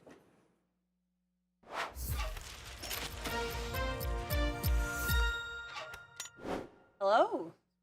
Thank you, Neil. Yeah, that was Thank you a for great lunch money. segment there. So, what did I say before we left you guys? I said I want to get involved with a short at 132. I got involved with a short at 132. Maybe not the best prices, but we are kind of holding on to that idea, holding on to that bias for now, right? This could very well go the other way. Adair and I were just talking about how I am shorting near the high of the day. So yeah, definitely a little bit of risk on a little bit here at the time that it is around noon. But it seems like, as of right now, it does seem like this area continues to stay a bit of a sell, and we're getting that confluence with that 14.4 area. Now, we could break this area by the end of the day. I have no clue, but as of right now, with what's being printed on the chart, it seems like even though we're pretty strong into this 14.4, we're having a little bit of trouble getting through that 14.4 mark. So I do want to get involved on Amazon at the 132 high a day, as sellers have kind of shown themselves before. And all I'm looking for is a potential retest of VWAP. We saw how strongly we're holding VWAP. So if for me to consider this a healthy move and a healthy continuation to the upside, maybe we make a double top on the day. Maybe we do hold VWAP. VWAP has been holding well. And then if we want that continuation, you have just accumulated yourself some great buying pressure off of this double top for a continuation going on during this week. So let's see how far below we can get through this 132. I'm watching Apple here as well, kind of coming back down into the low of this consolidation range we've been doing since 10:30. So we've gone pretty much nowhere since 10:30, but the range is definitely giving you about a point either way, long or short. It's given you both sides of that trade over and over again, and now we're kind of coming back down into the lows. Let's see if this 14.4 trouble is going to be some serious trouble, or as you guys can notice, we have technically made higher lows off of the low of the day. So that's kind of two conflicting, well, not, I wouldn't really necessarily call them conflicting, but one is heavier than the other. One pressure is definitely more dominant than the other. So the question becomes, are the sellers more dominant or the buyers more dominant? And now I personally obviously don't know, but in this moment, as of right now, the sellers are kind of pushing back down off of these levels that they've shown up at before multiple times over and over again on the day. I'm looking at Softy as well. Similar story with Softy. Can't necessarily get above this 336 mark. Bids about 30 pennies above 336. Can't really get there. Take a look at how cleanly we're holding below VWAP. Now, of course, on the other side of this, there is a little bit of a double bottom right there at that 334. So if that 334 comes into play, maybe we can get that kind of churn back up. But we have kind of a little bit made higher lows relative to that double bottom, kind of pressing into that VWAP. So yeah, let's see how far we can kind of get with this trade. And now I am expecting a little bit of buying here on Apple at the lower end of this range. Let's see if that sentiment kind of comes in to Amazon as well. We saw that size go through at that 131.50. So the question now becomes, to me, are we going to defend that 131.50? Is price going to hold above that 131.50? That's the last time we saw some significant size on the tape. So as of right now, even though we did test and push past 132, we are technically holding above 131.5. So let's see. We got a little bit of a wick there as well. Take a look at that. The 3-minute here, I kind of missed it on my P-Pro chart right there. But take a look at that. 49 holds. So we kind of wick up off of that 49, kind of that area where we did see some size earlier today. Now the question becomes, is the NQ now going to make a higher low as well? Or we're going to come back in, closely watching Apple, holding on to this position. That was just the initial test of that 50 area, that 49, the clip of the 49. We're holding in the 60s. Let's see if we can quadrunk a little bit more. I'm just looking for a reversion back down into VWAP. It is lunchtime, nothing too crazy going on. Let's take a quick look at some of the volume leaders as we speak. So I'm just going to go down the list real quick. SoFi kind of catching a little bit of a curl. Tesla, that short off 200. Oh boy, how clean was that? 200 short. Nice. Sean said he got that. That's a clean whole dollar level, psychological level. It's been a key level on the chart as well.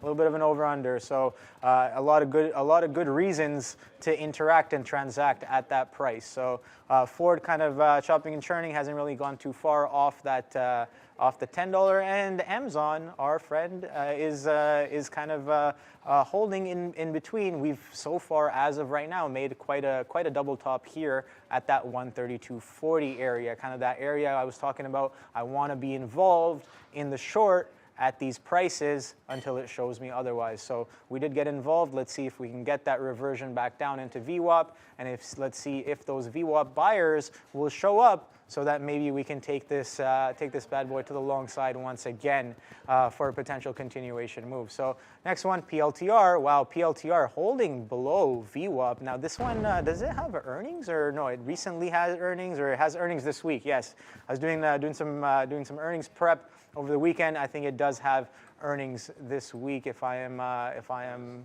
or what did it?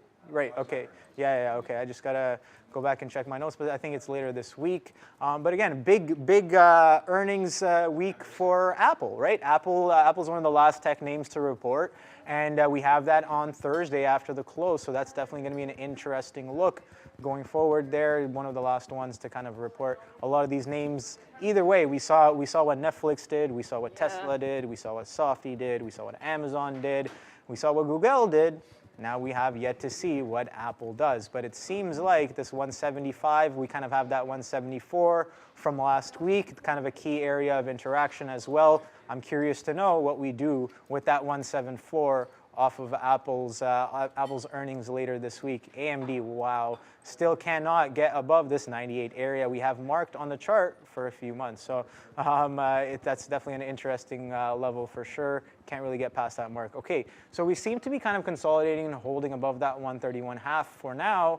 Still kind of a chop and a churn. Now I have told myself I got to hold my winners a little bit longer than I find myself bag holding some of the losers I do. So I'm gonna see whether or not that size that we saw go through at 131.50 is that if that's a good enough reason to kind of defend this price. And we're getting a little bit of quadunque red below the bid. Tape wipes on the book right there. So let's see what this increase in tape speed really brings us there, Dara. Yeah, I mean, I just got in NVIDIA at this 407-ish area because I was noticing a lot of support here at 407. Watching the tape for a while. As I say that, we break below a little bit, but I'm going to keep an eye on this because we are seeing like a lot of fast action around this 407 area. And we've seen this, like twice before. We keep seeing this kind of bottom, this like area of support around 407. So I don't intend to stay here super long, but if I can take, a couple little beak wetters or profit takers, if you will, as it runs to the upside, I am not going to turn my nose up at that opportunity. And we just got out a third of our profits around 407.50. I'd like to see if I can get some out should we make 408 here. But no, I'm liking this trade very much as a short-term long, a medium, if you will. Or a baby long. I don't want to be in here too long. But I like this one, like Meta, when it runs pretty quickly. We're seeing a very defined, in my opinion, area of support intraday. And I would like to get in on that, should I be able to. So I'm going to keep an eye on this for sure as it runs. In the meantime, I want to talk about Tesla. I was in Tesla very briefly. Not very briefly. I was in it for like a while during the lunch money. I got in, so we made some profit here. Got in around 199-ish because we were seeing some support there. Got out, I think I got like 30, 40 cents here. Should have taken out the rest earlier. So we did end up losing a little bit of money on this trade. It was net negative, but not a bad trade overall. I'm still happy we took some profit where we did.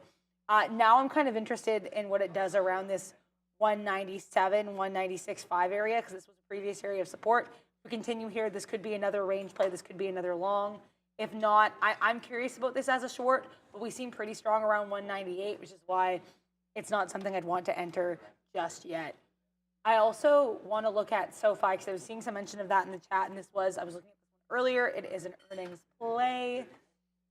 Oh, so hello, SoFi. Okay, so we saw a little bit of a bottom around this 675, bit of support here, and we took this nice little swoop to the upside, kind of curling up here around this 7 area right now. This could be, like 30 pennies in from roughly like an hour, 45 minutes over here. This is definitely of interest to me. I'd like to see what it kind of does beyond here. But yeah, volume on this is great because an earnings move. We did have, it was a less of a loss than expected. And it was also, the earnings report was better than their last earnings as well. So definitely of note all around, although it was, a loss. So this one, around $7 right now. I'd like to see kind of closer to what it does around VWAP. But we're still very much positive on the day. We have a nice defined area of support.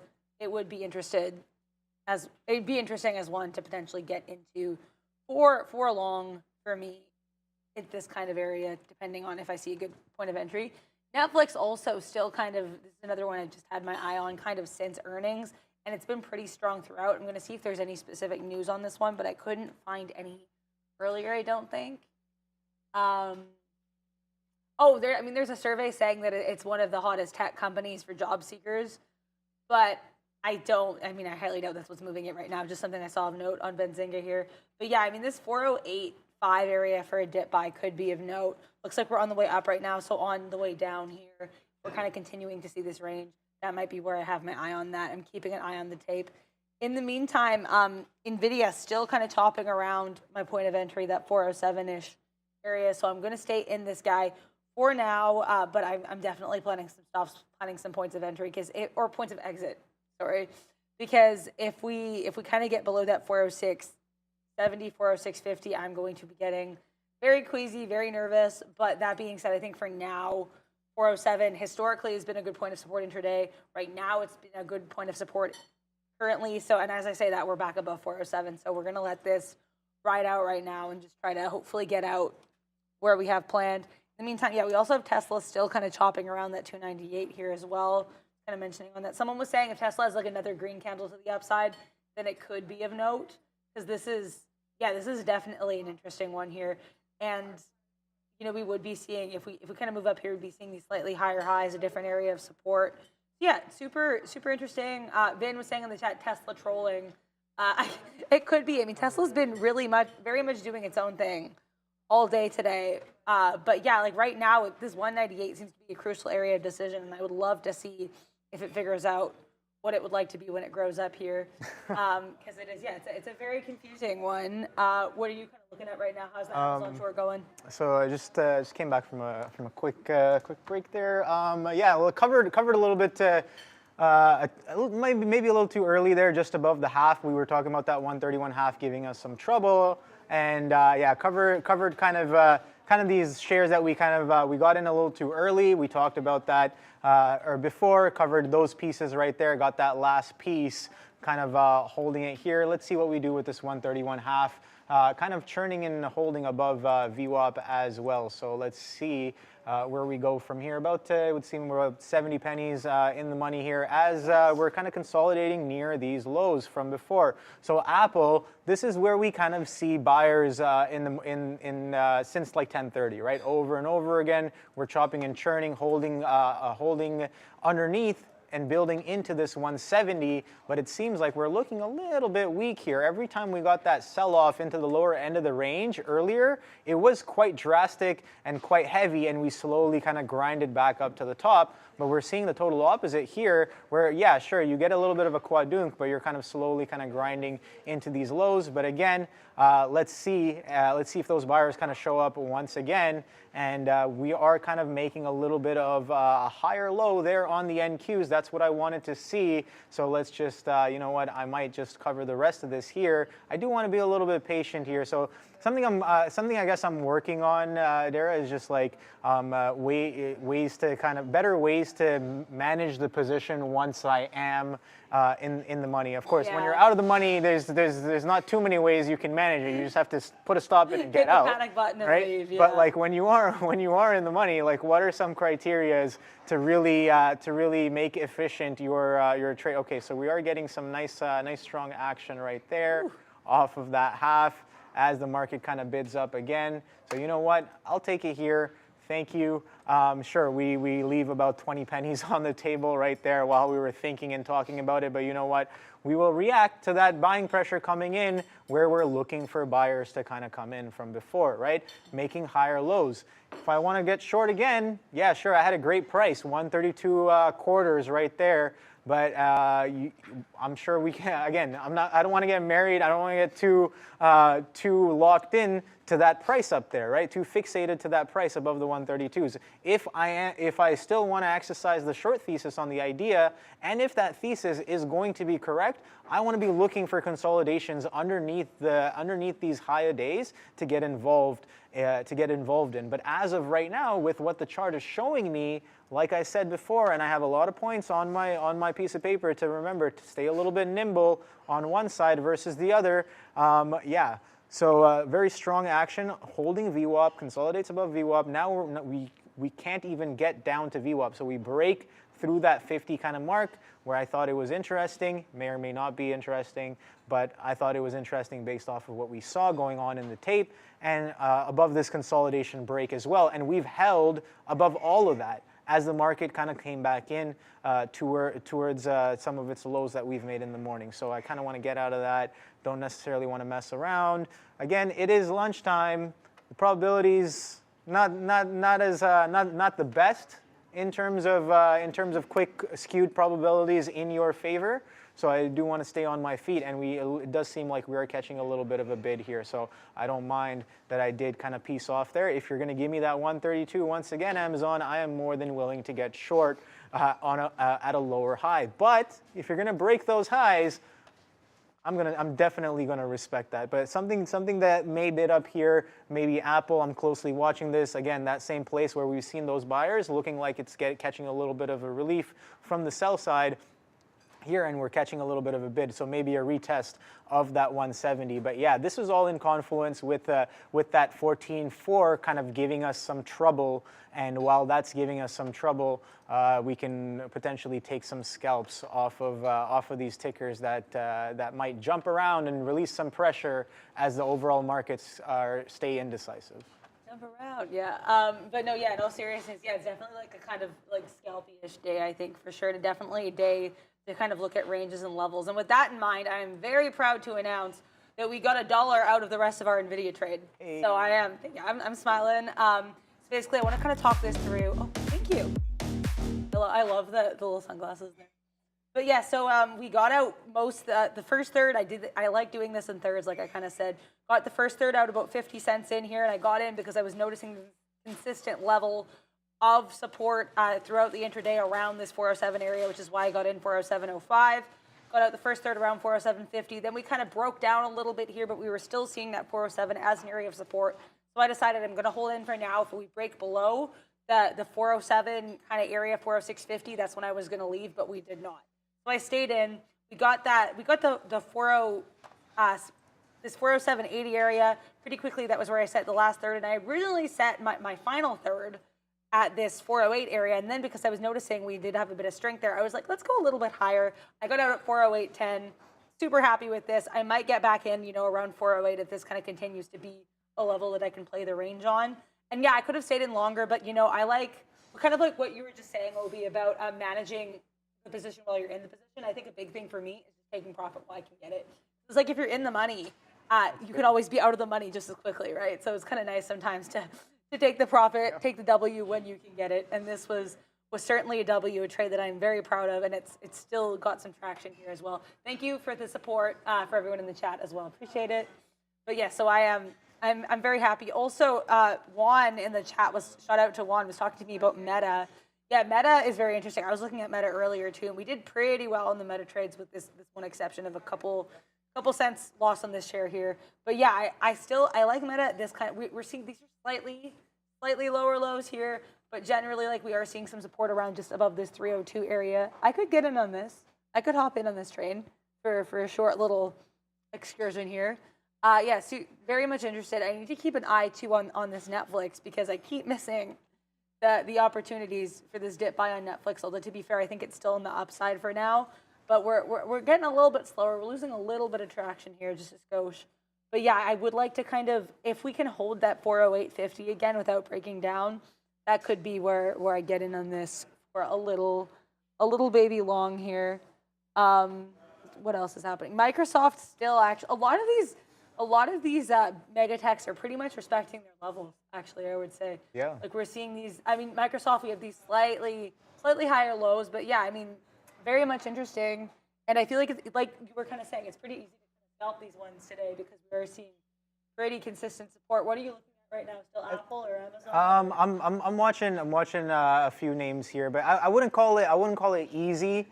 Because again, nothing in the market is definitely. I don't want to call it easy, but it's, in my opinion, if you have systems or if you have the mindset to kind of work around the range, it's a straightforward kind of execution. That's a better way of putting it. I think that's definitely a little bit more. I guess you want to respect the market, right? Yeah. So it's a little bit more respectful way to view the market. You don't want to say the market is easy. Yeah. You get a little. You get a little. I can be like, oh, the market's so easy. I can do this. I can do that. Oh yeah, and then the market will definitely put me in my place, and that's happened more often than not. So yeah, I definitely want to say a little bit straightforward, but not as easy as you think. Oh. Tesla low of day. Are you still short, Sean? Damn. Congrats. Okay. All right. So Tesla to the downside. We're kind of talking about. Remember, were we talking about the getting puts off of that longer term trend?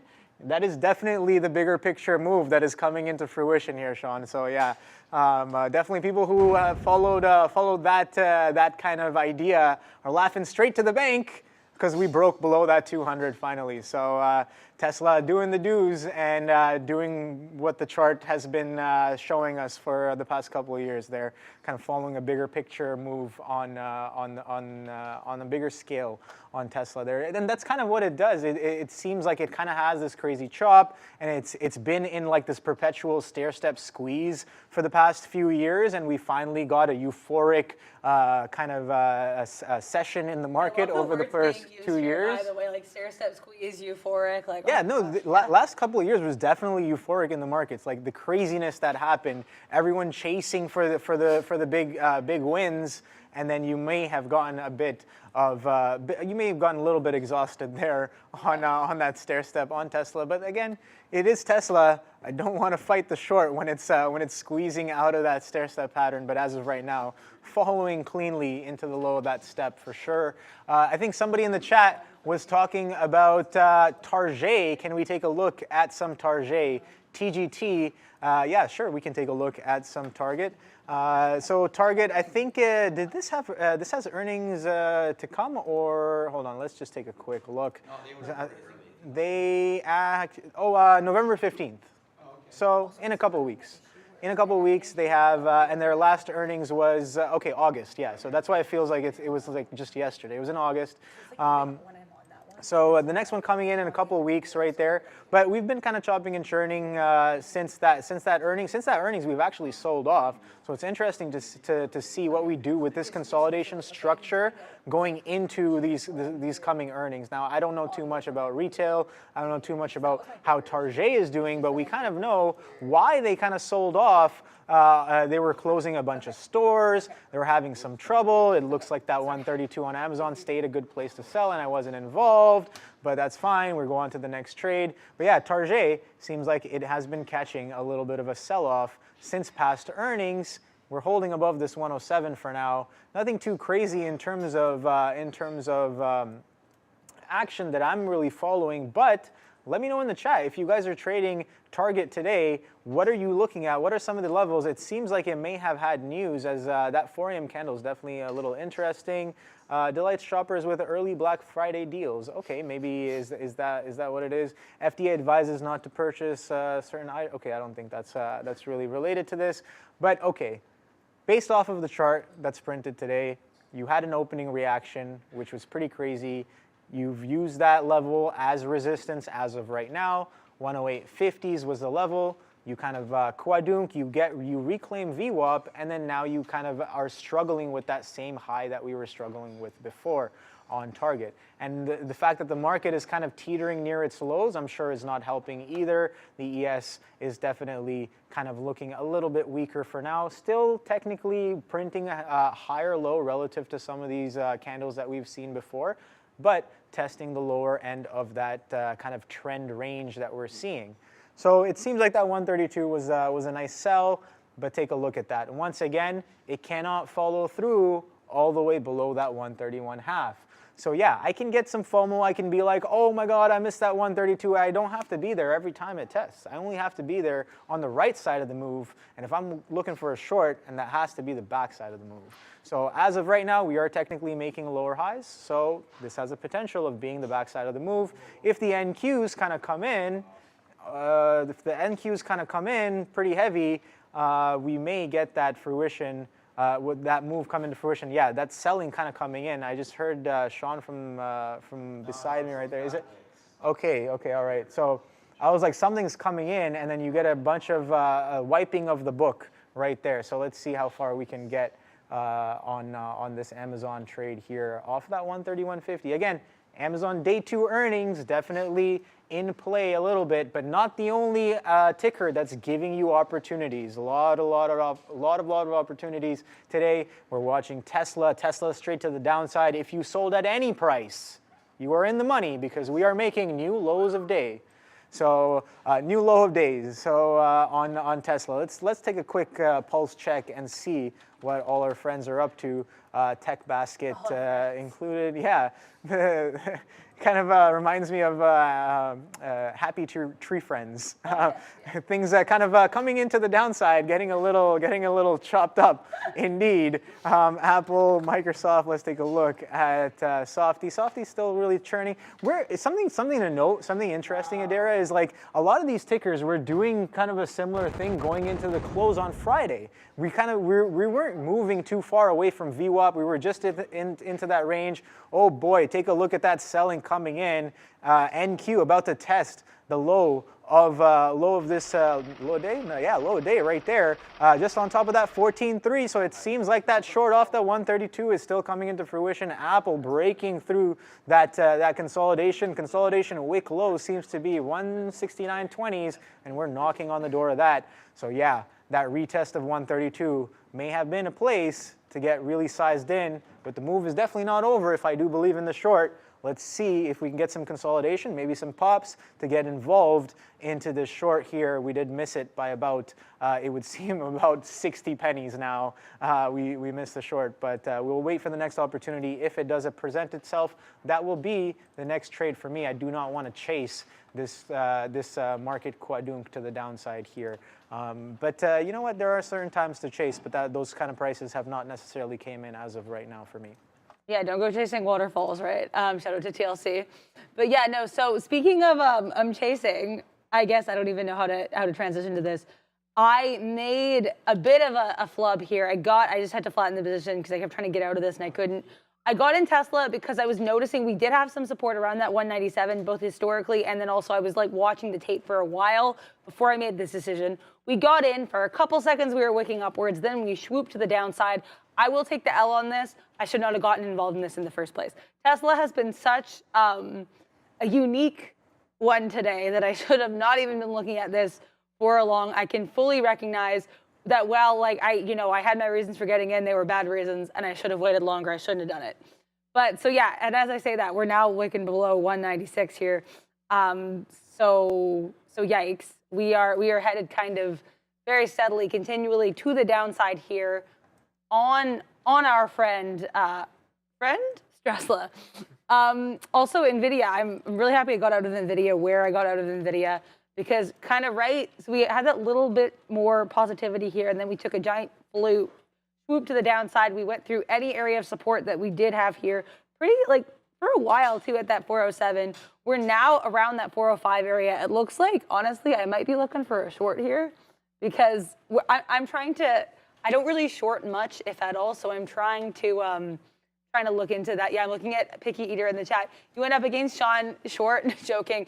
Yeah, no, I mean, I will admit that Tesla was a massive mistake on my part. It was a short, and honestly, like I was literally looking to get like maybe 20, 30 cents out of that, especially because we were seeing, historically intraday, a bit of heat off that 197, but I made a mistake and I can fully admit that it is very much a short play. Jay Money in the chat, Tesla's my best friend today. I'm guessing you are short, in which case, congratulations.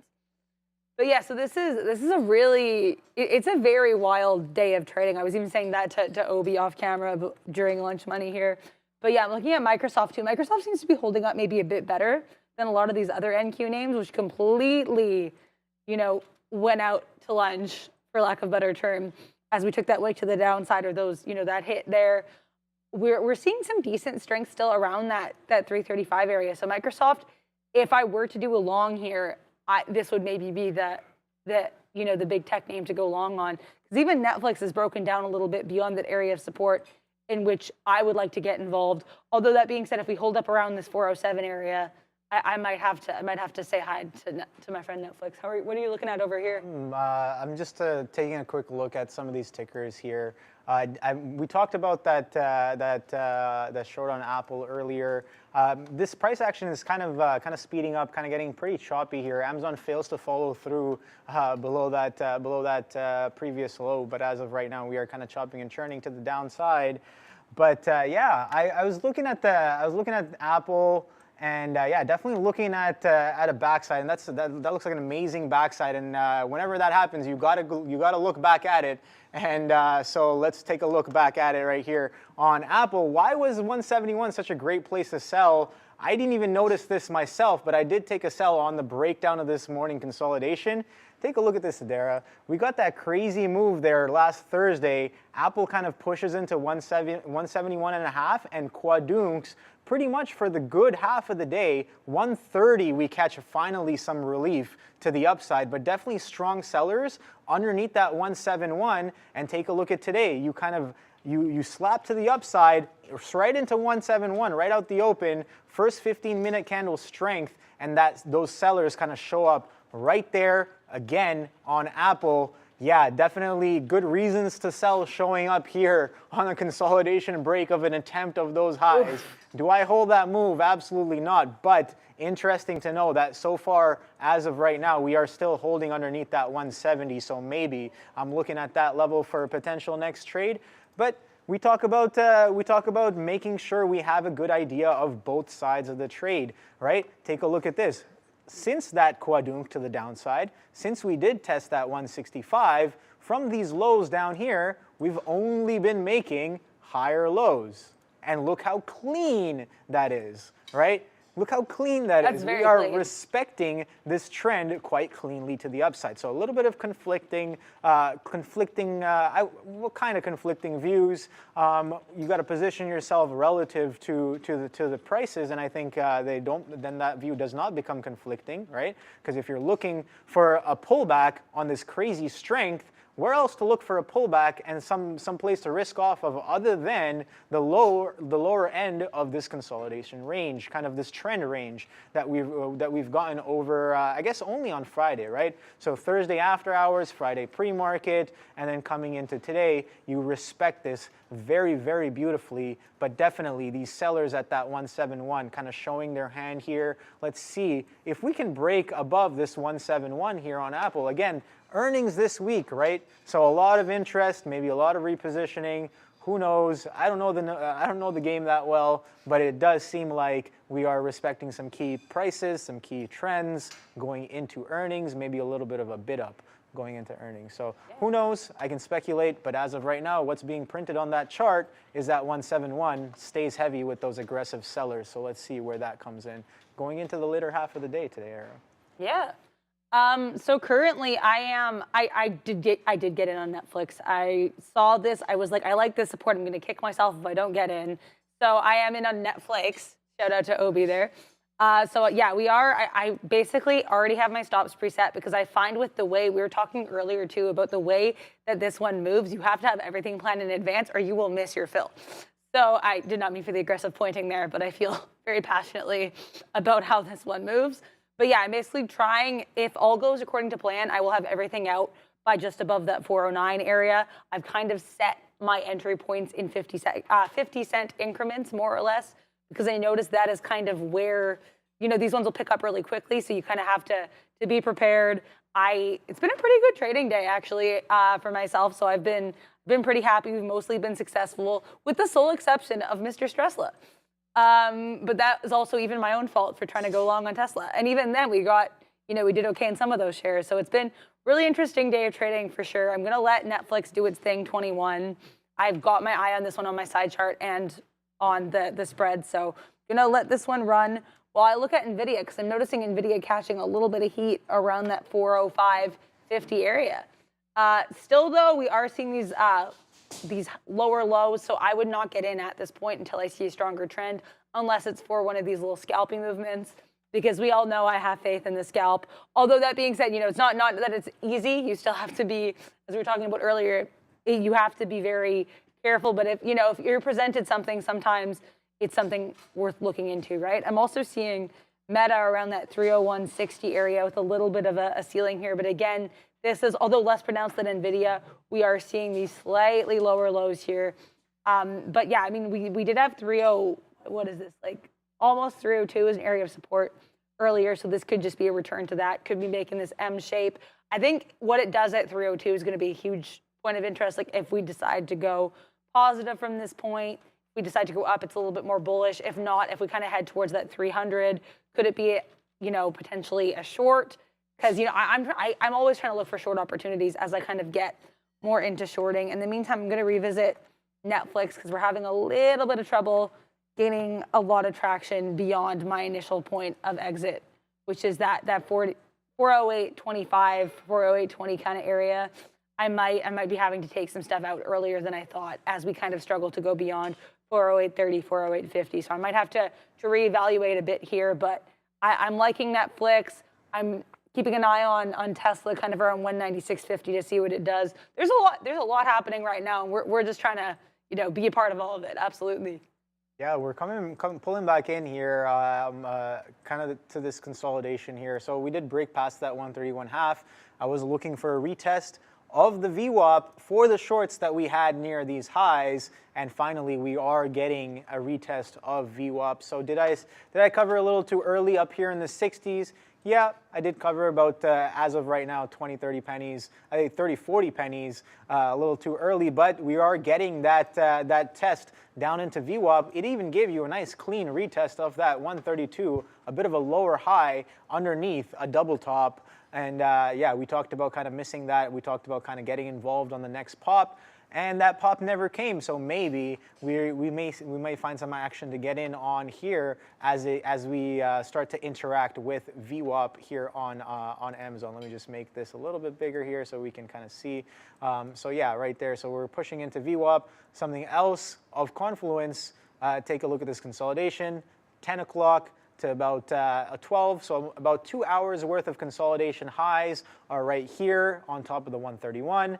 And that right now, in this moment, is confluencing with VWAP. So I want to use that kind of a double stack to observe what price is doing on top of this 131 here on Amazon. As the NQs and the ES potentially catch a little bit of a bid after they kind of fail to follow through back down through their low of day. So we saw that NQ was attempting to test low of day here, and yeah, that wick did not necessarily reach low of day as I look a little bit closer. So as of right now, we have not printed that price, but we are kind of in that area. So let's see if we can kind of catch a potential bid. We are technically printing higher lows as of right now. And how much time on the 15-minute? We got about 4 minutes left on the 15. So 4 minutes left for this NQ candle to kind of print. Let's see what we do. We have seen a little bit of demand in and around these prices in the morning. Now, whether or not that's going to come in, I have no idea. But as of right now, that dominance of selling is definitely showing itself as it's built up into that low a day. Also, Apple, our friend Apple, we're looking at this trend here. I kind of I pointed out to you right here during the session, and we are kind of coming back in to some of these lows. So let's see whether or not this multi-day, well, not really multi-day. The action is from Thursday evening and Friday morning and Friday evening and today morning as well. So a little bit of, I don't want to call it a multi-time frame, but a recent kind of a support that's happening on Apple. Let's see if that's where we can get that demand to kind of come back in. Apple continues to make new lows as we speak here. So let us know in the chat what you guys are trading. I don't really have anything on the board right now. We talked about that 132 short. A lot of my sticky note right here is all about Amazon today because Amazon day 2 earnings. On top of that, we got a little cherry on top this morning when Biden came out and he was like, okay, executive action on AI safeties. And using that, I'm also watching Google, Nvidia, and Softy.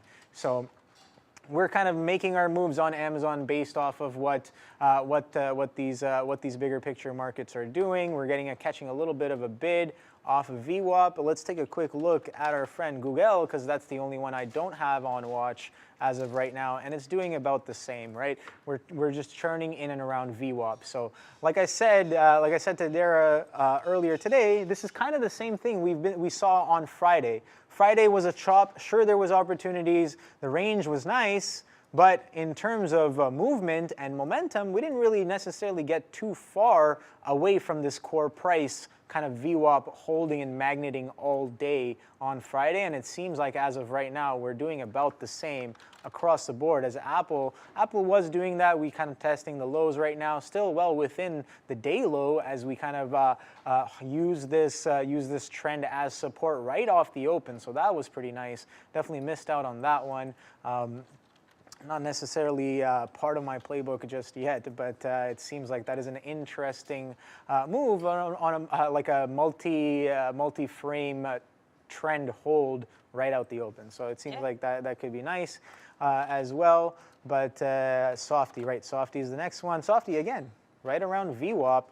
Google, we already checked. Let's take a look at our friends Meta and Tesla. So Meta kind of is Tesla our friend right now? Tesla, I don't know. Is Tesla our friend? You let me know. What's going on with Tesla over there? I mean, I was gonna say, I feel like I'm always struggling to call this one a friend. I'm hearing someone say in the chat, Nanya Biz, Tesla is Besla now. If you're in a short, it would be Besla for sure. As I'm always trying to make that one catch on. But yeah, This 196 seems to be a bit of a struggle. If it catches 196, I shall be intrigued. I was having a bit of a conversation with Picky Eater in the chat about Tesla, kind of the fact that Tesla struggled at 198 in the way that it did. But yeah, like I said, given my unfortunate long attempt at 197 that we're not going to talk about again. No, I'm joking. Basically, I should not have gotten long. I tried to go long. I was looking at past patterns instead of really looking at what was happening currently in this trend. But yeah, I mean, if this kind of continues to fail 196, could potentially be a short for me. But because I'm generally more long biased, I would have to, I'd have to really see a pattern here. But right now, we're trying to hold 196 on Tesla, but I have a very little faith with Stressla right now, just given what it is doing. A lot of people are saying having fun shorting Tesla. Someone's saying, why Brothers United? I think the whole market shorting Tesla. Wouldn't be surprised. Would not be surprised. But yeah, it's definitely an interesting one. We also have NVIDIA still trying to have a little bit of, I mean, strength is a strong word, but we're doing something around 406 here. We're kind of chopping and churning around 406. Keeping an eye on this, but I'm not going to get involved right now. I find NVIDIA to be a bit of a prickly one. So the fact that I got kind of one admittedly very positive trade at NVIDIA that just super came from watching levels, I'm very proud of this. I would be hesitant to get involved again unless there's some really strong patterns kind of showing here.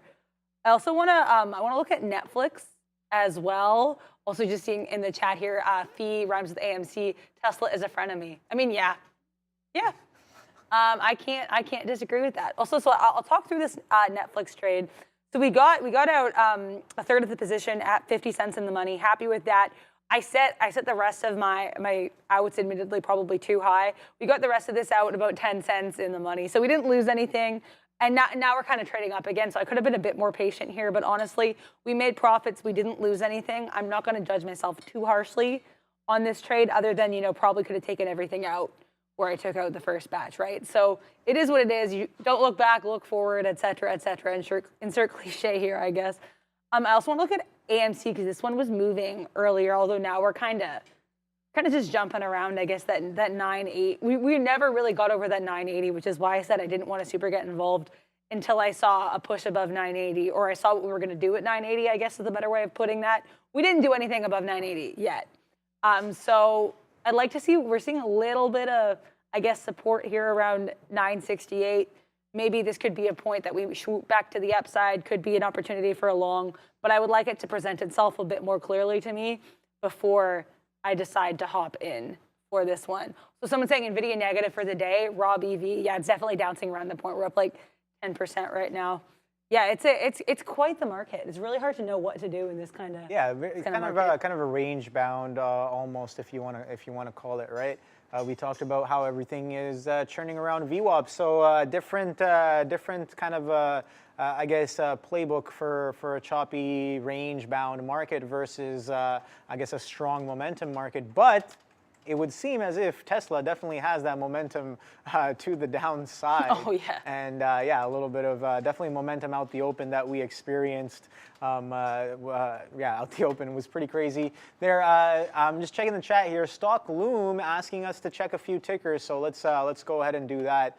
XPO, BGNE, and XIACF. All right, so let's take a look at XPO. Now, I don't know what these guys do, so I kind of pulled them up. Here, transportation and trucking apparently is what they dabble in here. What's to see here? Okay, operates through North America, less than truckload, and European transportation segments. So okay, so a little bit of a cross-border service to cross-border U.S. service to and from Mexico and Canada. All right, so this thing is doing some, it was doing some ARVO in the pre-market. It has earnings, so I guess the earnings were good. Yeah, about almost 40% surprise on the EPS, saying about 37.74 surprise on the EPS, and we are starting to bid up, or started to bid up off of that. So not a name that I really necessarily went through for my earnings prep for this week, but it seems like it definitely is doing the volume. It's doing about 2x, I think 2x RVOL here as of right now. It's done about 3 million on the day. Average volume is about 1.7, 1.8. So pushing on the door of almost a 2x RVOL there. But yeah, kind of muted. It had some nice momentum. It seems out the open, some strong action. But then you kind of go sideways and chop and churn before you or while you're going sideways, right? While you're going sideways, you don't really get too far. You're just consolidating here on XPO. So decent move, I guess, out the open. But I don't know what I really would want to do here, as it just in a very tight range there. On XPO, North American Transportation Service. Okay, so BGNE is the next one we've been asked to take a look at. So let's take a quick look at this BGNE. Nothing, no volume there. Yeah, okay, so I don't necessarily want to get involved in this one. Maybe some more vol out the open. Let's see. They had some lung cancer news, I guess. So nothing too crazy. Nobody's at this party right now, as it's doing under the average volume. So nobody's really there. All right, so what's the next one? XIACF. I feel like this is also going to be the same case there. Okay, so this is an OTC. So this has barely any volume. So I'm not even gonna get involved with this one. I see what you did there. Nice little hook with the first one, and then you make me check out some illiquid stocks with the next two. Good one there, Stock Loom. What's going on? Look at that. Yeah. No, I'm also looking at some stuff that has been mentioned in the chat, including Enphase.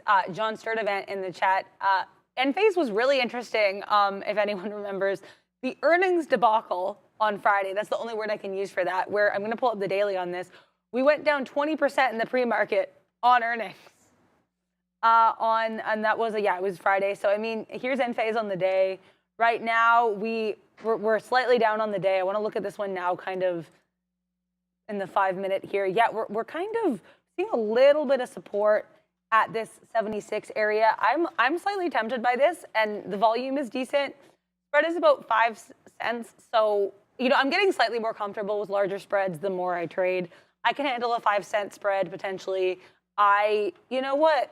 If we kind of get a little bit more above here, like let's see what it does, like 77.5-ish area. I don't dislike the movement that we have of this. And it is also, like our friend Amazon, a day 2 earnings play. So that could be of note here. Yeah, I'm very much interested in this. I also saw some mentions of Shop in the chat and Pinterest, which we'll get to in a moment because that one has earnings coming out tonight. But I'm going to look at Shopify first. Shopify, what are you doing today, Shopify? What news do you? Unusual options activity alert on Benzinga here. But yeah, so we're seeing these lower highs here, like, boom, boom. Now we're kind of dancing below VWAP. We're seeing a little bit of support here at this 46.5 area. It's interesting because we're seeing kind of these lower highs, and we're also seeing slightly higher lows as well. So I honestly, this is not a chart pattern I understand well enough that I'd feel comfortable getting super involved, if I'm being 100% honest here. But I do like the general movement up. If we get towards VWAP and something's shaking, I may dip my toe into this one. Also want to look at Pinterest, because that one was mentioned, and we have earnings tonight for Pinterest. So this should be pretty exciting. What are you doing, Pinterest? Oh, okay. Little bit of lots of volatility in these candles here. Like we have these giant candles in all directions. I like the concept of VWAP here, but I would like to see a little bit more of it. I'd like it to find its wings, to find its footing a bit more until I decide to kind of get involved. But I do kind of like what we have going on here. We're up on the day, and it'll be really interesting to see how this one reacts to earnings and everything. Because everything, I find like all the earnings reactions have been so interesting. And I'm sure this is like standard for earnings season. This is kind of my first major one, but it's been really cool to see how everything kind of reacts. And that actually brings me to Netflix, which definitely had like a multi-day rally after earnings. Still strong right now. Perhaps I got out a little bit too early, but I didn't lose anything, so I'm not going to lose sleep over this. But yeah, I mean, looks like that 407.50 area is still viable for kind of an in and out kind of scalp play for me, I think. How are you doing over there? I'm doing all right. Yeah, I just remember this is your first. You're experiencing your first earnings season. Oh, yeah. Right? Yeah, What definitely a a ride. lot of good volatility and a lot of crazy moves, especially in the after hours. I don't know if you were watching some of these names like Netflix or Netflix was crazy. I think Netflix and Tesla both were the first kind of tickers, large tickers to give earnings on the season. Again, I think we started off with the banks, with the JPM, but yeah, no, earnings season is always a great time to look for opportunities. You know, people are going to be involved. You know, things are going to be doing some serious volume, and yeah, so if things are doing some serious volume, you can expect people to potentially be seriously offside as well. Yeah. So Yeah. in those scenarios, I think things can stack up nicely in your favor if you have the move. Now, I forget who it was in the chat.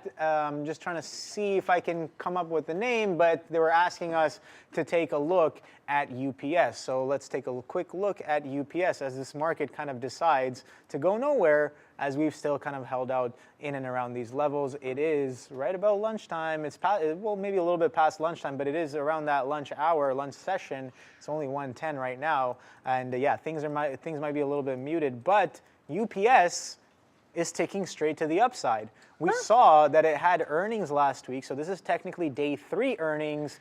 Day 2 earnings, this is what I mean. Day 2 earnings, man, that's where it's at. You have this crazy move on day 1, kind of make a consolidation range, whatever you want to call it. VWAP stays heavy, the highs stay heavy, previous day lows are the high of days on earnings day 1, and then you follow through on that move, earnings day 2, you're below VWAP, and then you get below that consolidation. Take a look at this nice, slow, grindy selling all the way to the downside, accelerating away from VWAP, and coming in today, you're getting a little bit of relief, a bit of reversion on that crazy move that we saw on Friday, right? End of day, I think the market was a little choppy as well, but the UPS definitely catching a strong sell on second day earnings, and we're catching a little bit of reversion. So kind of looking back at it here, 138 definitely seems like a level to be interested in. As on earnings day 2, that's where the selling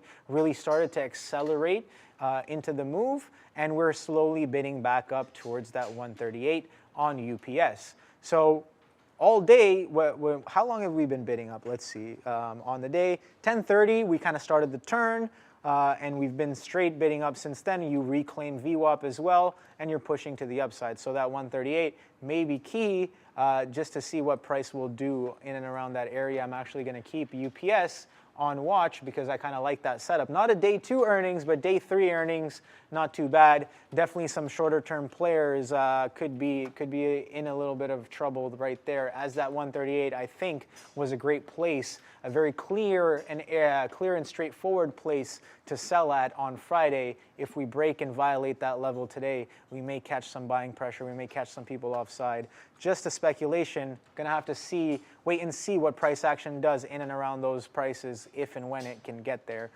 As of right now, I'm still watching this Amazon, still holding above this 131 and chopping and churning underneath that 131.5. So I don't necessarily want to be involved right now. Maybe we'll catch a piece in the later session, in the end of the day session here. I don't really see too much to capitalize on. Let me know in the chat what you guys are trading. Do you guys tend to trade a lot around this time of day? I'm looking for opportunities. If the opportunity sets up, I don't mind what time of day it is, if it sets up and stacks up in the way that I like it. But yeah, around this time of day, let me know what you guys are trading here. Comp SRX saying OLED. He's talking about OLED. OLED reports on Thursday. Look for 135 tap. Okay, all right. So let's take a look at OLED. I don't know what this company is. Do they make like displays? It sounds like a fitting name for, okay, Universal LED. Display Corporation. So it does seem like they are responsible for making displays. Do they make displays for everything? Huh, interesting. So that's a pretty big, yeah, okay. So display makers may also run with a lot of these tech names, because a lot of tech does use displays, does it not? Yeah. So That's very interesting. Look, I might actually, I didn't actually know about this ticker, so it's interesting to know that there's just a company that's focused purely on making displays. I'll have to look into these guys a little bit more, but it seems like, according to CompSRX, they have earnings coming up on next, or actually this Thursday, it would seem. Yeah, this Thursday coming up. So the same day as Apple, that makes it even more interesting as well. Maybe catching a little bit of sympathy off the largest tech name in the market, right? So let's see if they have any recent news. Nothing too crazy, some price target changes, but it seems like we are catching a little bit of a sell. We broke past that 150 as well. So don't know too much about the company, but yeah, thanks CompSRX for pointing that out. I did not know these guys existed.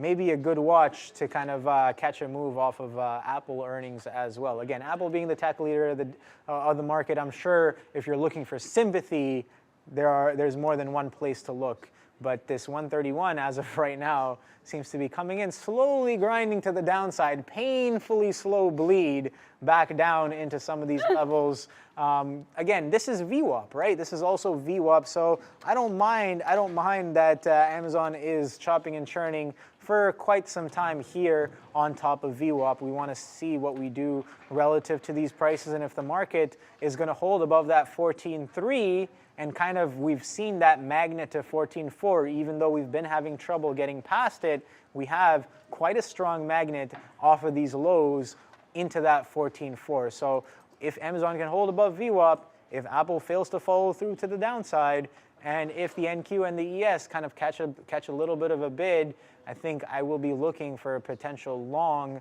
maybe even through high a day on Amazon. That's definitely going to be interesting to me if we can break this 132 halves, 132.40s, kind of the high of the day today on Amazon. But I don't have too much else on watch for today. I guess Softy, we had a level, but Softy's holding well above that level here. So let's take a quick talk. Softy's pretty strong still, yeah. Yeah, very strong in terms of like what we did out the open, right? So we made that strong move, and we've held a lot of these lows. Sure, we're holding VWAP, a VWAP consolidation, and kind of using VWAP as resistance, but we're making higher lows as well. We're talking more about that price compression happening here on Softy as well. So I don't have too much on the table there, Dara. What are you watching? And in the chat, let us know as well what you guys are interested in us covering, what you guys are trading on the day. We'll take a look at it. Until something sets up, though, I don't really have a trade on the board right now. Yeah, I mean, I have to talk about this because this went well, but also I told myself I was going to stop trying to long Tesla, but we were seeing some support around 196, and I was like, you know, I don't want to chase things, but if I'm seeing something that I think is lining up, I'd like to get into it, right? But so I got in below 196. I got in, I think it was, I want to say 195.90. Yeah, that's where we got in. I got out, I got part filled 196.10, and then I got the rest filled 196. So I think because I didn't enter right at 196, it worked out okay. But that one, I literally knew I was like, I want to get out of this ASAP, Rocky, right? So we got out very quickly, but also, yeah, again, I literally need to remind myself, like, I do not get in on Tesla until you see like strong support above a level, not just at the level, above a level. This is me like counseling myself over my friend's Tesla because, my God. I also want to talk about Meta because I had a nice little scalp on Meta too, and Meta's still heating up, so I might hop out of this or hop back into this. So I got in, I really like where I got in here, and I'm only zooming in to kind of show I bought right at the bottom of this wick here at 302.20, got out at 302.40, could have gotten out a little bit higher. We're still continuing to swoop up here. But you know, I got out just because I was like, I want to take profits while I can, but now it looks like, you know, maybe Meta has been pretty strong on its way to VWAP throughout the day. So if I can see, you know, a little bit, maybe we'll get back in around where I got in initially or where I got out, so that 302.40, 302.50 range. Also, oh my gosh, congrats to Clint Karen's in the chat, still short in Tesla 208, because that is beautiful. That is right by the top. Yeah, that is truly a gorgeous move, and I'm just going to pull up Tesla again to look at this. So here's 208. So congrats to Clint in the chat and to everybody who was getting in on that movement, because Tesla has been very much a dump on the day. It has been swooping to the downside. But also, yeah, AMC, I want to look at. A lot of people mentioning AMC in the chat. I was kind of curious about getting in this around that 970 area, and then I couldn't get filled And I was like, well, we'll look at it again later. But again, I still think that I would like to see it break 980 because we keep getting to this 980 area and then we back off. It's kind of scared of breaking that high of day. That being said, I have a lot of faith in AMC. This stock has been quite the trooper lately on the, dare I say it, the Swiftie movie. And then, the Beyonce movie has been set to be released on December 1st, sorry. So I'm going to keep an eye on that as well. So no, this is interesting. I'm trying to see if there's any more specific news here. Oh, I guess it's just I guess the 5 Nights at Freddy's movie beat Taylor Swift at the box office. Oh yeah. Nice. So that lots of movie related stuff happening, I guess, right now. But yeah, so that's kind of what's happening with AMC. Also, I want to look at Comcast now too because I wanted to look at that one earlier, and then I forgot. So let's look at Comcast. This one had earnings last week. It also had a price downgrade from Barclays today. Okay, you know what, Comcast? Hello. We're swooping above VWAP here. I might actually try to get in on Comcast. I did not think I was going to do this, but I like the chart movement. I like that this is like a day, I think this was on Thursday, so day 3 earnings play. We have how many green candles to the upside on the 5-minute. Volume's good. Spread's good. I think I'm going to dip my toe in Comcast. We'll see how this goes. I don't know how long I'll stay in this, but I like the idea of getting on this for a little bit, sitting in on the movie. Pardon my terrible pun. Also, Ponzi Fonzie in the chat. What's the Lambo trade? I don't know. I mean, I think my big winner of the day was this Nvidia trade earlier. So that was my, I guess, Lambo trade for lack of a better term. But maybe look at Nvidia again because if Nvidia breaks above 405, that could be intriguing. Or I guess 406 now could be intriguing. Also, Meta. If you get Meta in the dip and in the right range, Meta's interesting as well. But yeah, I mean, I am stunned to say I kind of like this Comcast trade. So we'll see how long I stay in this. But yeah, look at that.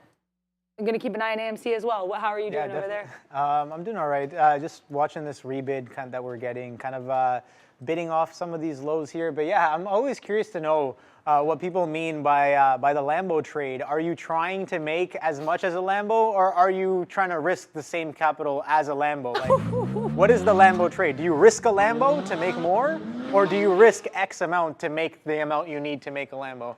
I like the first half. I like to risk the Lambo to make a little more. Then you can maybe buy a couple Skylines as well. But yeah.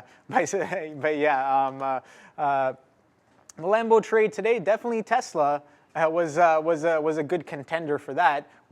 Again, that 210 area, I did take a look at Tesla and why, maybe not why, but what made some of these prices in the morning so distinct that it just sells off so aggressively here. And I was looking at it earlier, and it kind of a little bit of a confluence there happening post earnings, right? So we're getting continuation post earnings. So that's kind of the conclusion that I've come to. Post earnings, you get a sharp sell off. Earnings day 1, strong selling, 230, 225, breaking through all those levels like it's nobody's business. You come into the 200, you consolidate on top of the 200, and then now you're continuing to the downside below that 200. But take a look at this. Last week, end of day, even take a look at Wednesday. Wednesday, some aggressive selling comes in. These guys, they don't stop selling when the market closes. Take a look at this. They continue to sell into the 8 p.m. close, and the trend holds with some decent volume as well on last Wednesday on Tesla. So whoever that is, that selling pressure carries over into the after hours, and then you start to consolidate the next day, right? Take a look at this consolidation. Wick highs 215. You can't even get to 215. You fail that, you make a lower high, you sell off. You consolidate. You're still doing this consolidation on top of 200. You attempt to break through that previous day's consolidation high. Not even the high a day, but the lower high.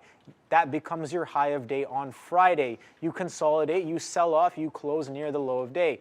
Coming in today, very, very flat pre-market action. We were talking about this when we first started, right, Adara? Yeah. That very peculiar flat price action, not only in the pre-market today, but also in the after hours on Friday. Okay, cool. Don't know what to do with that, but it's giving you a very tight defined range. Out the open, you attempt to break through again previous day's not high a day, but that lower high that was sold off. You attempt to break that right off the open, and that sells off like crazy off the 210. Not only do you break through that 200, you're breaking through that consolidation low. That's a follow through off of the earnings quadrunk that we're getting. So a little bit of a bigger picture move can definitely get you a piece or maybe parts of that Lambo if you're watching these larger kind of the larger picture move coming into fruition. You're seeing kind of themes and patterns happen day after day, and we're seeing a little bit of that happening on Tesla. So yeah, if you wanted the Lambo trade, I think that 210 short, risking that 211, even 212 if you want to if you want to get cheeky and give it like 2 points of room into previous day's high. And yeah, 2 points to the upside for risk, giving you over 14 points to the downside. Doesn't seem like a bad R to R. Definitely could risk a Lambo on that 200 for over 10 points. I think that was the Lambo trade, Ponzi Fonzie. Nice. I love that analysis. That was beautiful. I really enjoyed that. I'm also really enjoying what NVIDIA is doing. Like I said, I was noticing this kind of support around here. I clocked this, and then I looked over, and it went to the moon, and I was like, why am I not on the spaceship?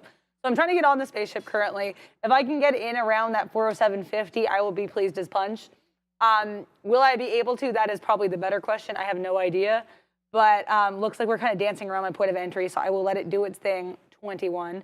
I'm also going to talk about Comcast because I got out too early, just because I'm not going to lie. I kind of lost a little bit of interest. We're moving kind of slowly, but it looks like the long was the right direction for Comcast, so I probably should have committed to this more. I think the issue, too, is I was noticing, we had some of these mega caps moving, and I kind of wanted to get in on those. I probably could have left Comcast, running in the background, playing in the background without sound.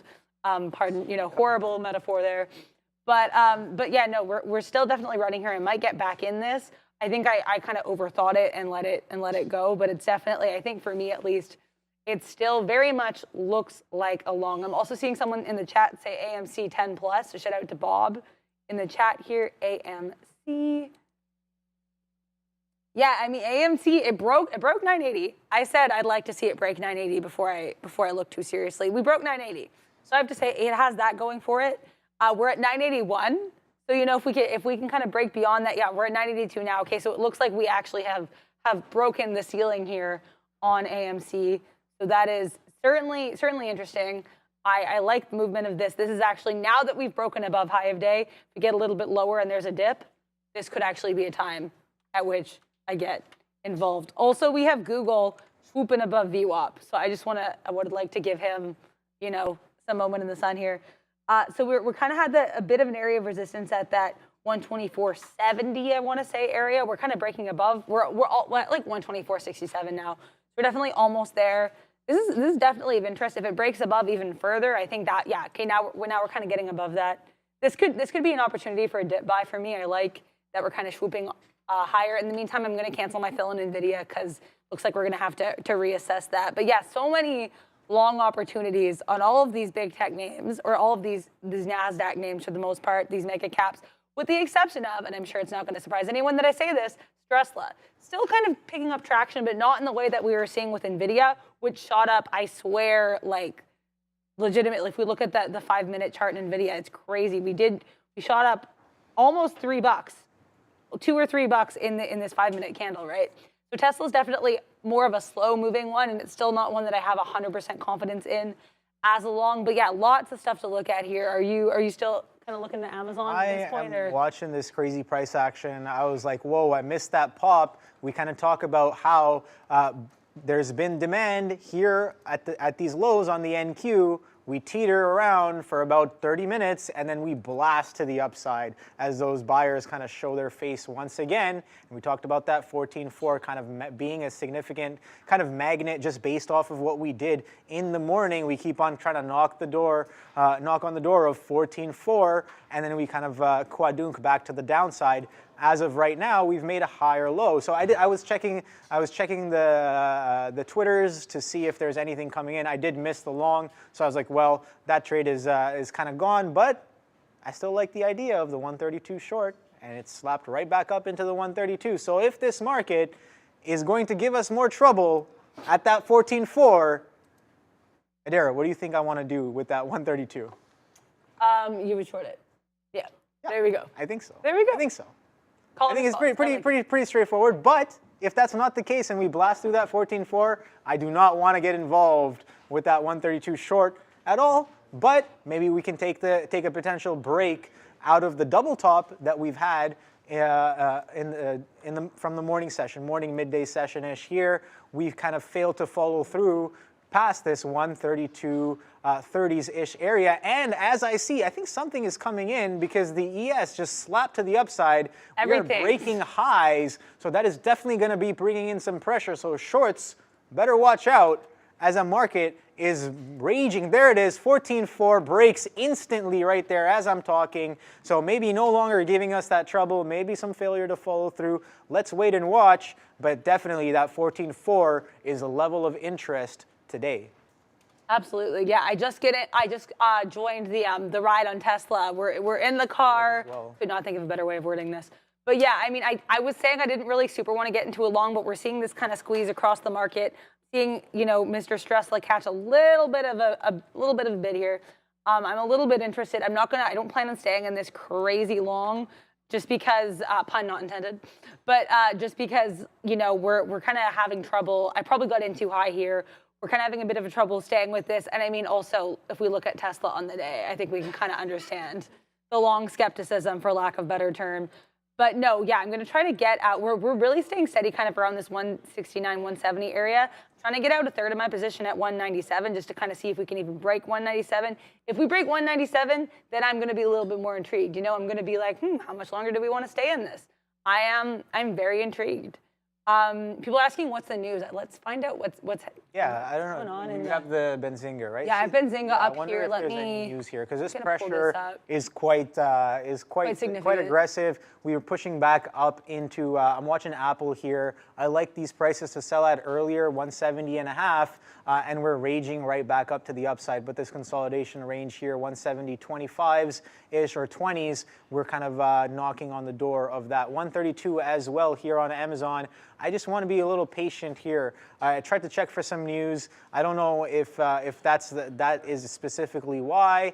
Let us know in the chat if you guys can come up with some sort of reason. But it seems like it's just some buying pressure coming in. Definitely some strong selling in the morning session. So if you are going to bid up aggressively and kind of stack up the buying pressure, you definitely have a reason to kind of bid to the upside there, as we have accumulated some strong buying pressure if we are breaking some of these consolidations back through to the upside. Apple is the one I'm watching. This 170.20 consolidation was quite significant. We consolidated there for over 2 hours.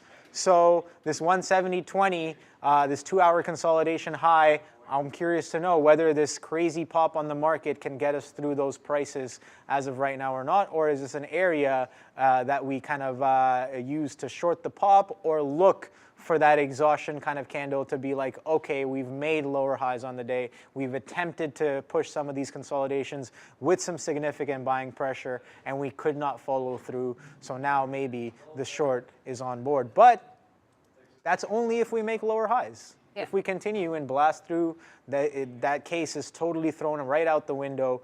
14.4 level of interest, and we're chopping and churning as of right now. So I'm going to stay away from this a little bit until it kind of until some sort of probability starts stacking. I see something to kind of show me that I may have a little bit of a chance to kind of clip some off of this price action, clip some profits off of this price action here.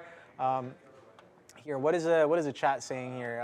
Google nearing double top area soon. Okay, let's take a quick look at Google. Also, while you're pulling that up, I'm just saying I just checked Benzinga. All I'm seeing kind of on like, you know, the SPY search is just Wall Street surging as people are awaiting the end of like the Fed tightening. So I think it's you know, some action, because we were seeing the surge this morning too, kind of for the same reason.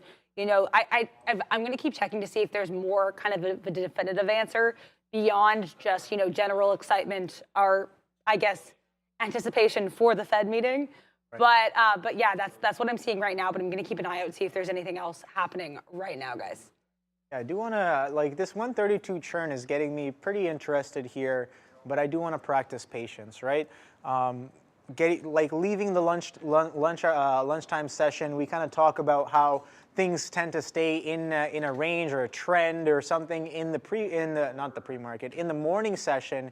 You kind of consolidate, chop and churn around in the midday session, and maybe potentially a lot of the times you have either a continuation or a reversal of that morning session trend one way or another based off of the consolidations you've done midday. And as of right now, it seems like we're getting a little bit of a reversal as we've kind of tested some of these consolidations that we've made during the midday as of right now. But that 14.4 is still catching a little bit of a sell for now. Let's see where this goes. Again, we're having trouble at this area. We were having trouble getting through this area. We attempt to go through. How far through do you get? Let me just take a quick look here.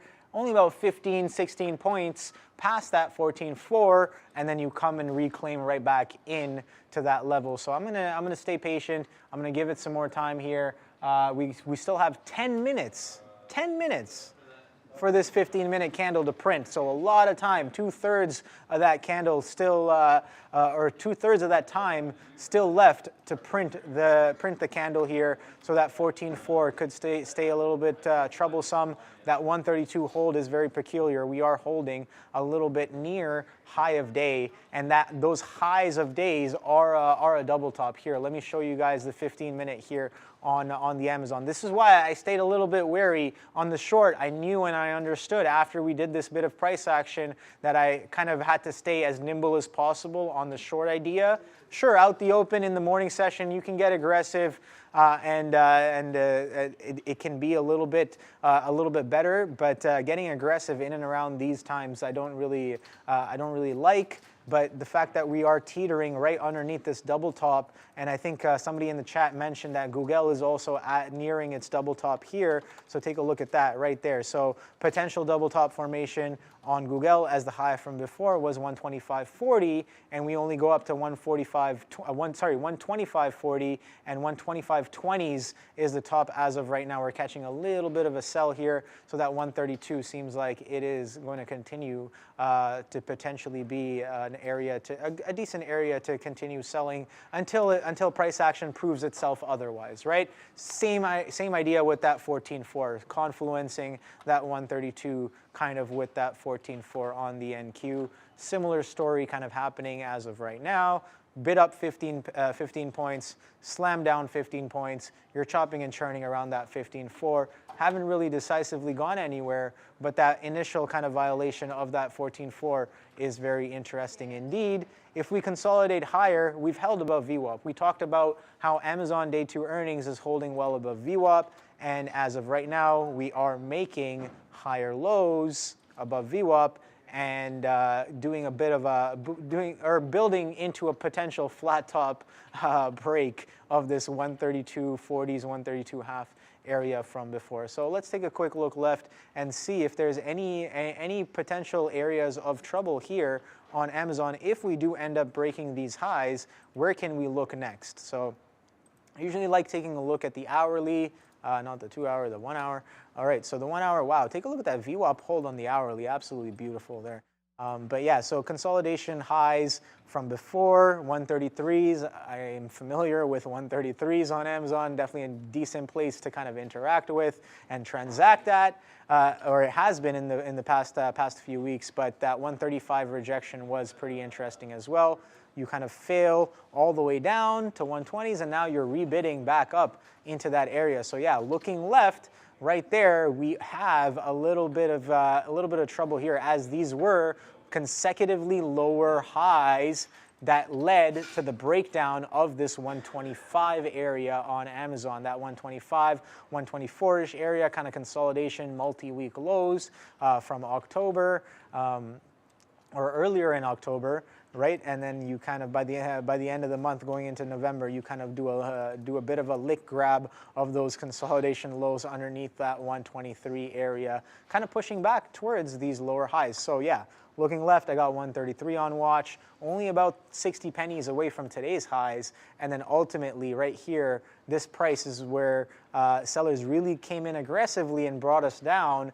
This right there seems to be 134.40s, 134 halves. Let's give it to 135, kind of a psychological level as well. You can see looking left, this is the same prices where sellers did get aggressive. So we've gotten a strong rebid back up into some of these prices. I'm curious to know where we go going forward this week. Again, just a reminder, Apple is posting their earnings. They have their earnings report coming out on Thursday after hours. That's definitely going to be interesting. Going to be pushing the market around a little bit for sure, as it is the largest component in both the futures there. So it seems like we're getting a bit of a selling there off that 132. So I'm going to continue watching this price there, Adara. What do you got on watch? What are you? Yeah. So I had a nice few little mega cap scalps. I'll put it that way. I had Nvidia. So I love just looking at this candle. I feel very proud of how this was all kind of executed. So I got in around the bottom of the candle here, around that 408.60. Probably could have gotten in a little bit lower. We were kind of seeing some support at 408.60. I got in and it kind of broke down like 20 cents, but I stayed patient because we were still at like 408.30, 408.40 pretty heavily. So I was like, let's stay here. Let's see what happens. So I got out my first third kind of around where I got in just to kind of alleviate some of the pressure there. Then I set up, I wanted the next third out 20 cents up. So that would be 408.80. The rest out 409. I love how this, it all went very nice, like bang, bang, bang here. I was, very happy with how this kind of turned out. Definitely very much like, I was asked once in the chat too, like when you scalp, did you look at the tape? And absolutely.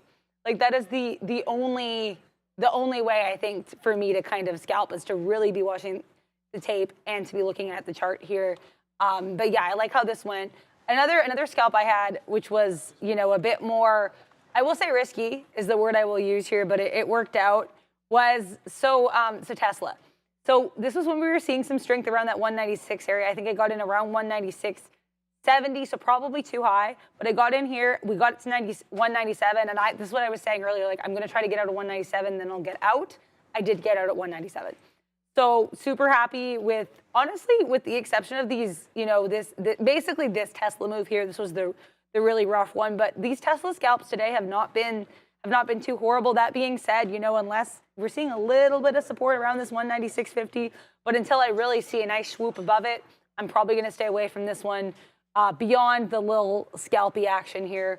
Also interesting to me is Netflix, which I was briefly in earlier and then arguably got out of too early. But yeah, it looks like we could be shaping up for a little bit of a dip on Netflix, perchance. The one thing that would be hard for me to know when to enter, just because we haven't really set up like a clear kind of range pattern here yet. Maybe around 409, but it looks like we don't really want to go down yet for Netflix. But yeah, shall keep an eye out. Also looking like a dip buy potentially is Google. So this, yeah, you know what? I'm going to try to get in here around just below that 124.70 because I like this and I would like to see what shakes out here. But yeah, definitely, I think mega cap scalps is the vibe for me right now. Also, I might get back into that Comcast long that I forfeited way too early. And when I say forfeit, we still made profit on it, but I just got out too early because it was kind of not moving fast enough for me. But it ended up being a good trade. We're kind of in a dip here on Comcast. I might dip my toe back in here. Yeah. Yeah, nice. So I'm reading the chat a little bit here. They're kind of talking about some talk about, oh, you guys got no positions on. And shout out to data science right there. To not take positions is also a skill. Definitely. I find myself kind of, a lot of the times when I find myself getting into trouble is when I'm itching to take a position. So those of you who are like, oh, you guys got no positions on, it is lunchtime. Things are kind of choppy and churny, and I want to wait for some of the prices and for some of my setups to kind of show up. And whenever I don't do that, whenever I'm itching for a trade or I'm itching to kind of push my bias into the market and kind of be like, oh yeah, this is going to do this is going to do that, more often than not, the market will definitely slap me around and put me in my place.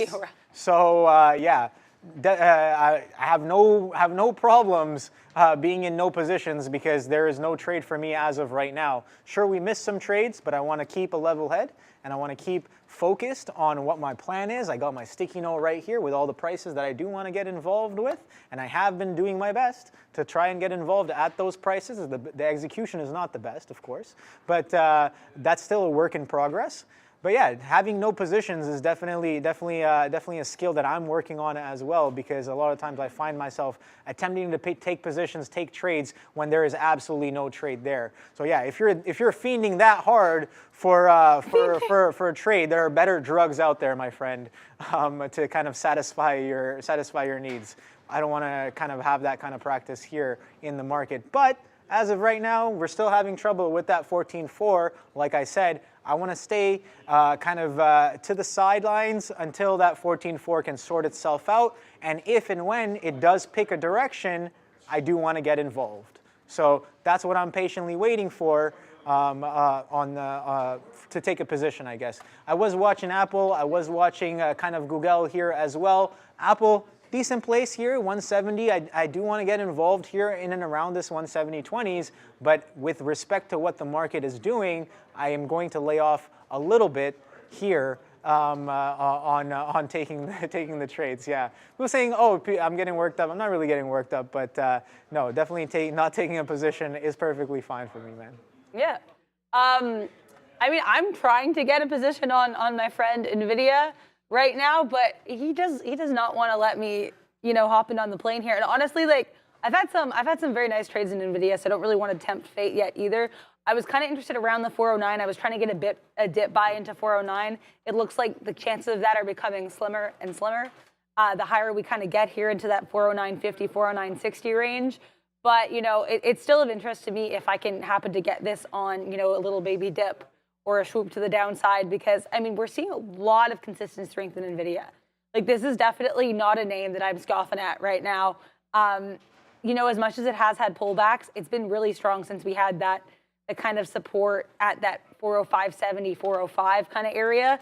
And so I would like to get in on this even as a scalp moment. I'm very much interested. So yeah, so that's something I'm still looking at. I've been looking at Google, but I'm finding it very hard to get a fill in Google, and I've tried multiple times. This one, as we kind of see another little swoop to the upside here. I like this. I do like this. I'm going to kind of wait and see if a better opportunity, because I wanted to get in around that 124.65, 124.70 could not get filled. Also, shout out to Angry Bear. Let's go, B, because I like a good pun. So there we go. Yeah, so let's look at that. Also, yeah, I want to look at Tesla too, because Tesla, I mean, to be fair, like I said earlier, comparing Tesla, like the traction Tesla got off of that little swoop to the upside that we had in the NQ with any of the other mega tech names is laughable, because Tesla was taking its sweet time. But now we're seeing a little bit of a push above 197, just a skosh. I don't want to get involved yet, because I've been burned by that before. Cough, cough, what happened over here when I got in at 198? I can admit my mistakes. But yeah, I want to kind of see what happens here, because we're seeing a little bit of traction at this 197 area. We're seeing a nice little floor of support around 196. I do think Tesla overall today has been for the bears. But, there might be a skosh of bull action happening right now. And if not, then maybe I'll try to short it on this move back to 197, because it seems to be enjoying chilling at the 197, 196.50 range. So I'm definitely keeping an eye on this. This is where my eyes are glued at this point. Let me see what else I have on my board to kind of look at over here. I want to look at, oh my gosh, what Rivian's been mentioned in the chat, so I want to pull up Rivian. Someone was saying it's driving to the downside earlier, so shout out to you. I'm sorry, I don't remember who you were, but I love a good pun, so thank you. Yeah, absolutely. I mean, Rivian, we're at like almost 15. We're at like 15.35 here. This Rivian actually might be a short. I need to look at the levels on this, but let's put it this way. I don't see Rivian going up anytime soon. So I might consider it. It's too bad I didn't see it around here. I think it would have been a better short for me, at least shorter term, around this 15.45 area. I enjoy this. But yeah, this is interesting. I also have in the chat here, we were looking at this one earlier too. PG Keeper, Shop is shopping for buyers. Someone mentioned Shop earlier, and I love a good pun, so let's look at Shopify. Oh, Shopify around VWAP. Okay, I'm intrigued. I like it. This is what I was saying earlier about Shopify too, though. Just kind of what it's doing, like with these lower highs, makes me nervous. But on the shorter term, I would either buying around VWAP or kind of shorting it as we kind of get to the downside, because it looks like the pattern to me suggests we're going to have another move to the downside here. Yeah, a little bit of continuation, it would seem. You definitely have to stay wary of the skosh. Oh, yeah. Yes. Yeah. I, Skosh alert. Yeah. Yeah. Appreciate Whenever that. things are moving around, just a little skosh. Yeah. Just a skosh. That Just a little was bit. pretty funny. Thank you. But yeah, that crazy move right there. We were talking about Apple, that 170.20, kind of an area of interest, that consolidation for 2 hours, that high from that consolidation. We are breaking, as of right now, that consolidation high. So Amazon, as tempted as I am to short this 132, the fact that we are holding above that 14.4, Apple is attempting to break through its consolidation. Sure, if I short here, it's giving me a 25 penny risk potentially if I risk off of that previous high from before.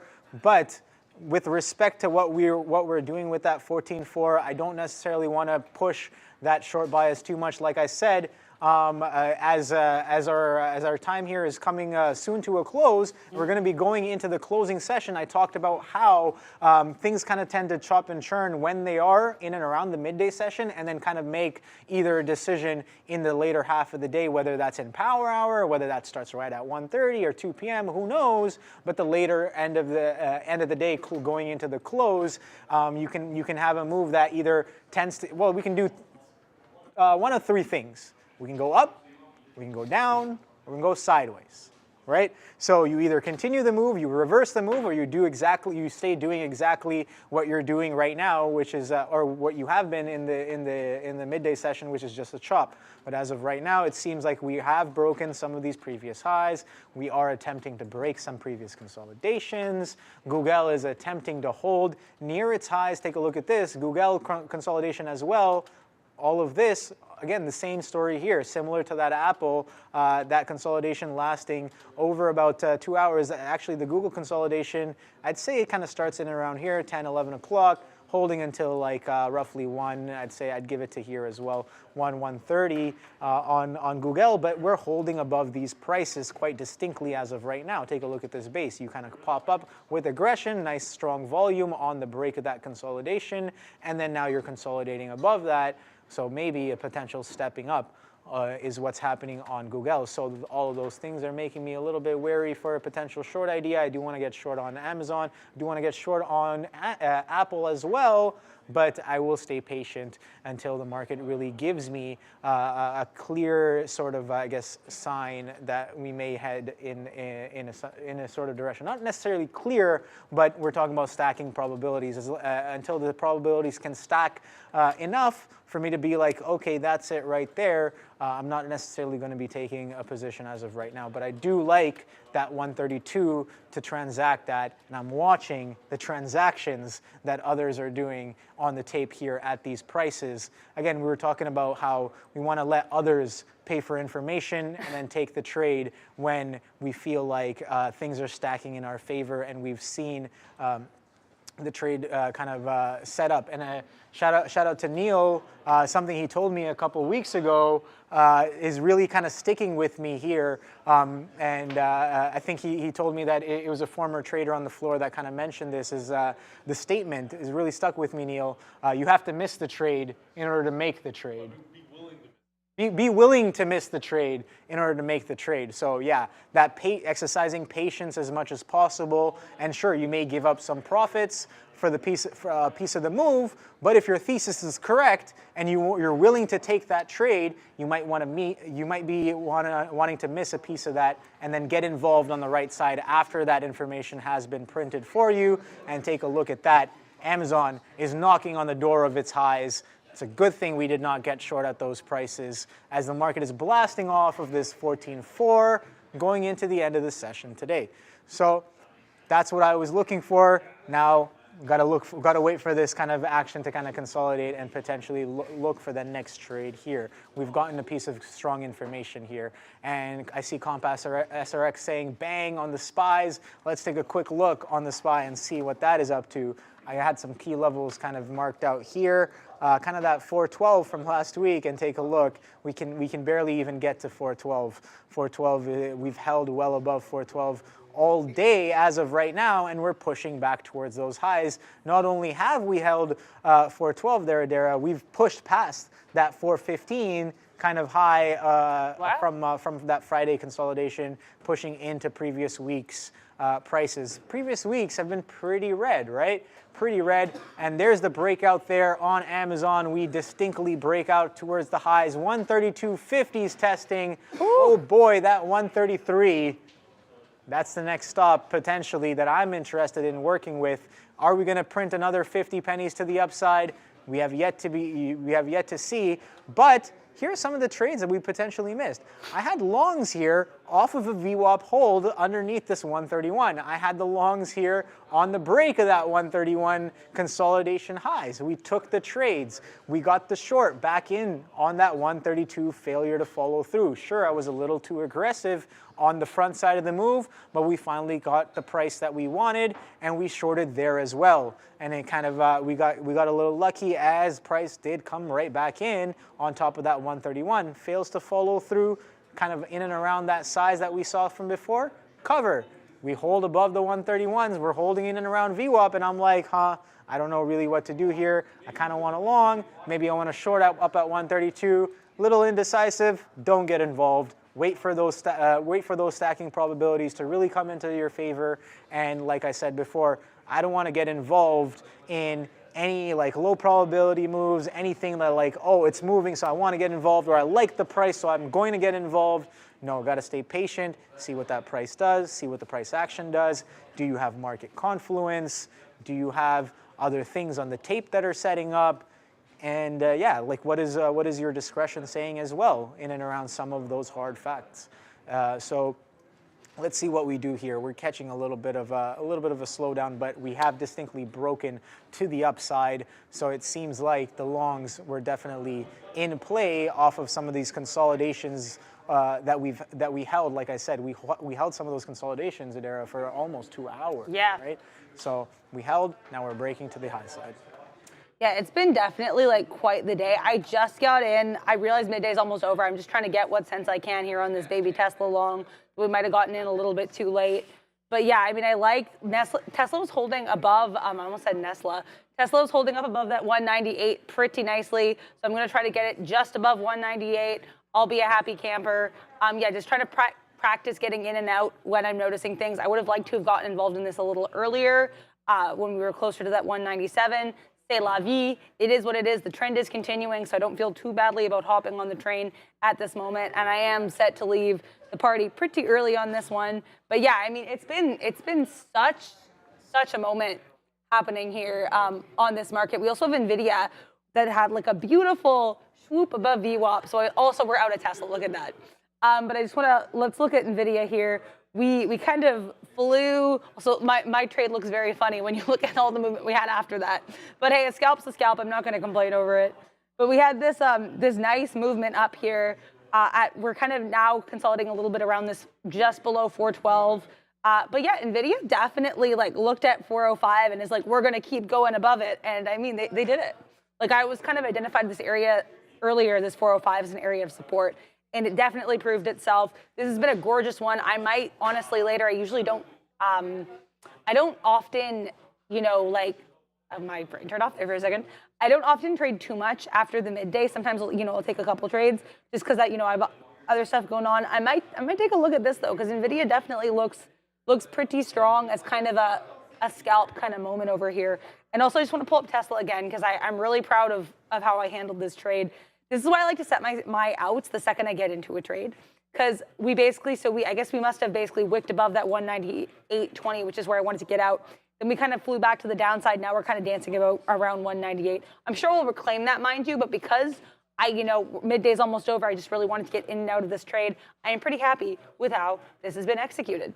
So yeah, this has been also, now we have Meta getting close to 305. This market is wild. Yeah. Meta swooping above VWAP, which is significant because we kept trying to almost flirt with VWAP and then going back to the downside. But this around VWAP is quite something. Is there anything else you're watching heading into the rest of the day of trading for you? I was watching the chat here, and Tony Price is asking a question. Oh. Obi, is that a possible double bottom on the SoFi 15-minute chart? So let's pull up the SoFi chart right here. I have it up. I'm looking at a 3-minute. Let's move to the 15. All right, is this a potential double bottom on the 15? Maybe, sure. Potentially, I have no idea, but here's the thing. You want to know a much cleaner double bottom that I saw here when I pulled up the chart was right here on this 675 area right here. This double bottom right here. You have a trend that comes in pretty hot, and then you start to go sideways off the trend. Not only do you break the trend, right? Not only do you break the trend there, you also hold this area as a double bottom. You have failure to follow through. This double bottom down here gave you a retest about 25 pennies to the upside. Now that's quite significant on something that's priced at this point here, $6 from $6.75 to $7 test right there off of that potential double bottom. But I think Tony is asking, is this a double bottom relative to that? Sure, it depends on how you personally define your double bottoms and what statistics you have based off of that. Like, do you look for double bottoms within a 20-30 penny range,